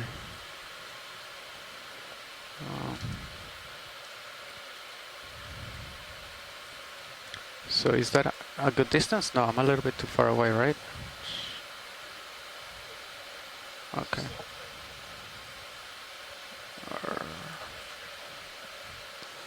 Okay. So today we have ship seen is stopped. I think seriously orange, a little red, bit more, but black corals, purple, blue, black corals, transparent black corals, and yellow black corals. That thing there with the what look like 4 strings. All right. Tentacles. Going down 40 on the birds. But still haven't seen my favorite color. Joy lock. Tilting up. So the yellow one is in the family Aphanopathidae.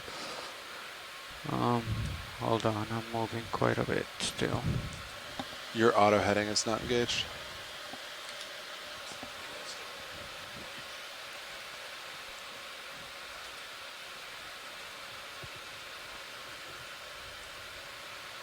Okay, let's see how this holds. Okay. And then watch lead. How much? I'm gonna try to go for the top right there. Okay. How far down? Can we come in video? How far down do you want from the tip? Yeah, we don't need to go far. Okay. So what I would say is a small piece that you feel comfortable can be suctioned. It should be relatively flexible, so go down the hose with no problem. But one thing about these is the skeleton is harder. It's more dense than what you've been clipping so far, so you've got to get it into those clippers well. Okay, sounds good.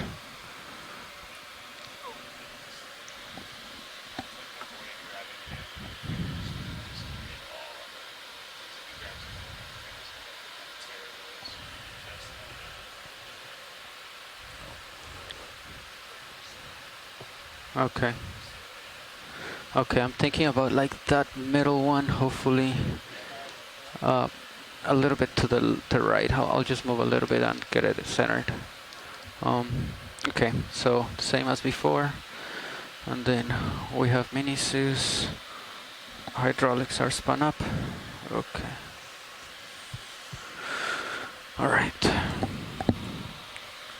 Arm is live.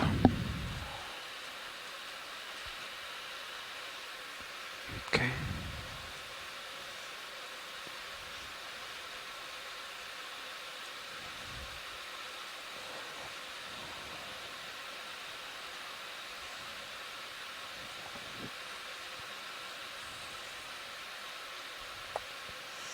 Okay. Let's come in video on the main camera.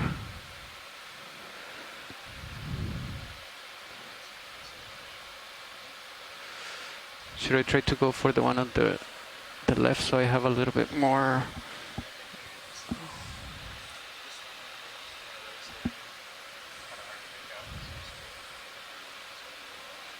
All right, let's go ahead and zoom in.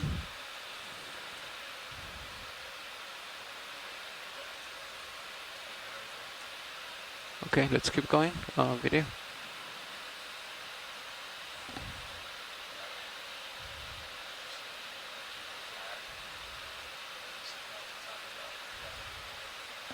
Okay. All right, and then let me just get a little bit closer.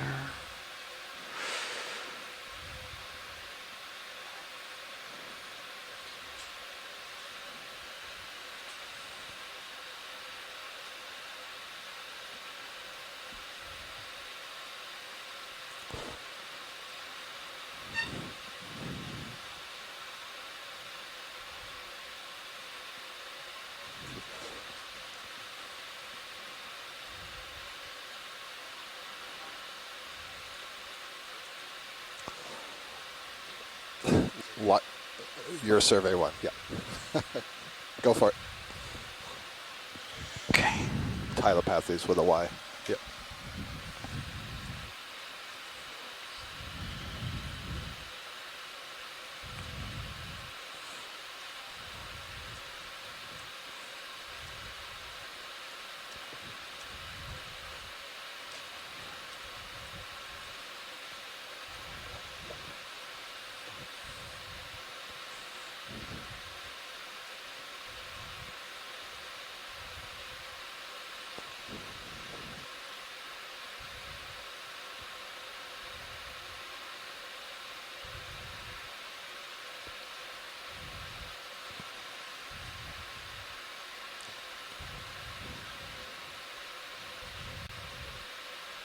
Okay, I think right there I should get it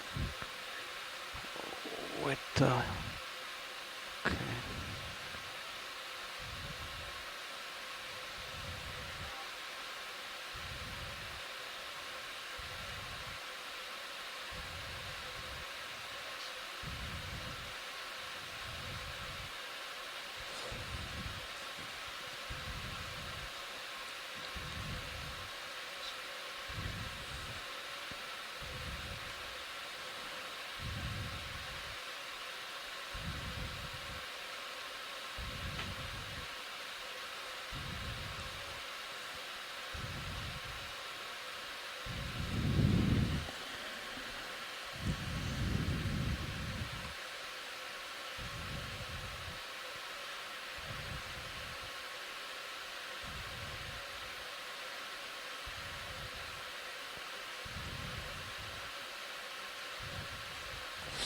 Can't say I didn't warn you that had a dense skeleton.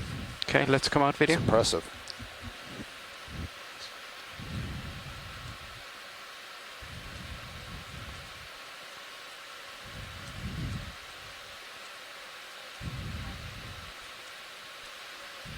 And we're going for canister 3 for suction sampler.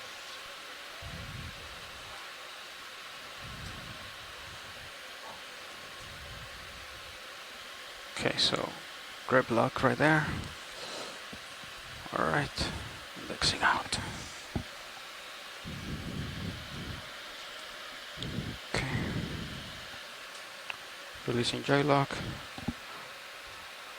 Auto head out.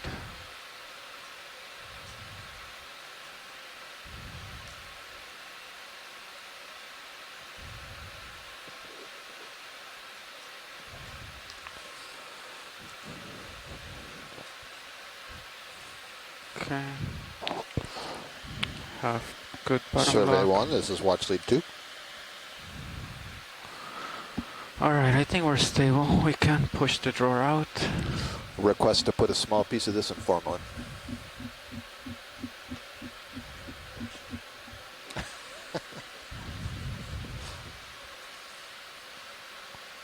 So hopefully I didn't get a piece too big for the hose.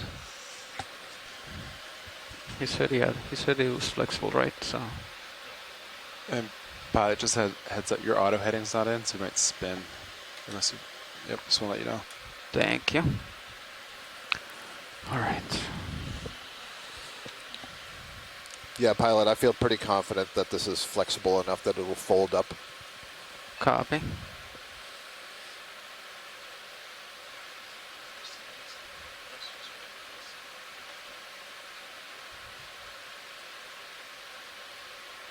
So how would I get the jaws lined up? So I'm maxing out right there to one side, and then I think, yeah.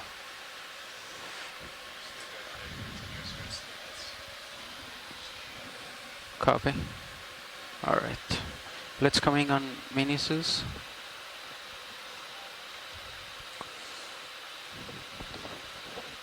A little bit tighter.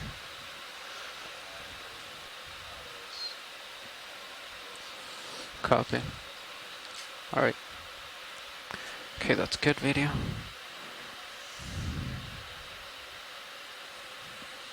And then we're inhaling. I see. Okay. So.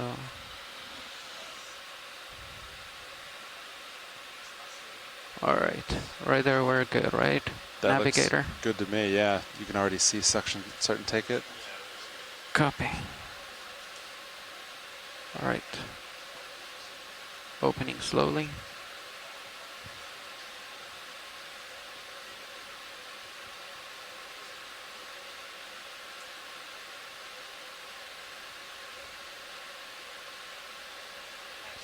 Nice work. It's in. In the canister. Nice Very work, nice pilot. collection. Very nice. Those black corals are always tough. Let's come out video. So an interesting observation being made by our scientists on shore that these really large colonies, this tylopathes that you're seeing, are particularly susceptible to longline fishing. When the long lines come down and then they're dragged up, they get snagged on these really large colonies that are unfortunately right up at the top where they'd probably be putting the long lines as well. So another reason why we're kind of exploring some of these habitats and trying to identify what are the places that have these vulnerable marine ecosystems, these communities that are most susceptible to damage, and in particular where you have the very slow growing ones that may take centuries to replace. It would be really good if we could cordon off that area and try to restrict the resource extraction from it to protect these magnificent ecosystems. Okay, watch lead, I'm back with you. We're ready to move on, I think, after that. Thank you. Copy. That was a really nice collection. Those black corals are always tough. All right, so... My colleague noted that the yellow one is named Antipathes viminalis. That's that one that had the 4 long branches that branch from the base, that black coral. So, very colorful black coral day. So I think, let's see, D2's looking like 4-0. I think there's something out there, like right there. See that on blue view? Yeah. So it's like maybe 3-5, right 3-0. Okay. Yeah. Do you want to, let's see, that's, looks about 20 meters out from D2. Do you want a 20-meter move there, or we could cut it short to 15? Sounds good, 20 meters. We are ready. Let's see, yeah, 25 degrees. Yeah. I'll do like 3-0. 030, decimal 2 knots coming up. Sounds good. Thank you, Nav.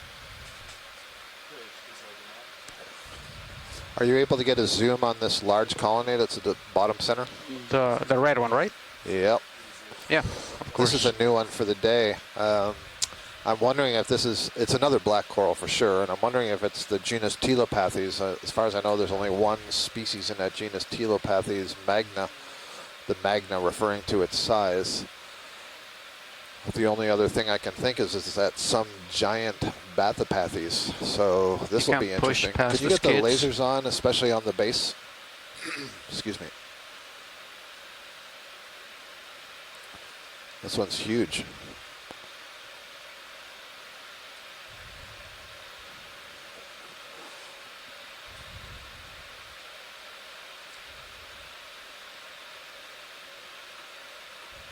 Yeah, I think I have to go a little bit farther down.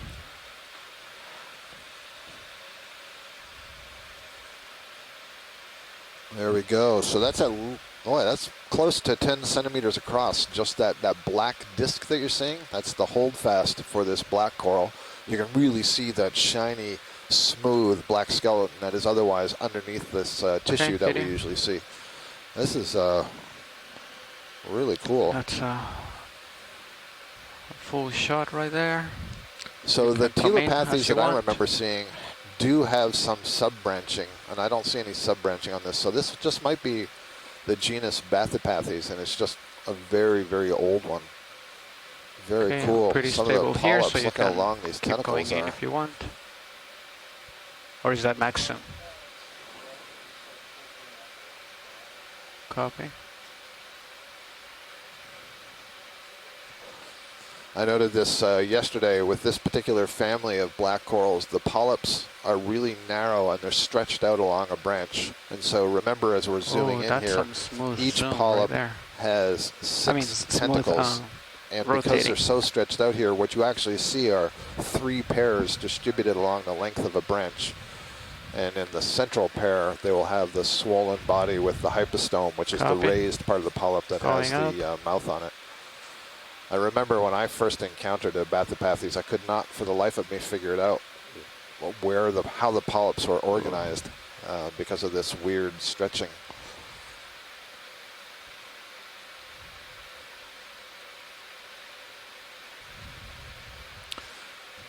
And keep in mind, you know, in the middle of each 6 of these tentacles is a mouth. So, I mean, we're literally looking at thousands and thousands of mouths hanging out in the water column, I assume, all trying to grab something to feed. There's some suggestion that some of these corals may be able to feed on dissolved organic carbon, so some molecules that are dissolved in the water they may be able to uptake. I think that would require some stable isotope analysis of tissue in order to know for sure.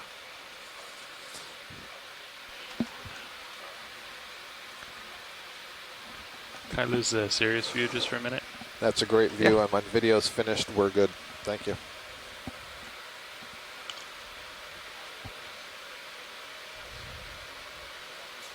Copy.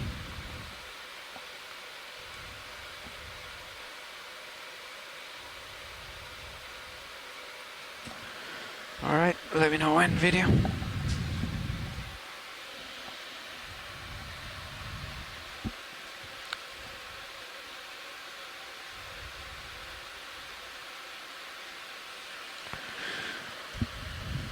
Looks like we need another LED in the middle back there. It's a little dead spot.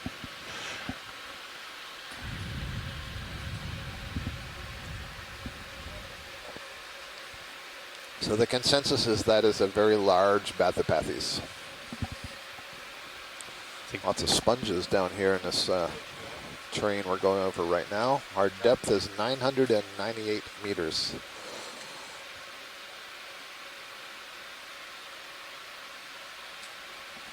Have you at 70 degrees.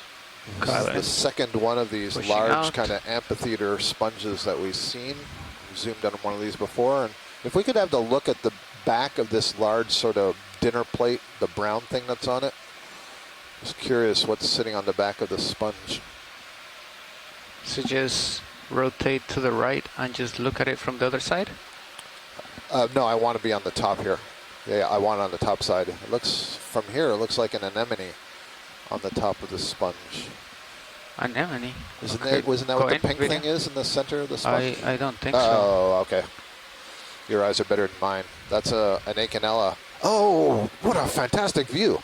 So this is Okeanos, the bamboo coral, and I told you earlier that it could grow on a rock with a holdfast or in the sediments, and when it's in the sediments, its skeleton drips like wax. Well, here it's dripping like wax on the back of the sponge. So those things that you see dripping down there, that's the base of the skeleton, and that's what allows it to grow in sediment as well. Oh, what a beautiful view. That is great. I might not be able to keep it steady video. Yeah, nice stuff. Very cool. So that's all calcium carbonate that's been secreted by the coral itself. Saw that. Fantastic. Coming back up. And if you see it on a rock, you'll just see that that's like a little round disc. Whoa. I think that brown thing Getting just to closer, the left, sorry. we're looking at the top view of Yeah, a I lost my footing, Parantipathes so- black coral. All right. Well, I'm glad I went and looked at that fake anemone. Anything else you want to Everything, take a look but at? no. No, we can move on, pilot. Thank you. All right. Let me back up a little bit, video. So for folks unsure, we are now headed more or less north. So we are moving along the top of this ridge-like feature that we've been scaling for the earlier part of the day. Nice jellyfish there moving through the water column, maybe an atolla. Going video.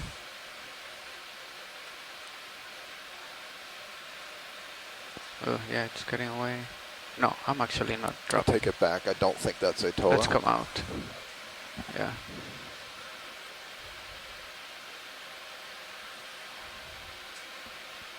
Okay, you can zoom in past the skids.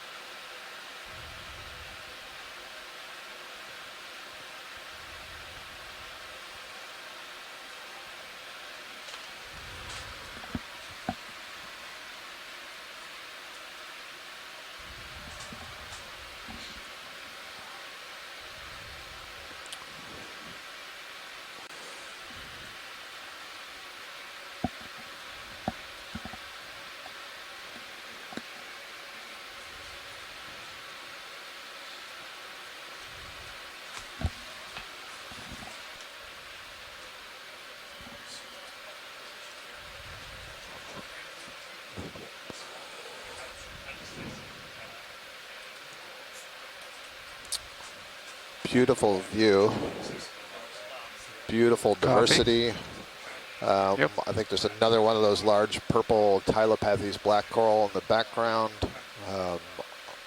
So now I'm kind of doubting myself. I'm not sure if in the background just to the left are two bamboo corals or if those are those purple plexaurids that grow in the long stalk. I can't identify from a distance anymore. Oh, for the first time, pilot, if you can just swing, keep going left, that's good. You see that squiggly sort of line in the lower left corner? Yep. Yeah, please. Copy. That's probably a Phanosticopathes, another kind of black coral. Let me actually, so I think we're going to switch right here. So I'll let the next pilot know that you want to take a look at that. Copy that. Nice job up there, Fernando. Thank you.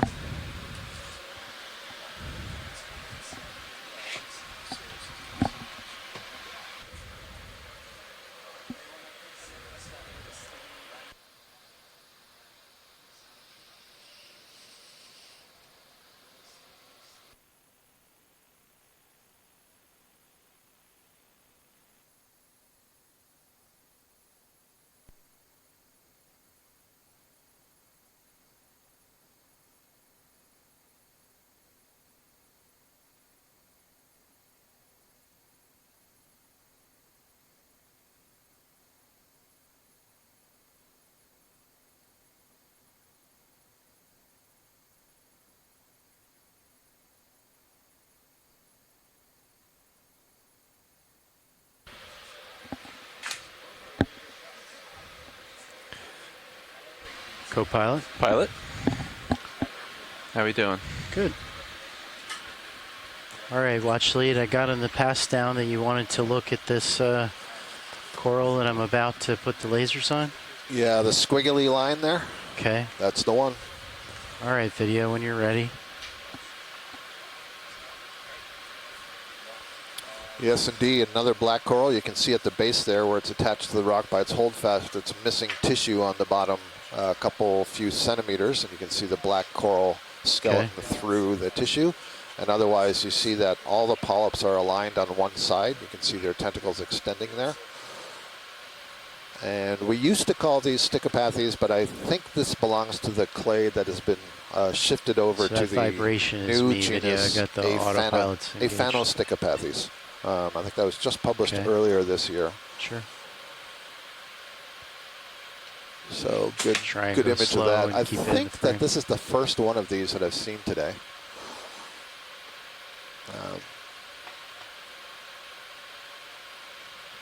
Yeah, good stuff. So I'm ready when the video's ready. Copy. You can see a snail in the background there if you want to play with your focus. Or is that a hermit crab? A hermit crab. Yep, you see his little toes sticking out in front. Okay, I'm tilting up.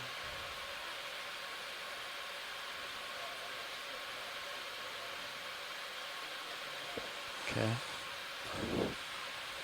All right.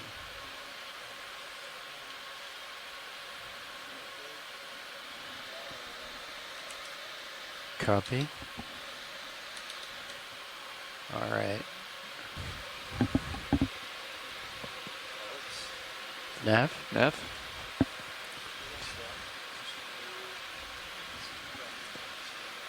Okay.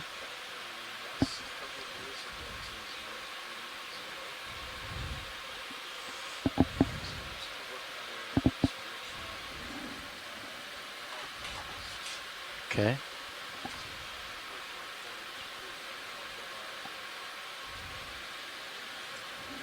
Copy that. Okay.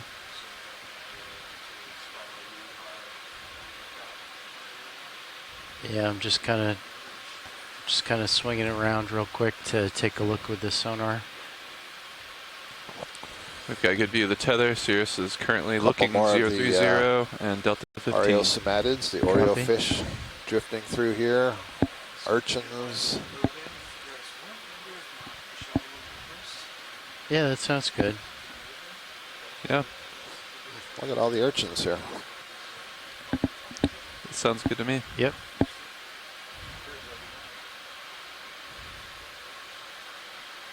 Okay. I'll kind of keep these features in view while I work my way. Roger that, pilot.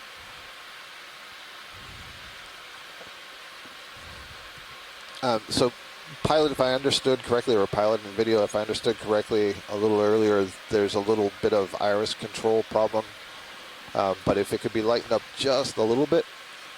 Did you copy that video? Thank you. I'm fairly far away right now, watch lead from anything, so I think we're outside the light pool of anything that you might want to look at. Yeah, this was a comment from earlier when we were up against the rocks, but I totally understand.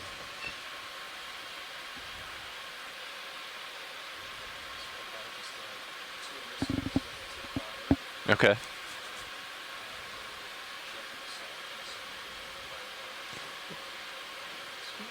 Roger that. And how are our sample drawers?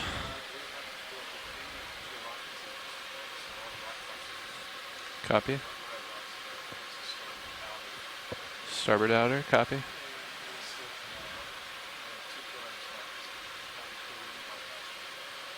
Copy that, thank you. I'm going to bring my camera up slightly to look at you, pilot. Copy. Yeah, just to give a heads up, unless we see something unbelievably astounding and out of place, I don't plan to collect any rocks here. And Nav, I was listening along there. That was accurate assessment, and we will want to do those last two Niskins, one just before we leave bottom and the other up in the water column.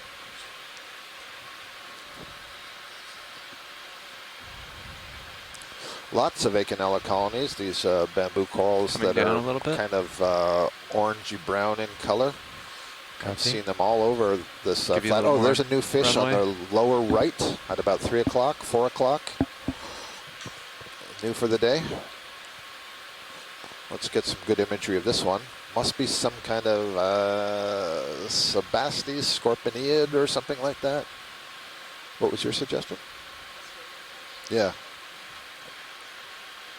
Nice. Sirius Zeus having looking a little 4 or chat 5 with that degrees. cup coral just in front of it.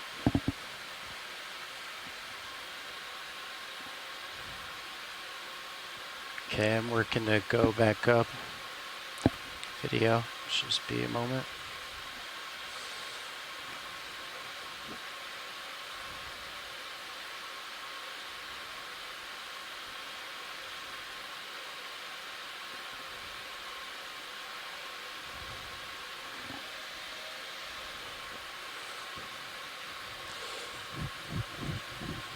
Trachyscorpia cristulata, the Atlantic thorny head. Thank you, Telmo. It's Telmo Murado down in the Azores. Yeah. Let me sit down. I'm having a hard time keeping it steady. So I can tell you sure we've got the fish ID'd, so you can do that for I think video. we're having but we any have tether what we pull, need. but I can come down a little more if you need. Okay. Thank you. I don't mind video. I just wanted to let you know that. Yeah, usually we are. We, as you were saying, we need to get that good shot of the head, but I guess this is a well-known one. Feeling that move, pilot. Okay. Assume that's small. You have time now. Small parentopethys. Thank you. I don't see it.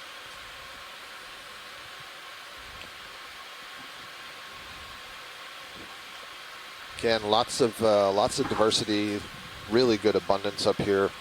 You know, there was one point earlier today we were sampling, I forget what, and I saw a small rock pen colony, but I haven't seen any others since then. And you can bet I've been looking. This must be another Bathypathes black coral, this feather-like thing that's sticking up right in the center. Coming up a little, and that's looking just down. like the large one that we were imaging a little ways back. Lots of sponges. I'm seeing another one of the yellow Antipathes going off the screen to lower right. More Okeanos bamboo corals, those light orange colored colonies.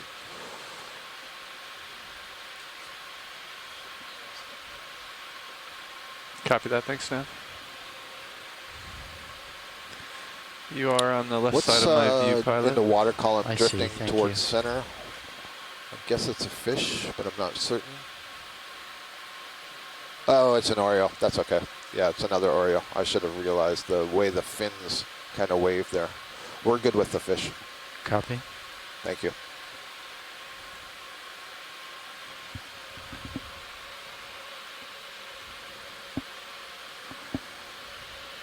Yeah, I think doesn't seem like there's very much of anything that's interesting straight ahead, co-pilot. Yeah, copy that.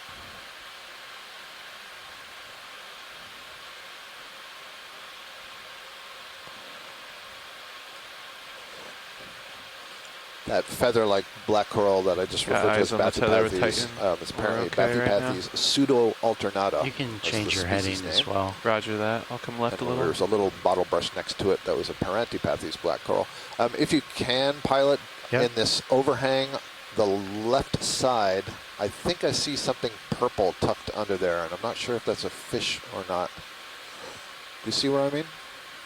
Just in that little overhang? So underneath. So where is it in relation to the lasers? I'm trying to find it. It's to the left of the lasers. Okay. The other side of this little grotto, there's something purplish in there right behind a little bit of a fan. So just to the left, and lasers on it now. Okay. Co-pilot, why don't you deploy the port lower and swing it inboard, see if we can get some light in there. Roger that. Spinning up hydraulics. From this angle, I'm now thinking it's just going to be rubble and not deploying port fish. Lower. I was hoping it was a codling or something that was stuck down in there. And deploying slightly. Ashton, Les Watling is wondering if this is a carbonate crust. Get a little closer too. We saw a lot of the carbonate crust on the top. You want that fully deployed, or? Yeah, swing it Yeah, forward. I think this and is all partially lithified carbonate crust and carbonate ooze. Yeah. You know, port, sorry. I'd expect there's some manganese on some of the harder rocks, but nothing more than maybe half a centimeter at the most in terms of manganese crust. So would this carbonate be from coral reef, or is this consolidation of? I think this is consolidation. It's a little sticky. Give it a second. Okay. That's full command to it. Slowly coming in.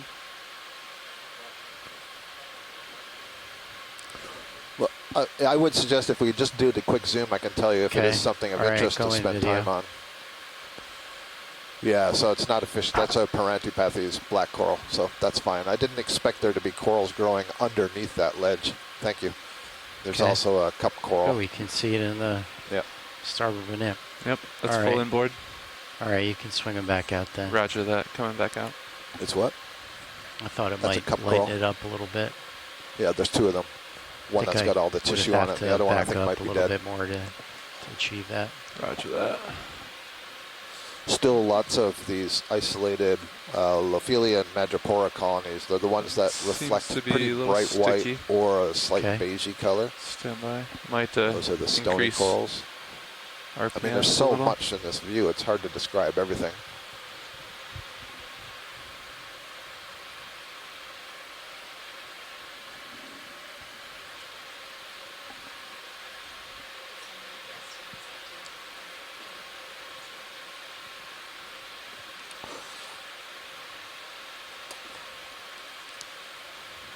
Caitlin, our video clipper back here, was just asking me if any of my grad students have to identify all this stuff. And so sure enough, I have 5 students in Lafayette right now who are working on annotating these videos. I think it's moving very 3 grad students and 2 undergraduate students.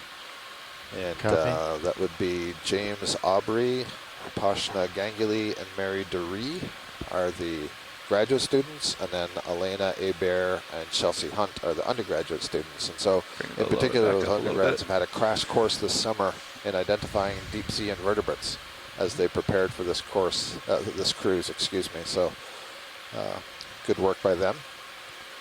And the email I've had from them, they're really enjoying this expedition. Yeah, that sounds good. I think, yeah. And don't feel bad for them, they're being paid for it. I'm looking due north right now. So, belay that real quick, Nav. So, the previous move was 330? 030. 030. We may want to continue moving that direction if we want to follow the contours. And I don't know if there's a little drop off ahead of you there. Hard to see past your light pool. Okay, well, let's take a quick look with the blue view. Stand by. Looks like looking up the kind of rocky, interesting things are. Yeah, does look like a little bit of a drop off. A plane. Yeah, off to the right. There. Just like more of that flat. That's to our port right now. I agree.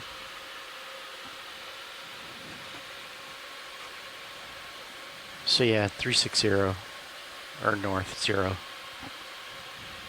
for 20 meters. I think the port lower is just finally getting back into position. Copy. Yeah, just keep working on it. Copy that.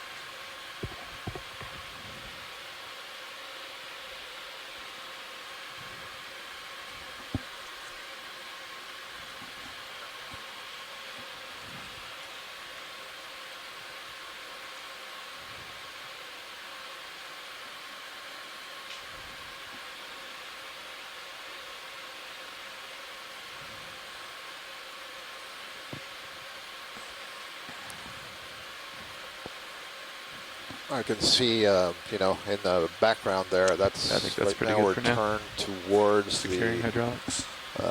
Northwest, which kind of looking a little bit down the slope. Hydraulics secure, looking due all north. Of the stuff that is coating the rocks down there. Quite impressive. But we'll be turning a little bit to the right and headed north along this ridge, I believe. Is there anything in particular that you want to take a look at, Watchley? Wow, pick something. Let's see. Swing just a little bit. You're going to be going to the right, is that correct? That's true. Yeah, so if we just turn a little bit to the right. Okay. Let me have a look at what's on the rock here that we haven't had a good look at yet.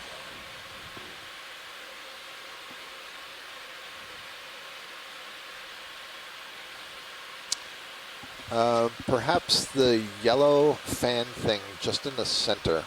Okay. Not even sure at this point if that's a sponge or if that's an Analopsamia, which would be a stony coral. Who knows? Maybe it's yet another kind of black coral. Okay, I'll get a little closer first. Then we can go in video.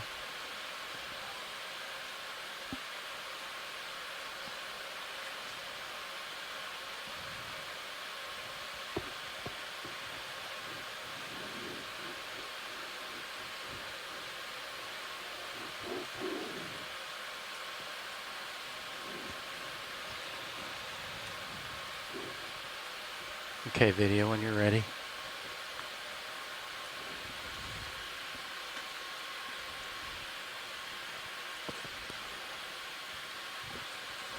I'm starting to think it's neither of those choices. Well, it's definitely not a sponge. Can rule that out. I had to get that out there quick before Ashton pointed that out to me. You know. That's like a biology joke, isn't it? Yeah. Yeah. So I think this is another black coral. For goodness sakes, how many colors of black coral are down here? And there's a whole lot of crinoids hanging onto it. I'm pretty sure, based on the pairs of tentacles that I'm seeing coming off of each side, that this has got to be a black coral. Yep. Wow. That's a really yellow one. Sako is transmitting information from Tina that is phanopathes, she says, based on that yellow color. I got to keep a list here of all the different colors of black corals that I've seen today. That reddish brown thing that we're just pulling out that the lasers are touching, that's another black coral. And the bright orange one that's coming into frame on the right, that's another black coral. So you can see that the tissue can take on a diversity of colors. So is this feather-like thing in the lower left. They're all different species and mostly different genera, so they're not all that closely related. Bringing main HT but they down. are all in the 065. order Entopitheria. Cool. Les Watling says black corals are anything but black. So clearly the first black coral must have been described by somebody who found the skeleton with no tissue on it.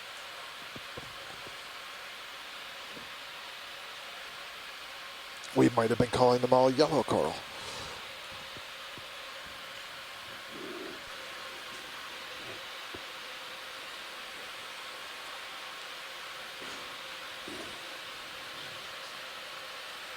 Copy that.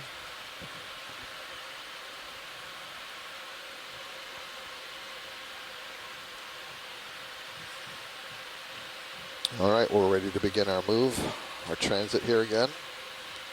Those sideroid urchins have been quite common today. See one tucked into the rock on the left.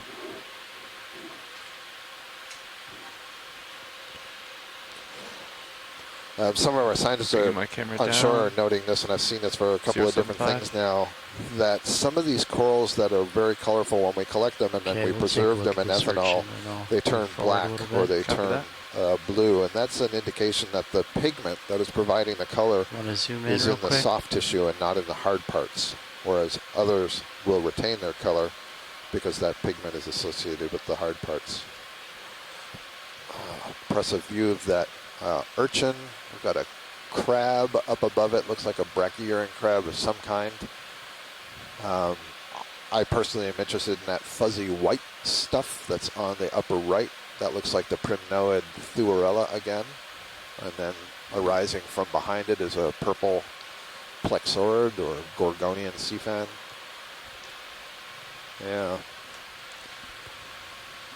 Interesting. The last one we saw was also, or the last one I remember seeing, we've probably passed over others, but was also associated with this Madrepora, which makes me wonder if the larva is preferentially looking for, you know, a calcium carbonate substrate that it wants to settle on instead of directly on the rock. Good stuff, thank you. Get a good video. Cup coral down there.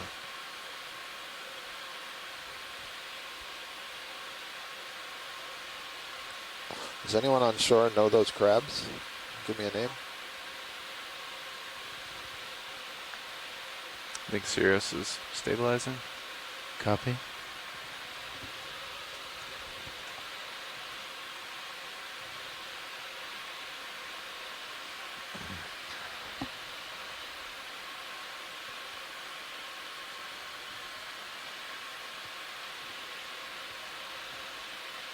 Okay, looks like that kind of rocky ridge right in front of us.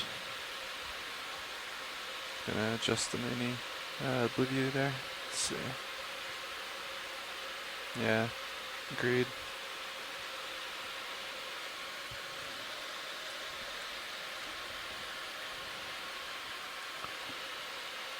Okay, I'll fly over there. Roger.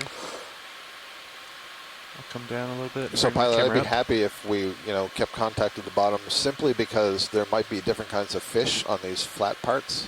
Understood, watch lead. I just kind of got a little bit off the bottom to take a look around with the multi-beam. Understood. Thank you. Yeah, you definitely want to come down, co-pilot. Coming down, yep. In work. Lots of Acanella colonies again, dotting the flatter parts here. So these Acanella bamboo corals seem to have a preference for the flatter areas than the higher areas. I think I see some Chrysogorgia out there. There's that large purple plexaurid again. There's a couple of colonies of it on the left.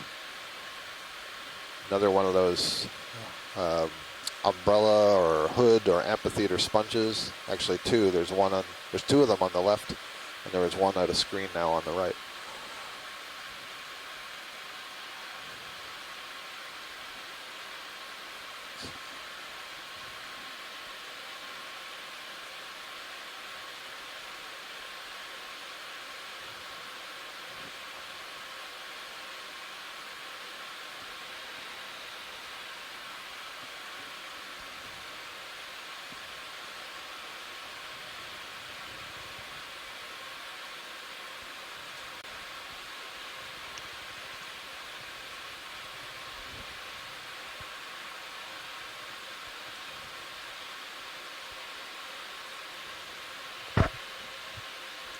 There's a request to zoom into the Gorgonian, so that would be the fan that's just going off the screen to the left.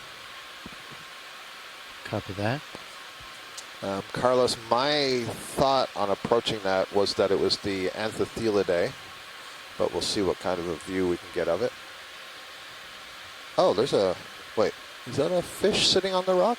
Or is that a rock? I think that's a rock on a rock. Oh, it is? Oh, I thought it was an eel. Oh yeah, a rock behind the first rock. Got it. Rockfish. Okay, when you're ready, video.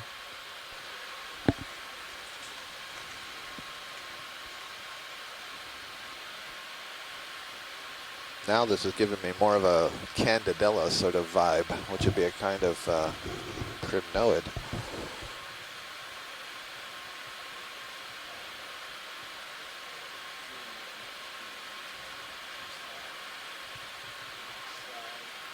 Okay.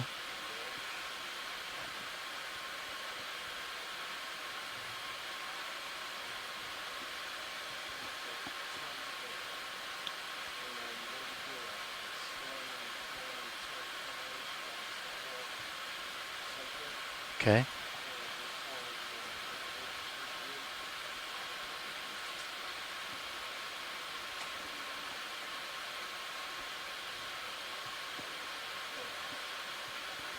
Okay.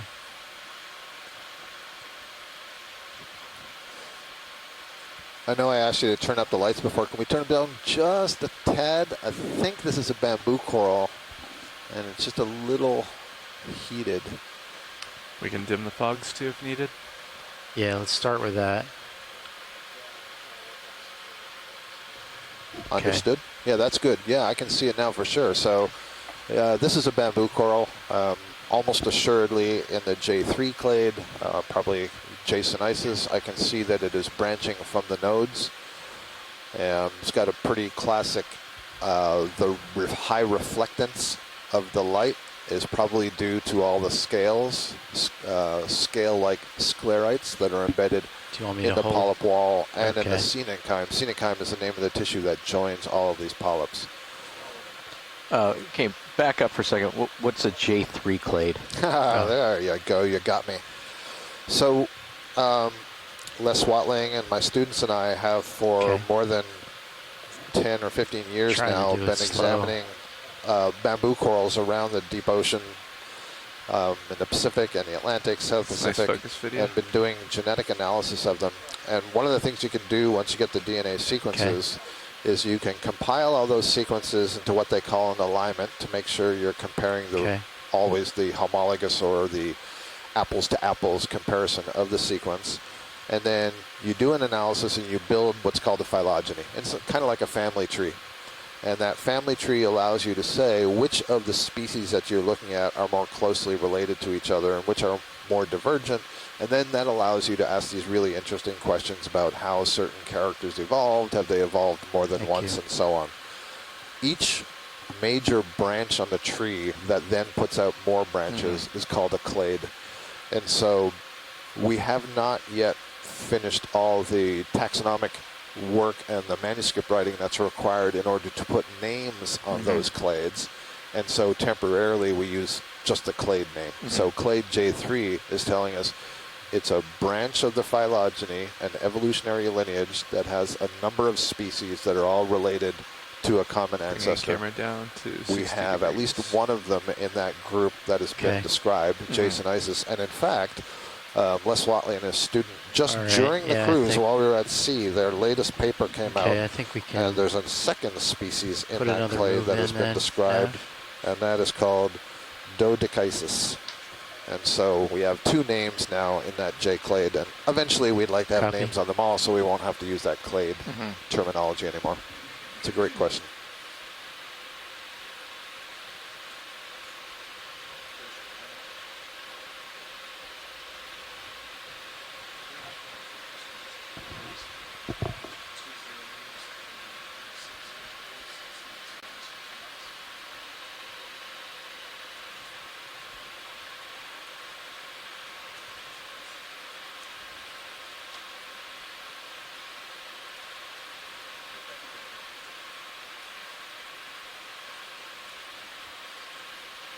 Okay.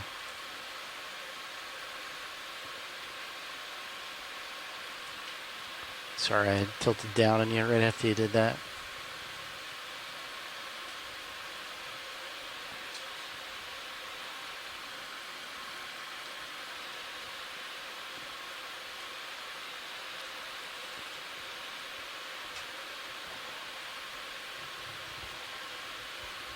There's a fish.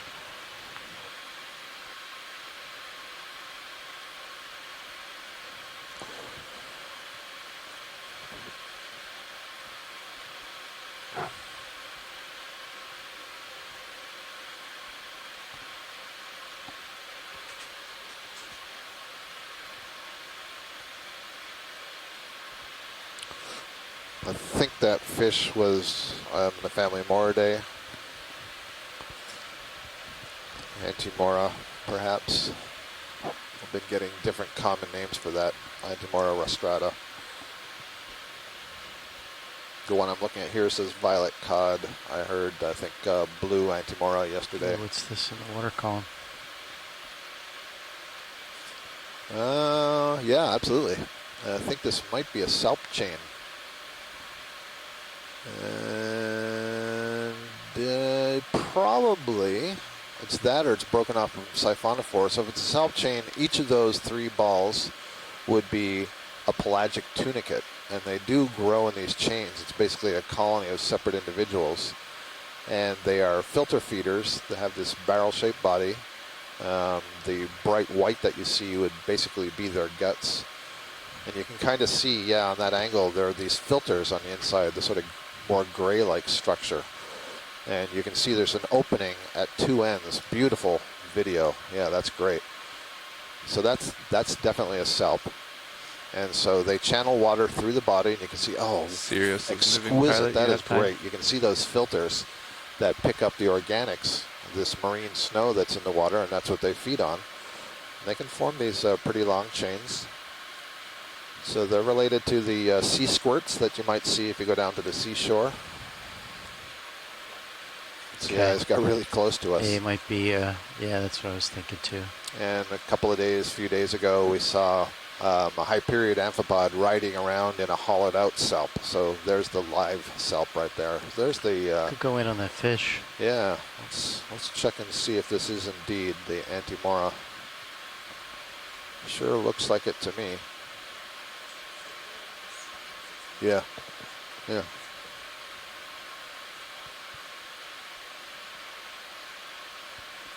I've seen several of them now. All, yep. Go up a little bit and look down on him since he's hiding. Coincidence? I don't think I can get a view on him. We're talking here in the back row about that sponge, what I called before the beach umbrella sponge growing over that coral. And my suspicion is that the coral grows faster, excuse me, the sponge is growing faster than the coral, and so grew over it. But it's also possible that the larva of the coral settled on that rock and then grew up and discovered, oh, there's a sponge above me. Really nice shot of this Antimora.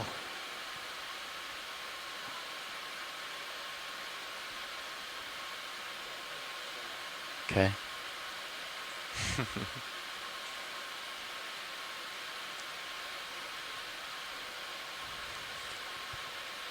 Pilot, these things I'm calling beach umbrella sponges, they're kind of like these big amphitheaters. There's an interest in getting a piece of that. Okay. What do you think? Sure. Okay. Nice video. Looking down, 070 degrees. And I imagine it's do we have a ship moving underway right now? All right. Okay. If you're sure of that, otherwise do an easy stop, please.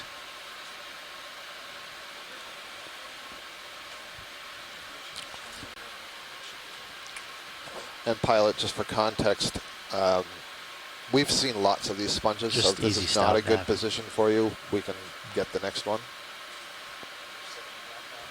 Okay. I'm bringing my camera down, almost over you right now, 80 degrees, 84. Okay, that's fine. But we're stopping now? Yeah, you can go up to like a 20 delta. Roger that. Hauling in. No, this is fine. Tether's in good shape. Okay. Now, would you want me to try and cut a piece off watch lead or yeah, exactly. Suction? Okay. Cut a piece off. So I think this is going to be kind of like a texture of a stale cake. You know, it's going to be somewhat stiff but mostly soft. So you're going to be able to break a piece. And I wonder if you go down to that lower lip on the right side, if that would be the easiest way to sort of get your minute in there and just break off a chunk. And then, you know, if it falls, then we'll just slurp it. That's fine. If it doesn't, we'll put it in the bio box.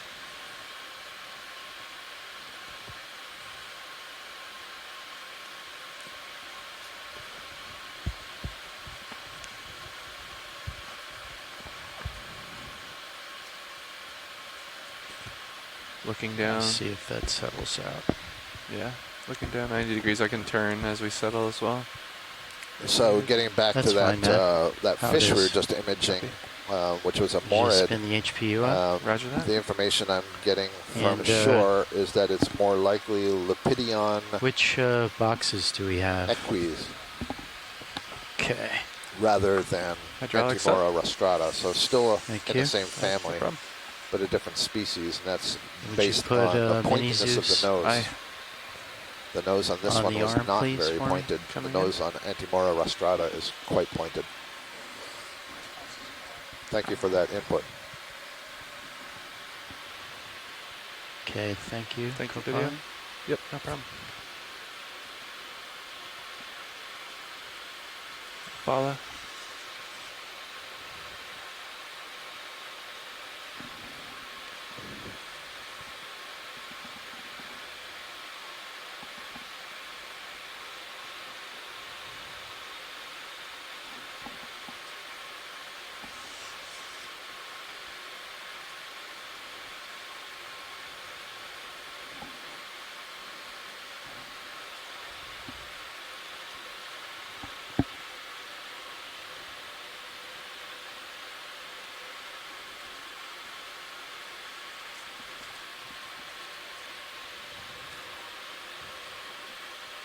Okay, the cutters are on top. No, could you go in a little tighter on the Mini Zeus video? Yeah, cutters are on the bottom. I think we'll want to switch it. Concur.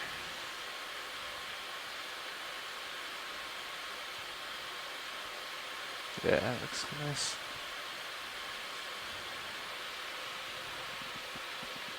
Okay, would you, thank you.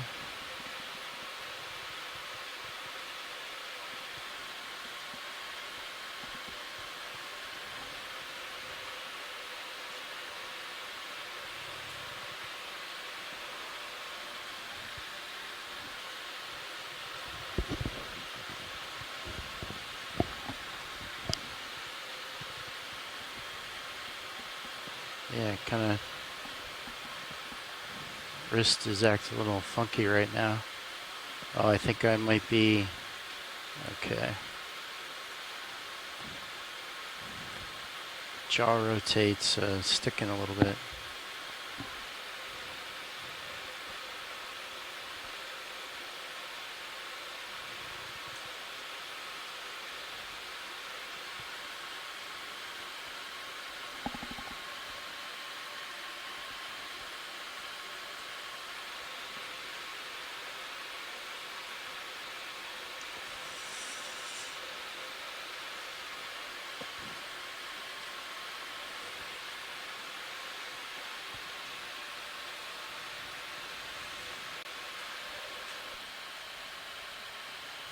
Does that look like a big enough chunk, Watchley? I'm not certain what it is you're going to grab, but any chunk that's more than like 4 centimeters in a dimension is fine. I was under the impression you wanted me to grab that lower right portion. I was just giving you a target to go for, just to grab a chunk. Okay. I'd say that's bigger than 4 centimeters. Yeah. That looks even softer than I thought. Certainly a demo sponge, not a glass sponge. Nope. Nope. Oh yeah, that's a great chunk. Wonderful.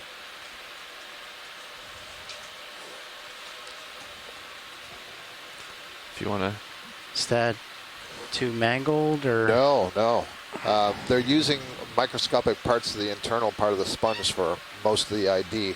And along with the fantastic imagery we have, that'll be plenty. Okay. I'll follow you over and then I'll prep the boxes. Okay, just a quick view of the Zeus. Roger that. You can go ahead and push the drawers out. Roger that. I'm going to prep the boxes. Stand by. Copy.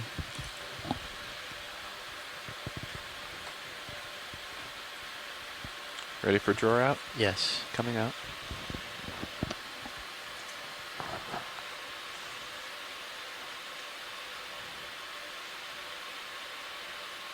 Oh, so starboard inner?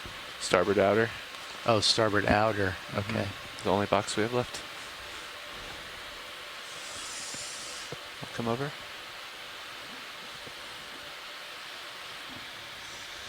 How's that view, pilot?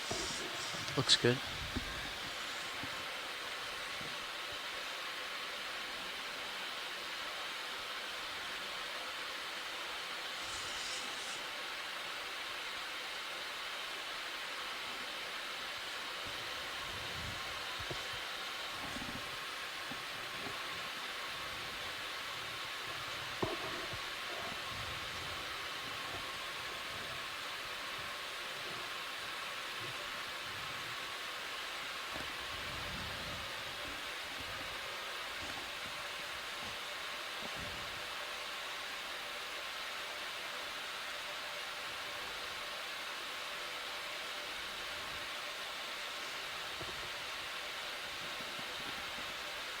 Nice collection, pilot. Okay, clear.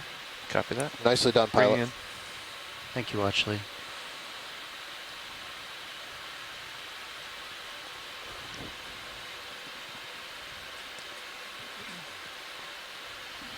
Box secure.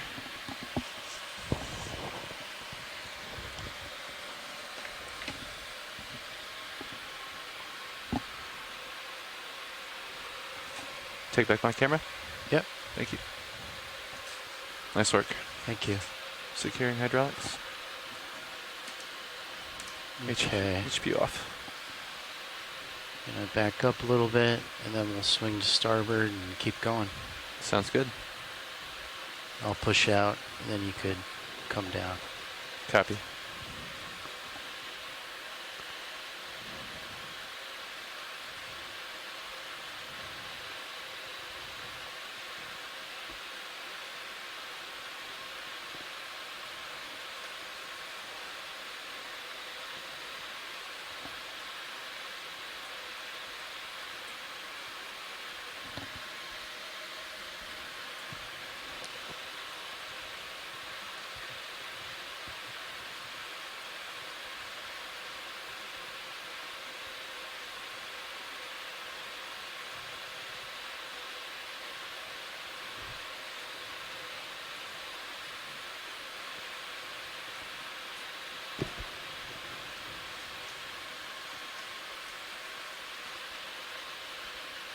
Okay, watch lead. Sirius is right above me, so I'm just gonna, unless you see something you really want to take a look at, I'm just gonna move forward a little bit. Copy that. Looking down 090 degrees. I'll keep following.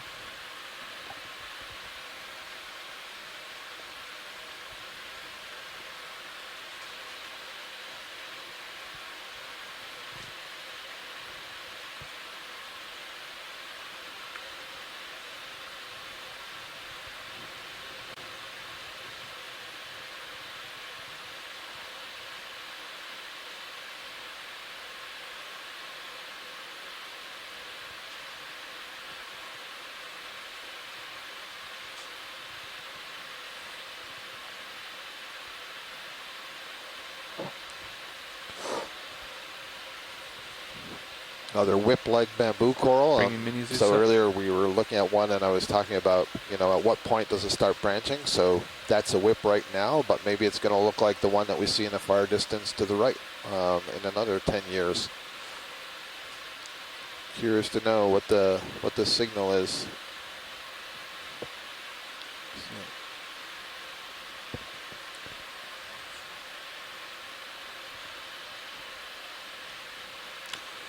Lots of Okeanos bamboos, cup corals. In fact, Shannon Hoy just sent me Okay, we'll go. a nice little diagram of several different corals that maybe I can use to So put some names on these cups. Copy that. I'm out in front of you. Delta's good.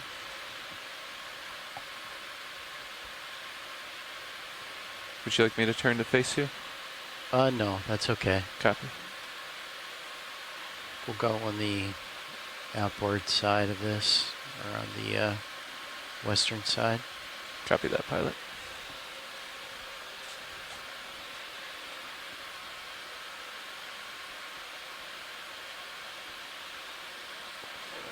It's a yellow plexaurid.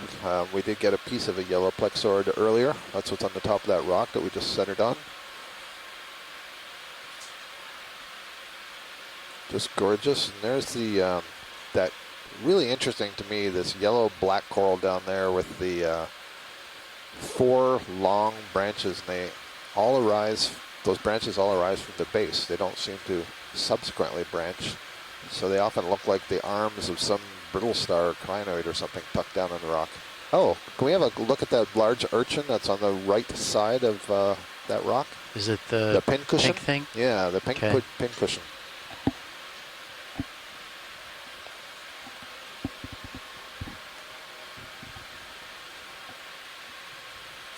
It's the first time today I've seen this kind of urchin. We've seen the sideroid urchins like the one in the lower left with those huge massive spines. This looks like a more regular echinoid to me. Okeanos, I mean. Okay, you can go in. I guess not just yet, video, sorry.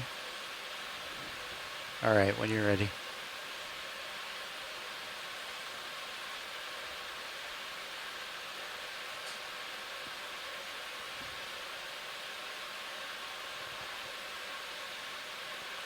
So in general, sea urchins are grazers, and so they would be moving over this hard substrate, and they have fairly complex jaws that they would use to scrape the surface. Back up a little bit down here, I would imagine that's bacteria, maybe settling larvae, very small sponges, stuff like that.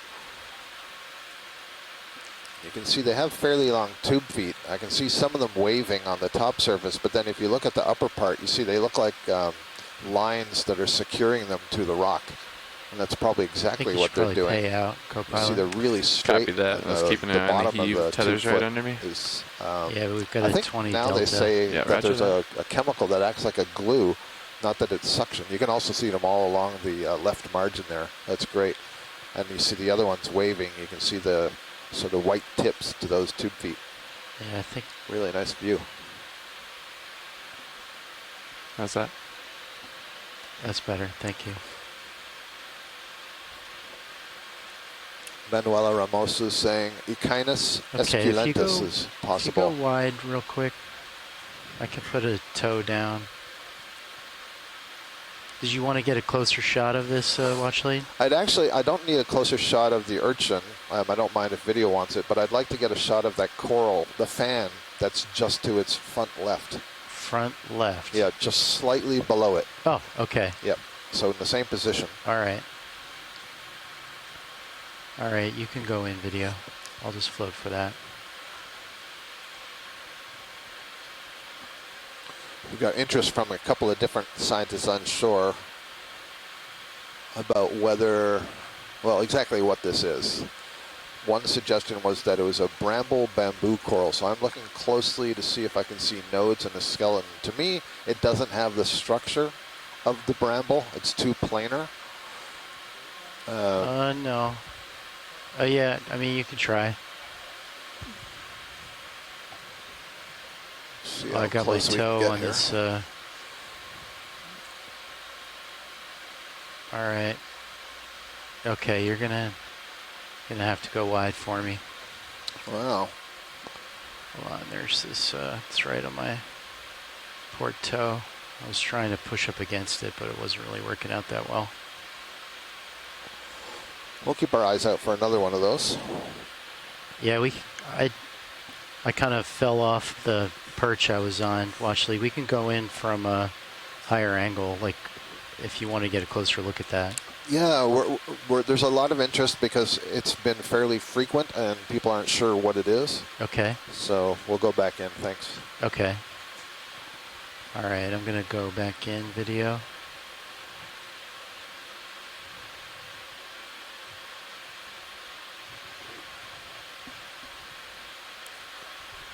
give me a sec to set up. In fact, I think there's another colony of it that's almost directly under that pink pincushion and slightly to the right. So on the rock face that's facing. Okay, you can go in. So if that's an easier one to get, I think they're the same thing. Okay, we can look at both. Here, I'll center both up. Yeah, I think. Sure. Okay. Yeah, we're gonna have to get really close.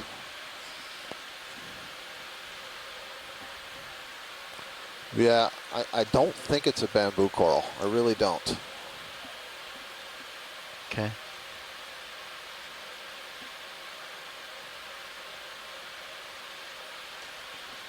That's good.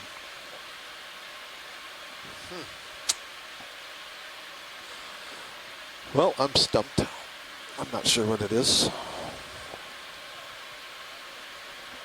Sure. Orange coral, maybe Paramercia. Okay.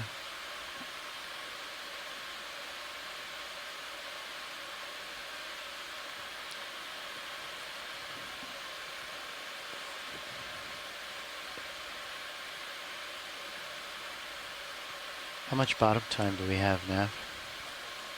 Okay.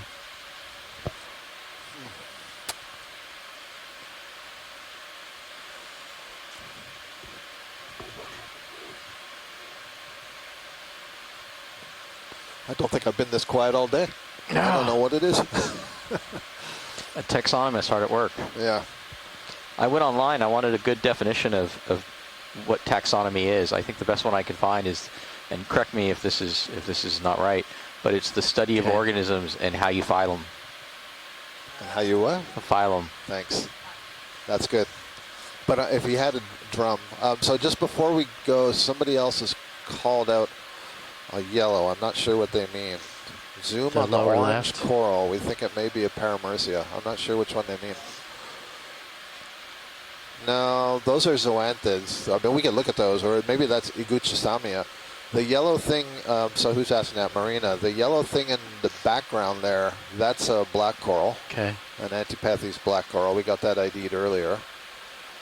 Oh, she's talking about the very top of the rock. My bad. That's what it is. No, on top of the pincushion, at the very top, that orange fan. Yeah. Yeah, that's almost assuredly Paramercia. The one that I'm centered up on now, no, actually? No, just above. It's gone off the top of the screen. Yep. The king of the hill. That's the one. Yeah, this is, to me, this looks very characteristic. The family Plexauridae, genus Paramercia. It's a very common genus in this family in the Western Atlantic, also away. The Eastern Atlantic, actually.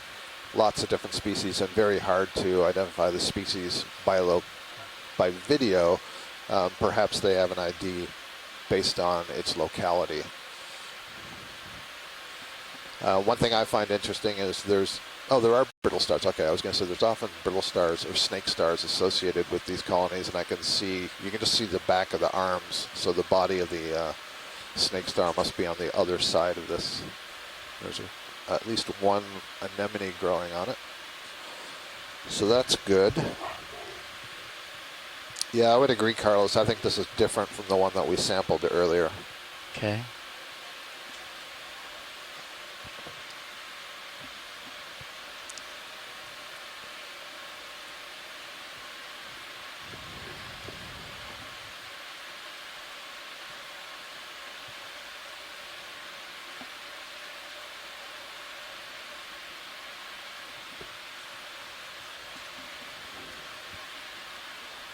Okay. All right, let me just relay to shore. 30 minutes left, or now somewhat less. I'm going to put 25 left of bottom time.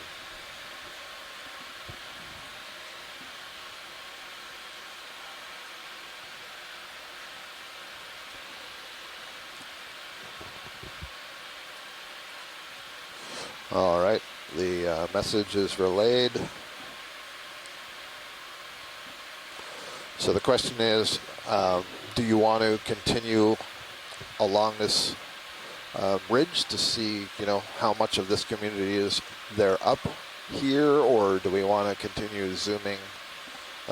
We really don't have much in the way of collection space left. All of our bio boxes are full, and we have 2 open suction canisters. And about 10 hours of sample prep in the lab after with all these associates. Oh my goodness. I don't think you were looking at me. I think you were looking past me at Harvard. You're going to be busy with the rocks tonight. Oh, I know. Let's get a nice look at this purple colony that's coming in the top left. Okay. So this is one we did look at earlier. This may be what we sampled, although it didn't have this fan-like morphology, but it could be. And you can already see from a distance here, it's got a combination of both the purple and the yellow.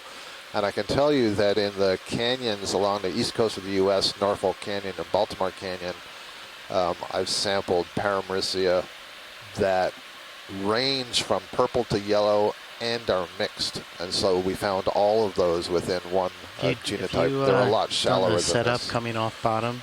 So far this 300 cruise? and 500 meters depth. Not on this cruise, but I'm familiar with it. All right. Well, maybe in, say, 10 minutes or so, we could swap. Yeah, that sounds good.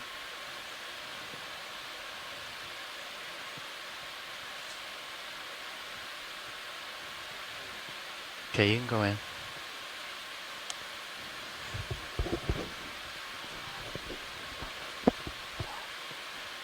Oops, started to sink. Here, I'm almost stable. Yeah, gorgeous.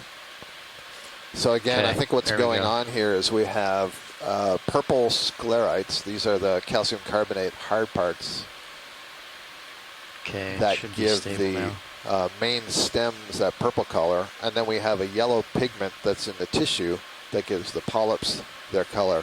And so if these polyps were all retracted, this whole colony would look purple. But because they're extended, you get that mixture of color.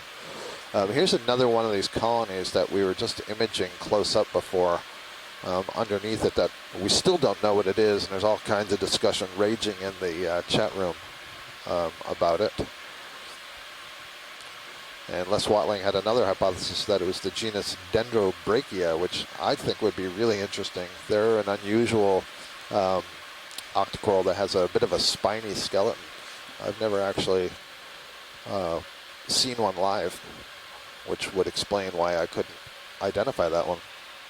So that would be very cool.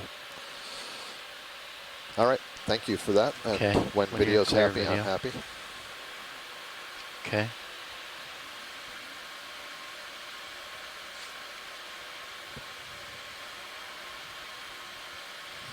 I'm reading back through the chat room. There's so many messages coming in, it's hard to keep up. So I'm trying to make sure I haven't missed anything really critical.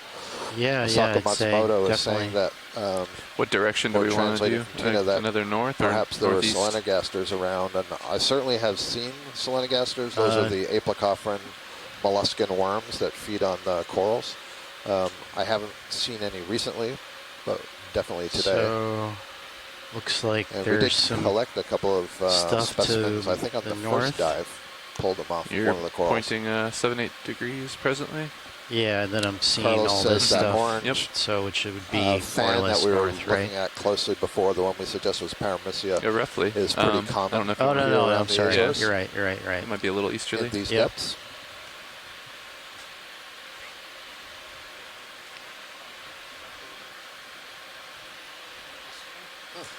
So there seems to be for reference, I'm looking at about 020 right now. That was Dendrobrachia. How cool. So maybe somewhere between 020, 030, something like that. Even 045. There looks like there's some stuff straight ahead. Yeah, why not?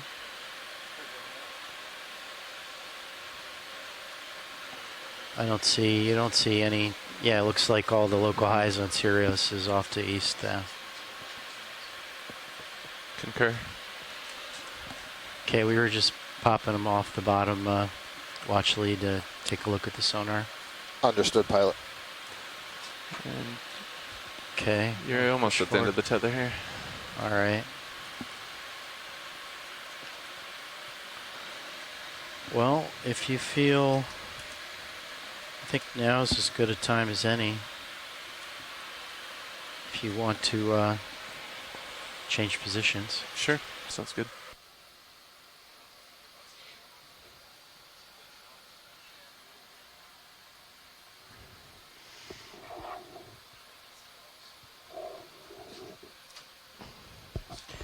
And so the co-pilot and the ROV pilot are just swapping positions. So we're just kind of hovering here for a second.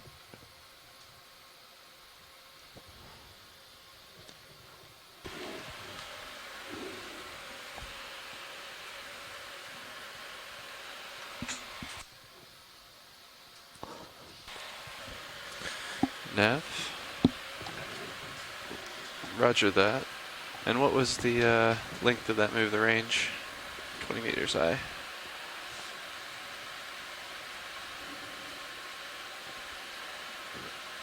.090, is that correct? Copy, thanks. Okay, pilot, so I'll start cheating over to the east. Yeah, that sounds good, co-pilot.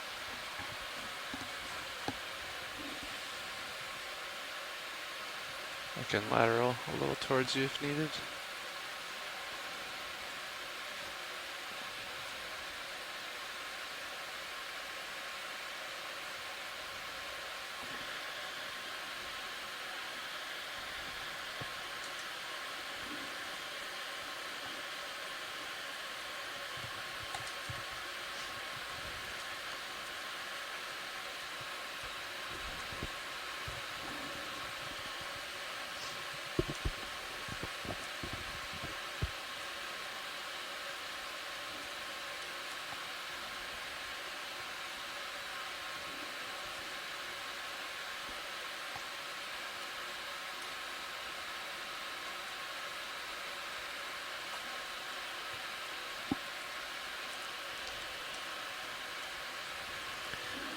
.090, is this what you were looking at? Yeah, that's what I'm kind of curious now.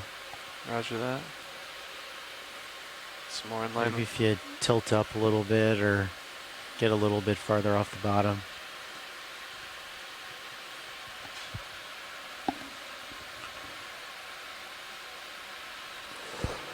Okay, I'm rotating. So back in a flatter area, Copy that. with now I'm not sure if this is all coral rubble or if this is pteropod rubble. If it's coral rubble, how did the coral rubble get here? Is the current so strong that they're being washed from those little highs that we're seeing? Sure, yeah, let's just determine what this Sounds is. good video looking down. A little hot here. Yeah, that looks great. There we go. And again, you know, these Okeanos bamboo corals really seem to like it in this flat area. So let's see here. Those look okay, yeah, it looks like it's I think dead ahead about 20 meters away, though. Pteropod shells and urchin spines, maybe? And some other broken up hash, I guess. What was the distance on that move, Nav? Interesting. Okay. All right, that should bring us right to the edge. Thanks, video.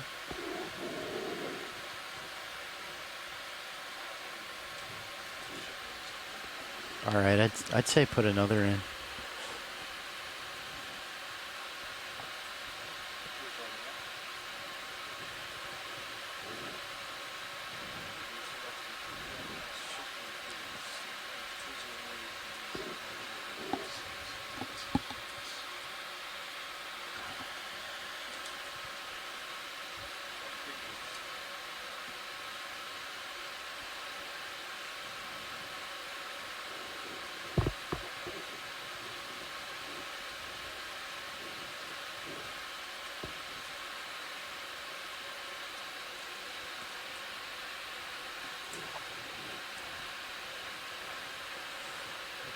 Is that correct, what I wrote? Yeah. Yep.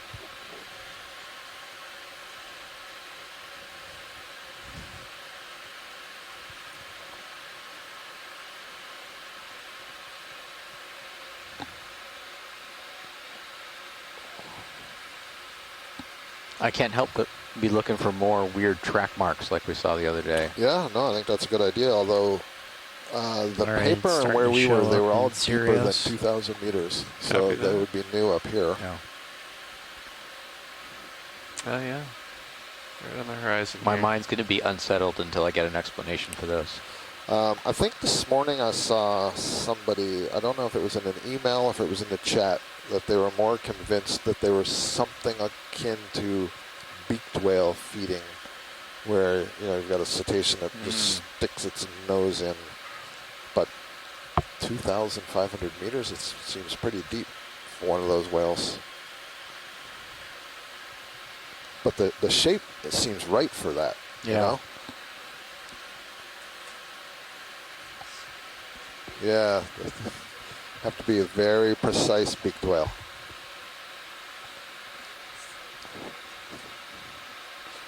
Maybe it likes what? Yeah.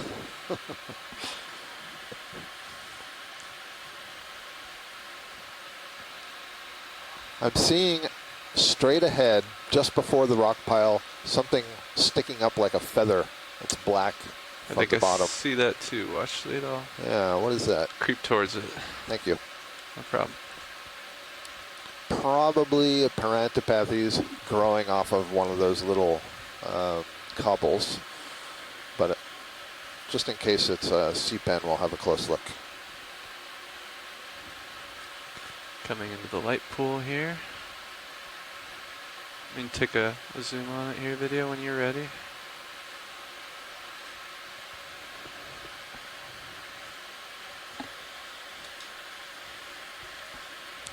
Yes, indeed. That is a Parantipathes black coral growing on that little cobble. And you can see the difference between this one and those Okeanos colonies. The Okeanos can grow in the sediment, where these ones have to be on a hard surface. So the larva here found this little cobble. I was able to grow on that. And then that must have attracted these two little squat lobsters that you see very commonly on these Parantipathes. I think if it hasn't been proven yet, I would be willing to wager that there's a species-specific relationship between the species of squat lobster that's on Parantipathes and the species of Parantipathes. And there's a little hermit crab right at the base.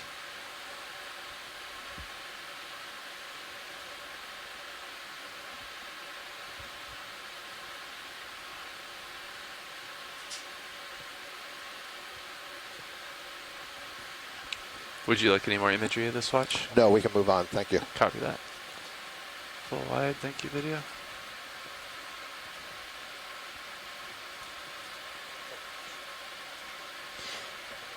Well, here's the title of the paper: Geomorphological Evidence of a Large Vertebrate Interacting with the Seafloor at Abyssal Depths in the Region Designated for yada yada yada. And it talks about whale marks at a depth of 4,200 meters. Wow.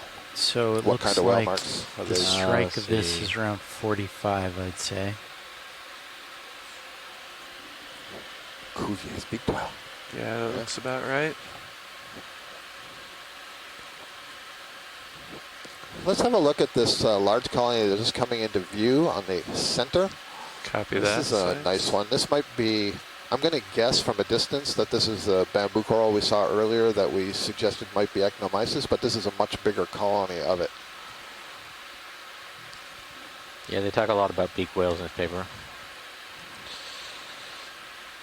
So does it say they saw them? I mean, or is it just conjecture like the rest of us? I think it's conjectural, and they saw some whales acoustics on the sonar, but I don't think they'd identified. Copy.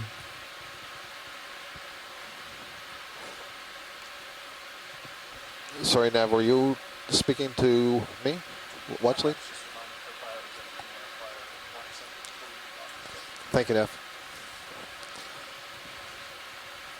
Any specific imagery you would like of this watch? Yeah, I would like to get a tighter view on the branch in the front is fine, just so I can look at the polyp level. Thank you. Copy that. Yeah, go ahead and take it video. It's got one of those, what was it? You had looked up the name.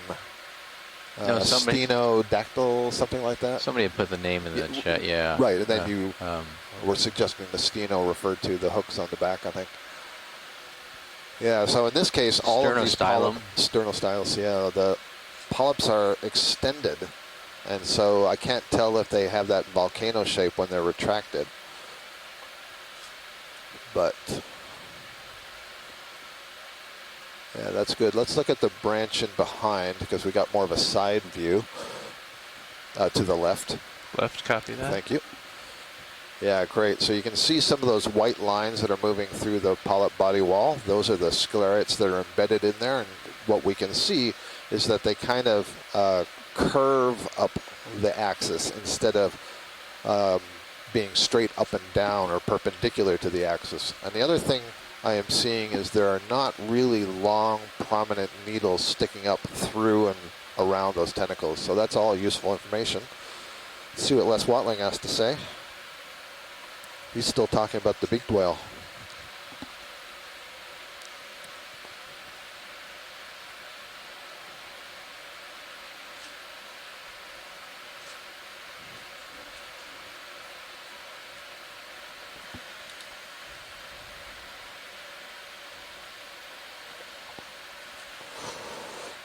Everybody's talking about the beaked whale marks at 4,000 meters. All right, thank you. That's great. No problem. All right. For the next move, I'd say like... so getting back to the clade idea, Ashton, maybe that's like definitely 50 a degrees. declayed bamboo. And so it's either going to be a keratoisis or a ecnomysis, and that's what we were looking closely at those polyps for to see if we could tell. And I don't think we've done this all expedition, or certainly not this dive, but on the face of the rock, right in the center right now, is I'm pretty sure that's a bracingid. And we haven't looked at any of those yet. That would, if so, that would be another echinoderm. This would actually be more closely related to the sea stars. I'm hesitating now to make sure it's just not a crinoid with its arms way outstretched.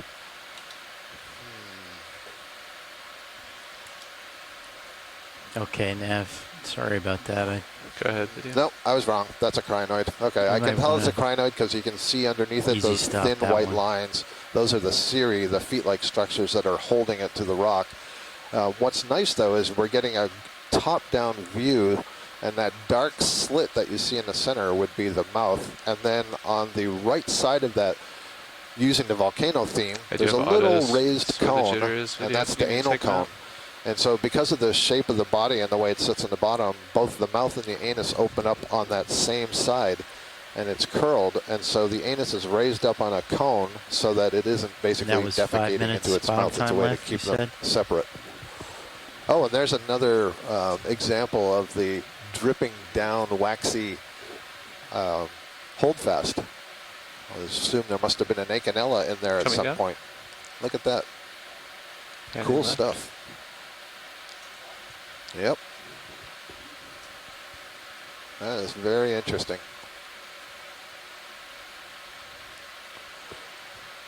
Copy that coming down. There we go. Yep. So I'm not sure, before when we saw that it was coming from an Acanella, I don't see an Acanella here. Maybe that's coming from the Lophelia. That's good. We're done with this rock. Thank you. Copy that. Pentametocrinus is the word we're getting on that crinoid. Sounds like we have just a couple minutes left. Watch lead if there's anything else of interest to look at. Copy that.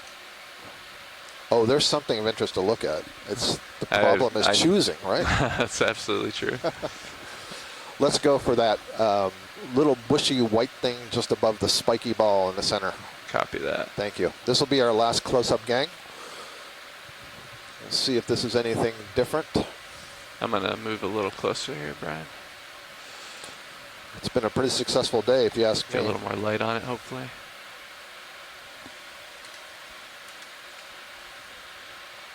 There we are. You can take it when you're ready.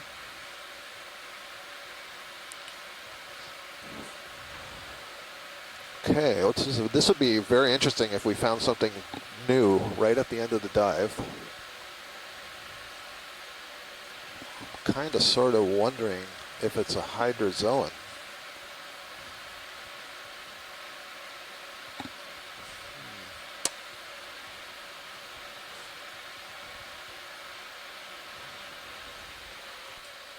Copy that.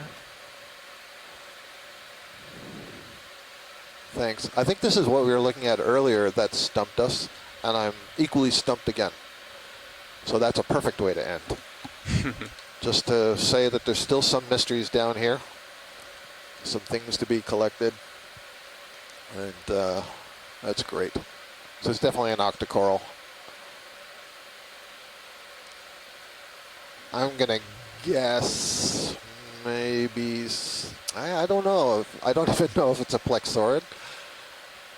Seems to have, the skeleton doesn't really strike me as plexaurid-like.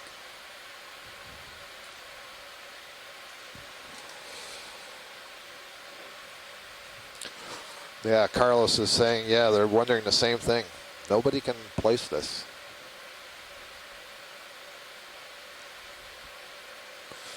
Well, I think we're out of time, so. Yep. Copy that. Any particular direction, up or back? Don't forget the Niskin before you leave the bottom, huh? Thank you. Copy that. Pulling off a rock, coming up. Okay. It's a little fast, sorry about that.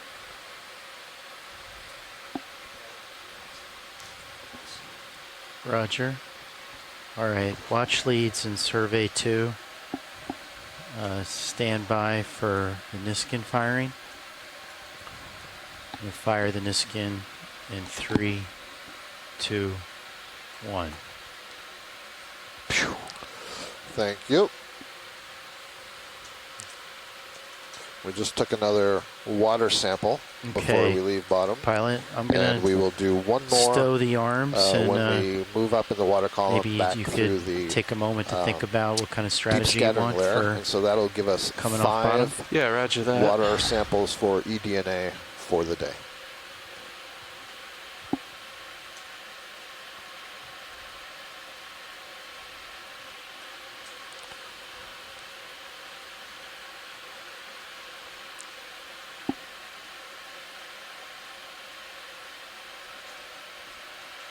Just going to push out a little bit here. Copy. Let's see. And we'll want to come All up right, off the got floor my when shore. you're ready. Okay. Ready? Got the databasing done there. All right, folks, so that's bringing to an end our bottom portion. In just a couple of minutes, we'll have a discussion about tomorrow's dive. I think that in the email I said 4 o'clock, and if that's the case, maybe we should wait until 4, just in case anybody else who's not currently on the dive is planning to dial in. I will check that. Yeah, I said 4 o'clock local, so that's about 10 minutes from now. So those of you who are interested in talking about our dive tomorrow, which will be further to the south in the Kharchov fracture zone area, please stay tuned, and we'll discuss that in 10 minutes. Otherwise, I really appreciate your spending Sunday with us today. It was a pretty spectacular dive. I'd say this is a place worthy of protection based on what I saw. We'll get and we got a probably, lot of 30 meters samples off the collected, seafloor? and we'll be Is that working for a healthy while distance? processing those tonight. Yeah, that sounds good. Okay, copy that. I'll let you know when I'm there.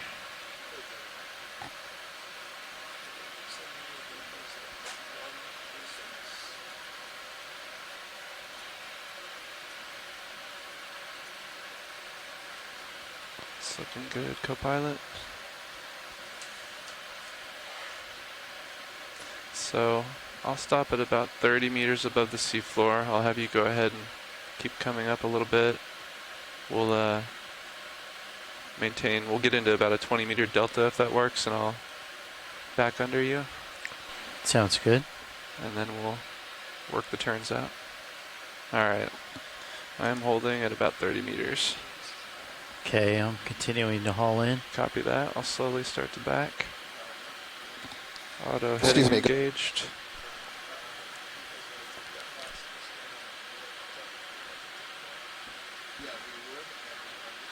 Backing slowly. Copy. Okay, we've got a 20-meter delta. Copy that. Sounds good. I'm tilting down. Tether looking good.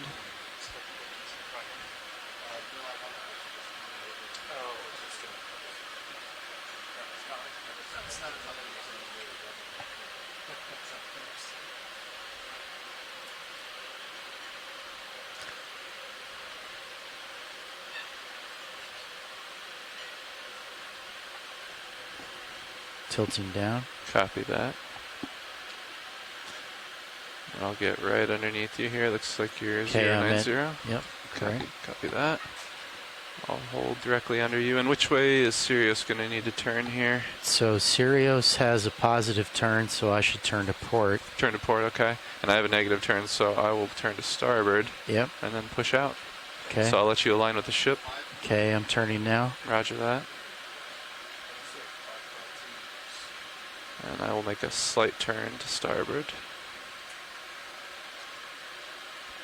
Okay, I'm lined up with the ship. Roger that. That looks good, pilot. I'm just going to center myself here in your screen.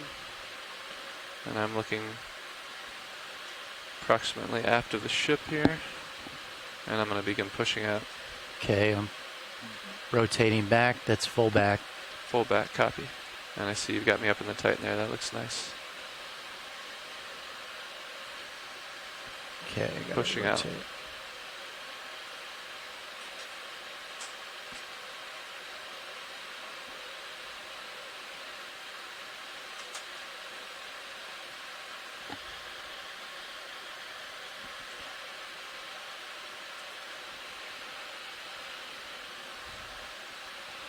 That looks really good, co-pilot.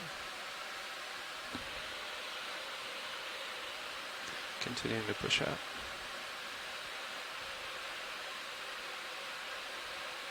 I can see Sirius on my tether cam. And now I see myself in your tether cam.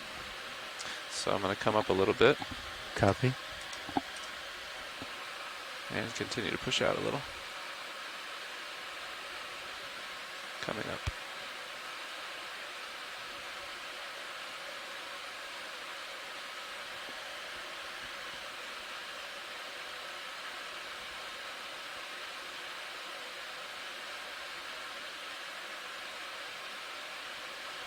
All right, we've got 9-meter delta. I'll get closer to 5 and we can begin coming up on the winch. Copy that. That looks good there. You can start coming up. Okay, hauling in. Roger that.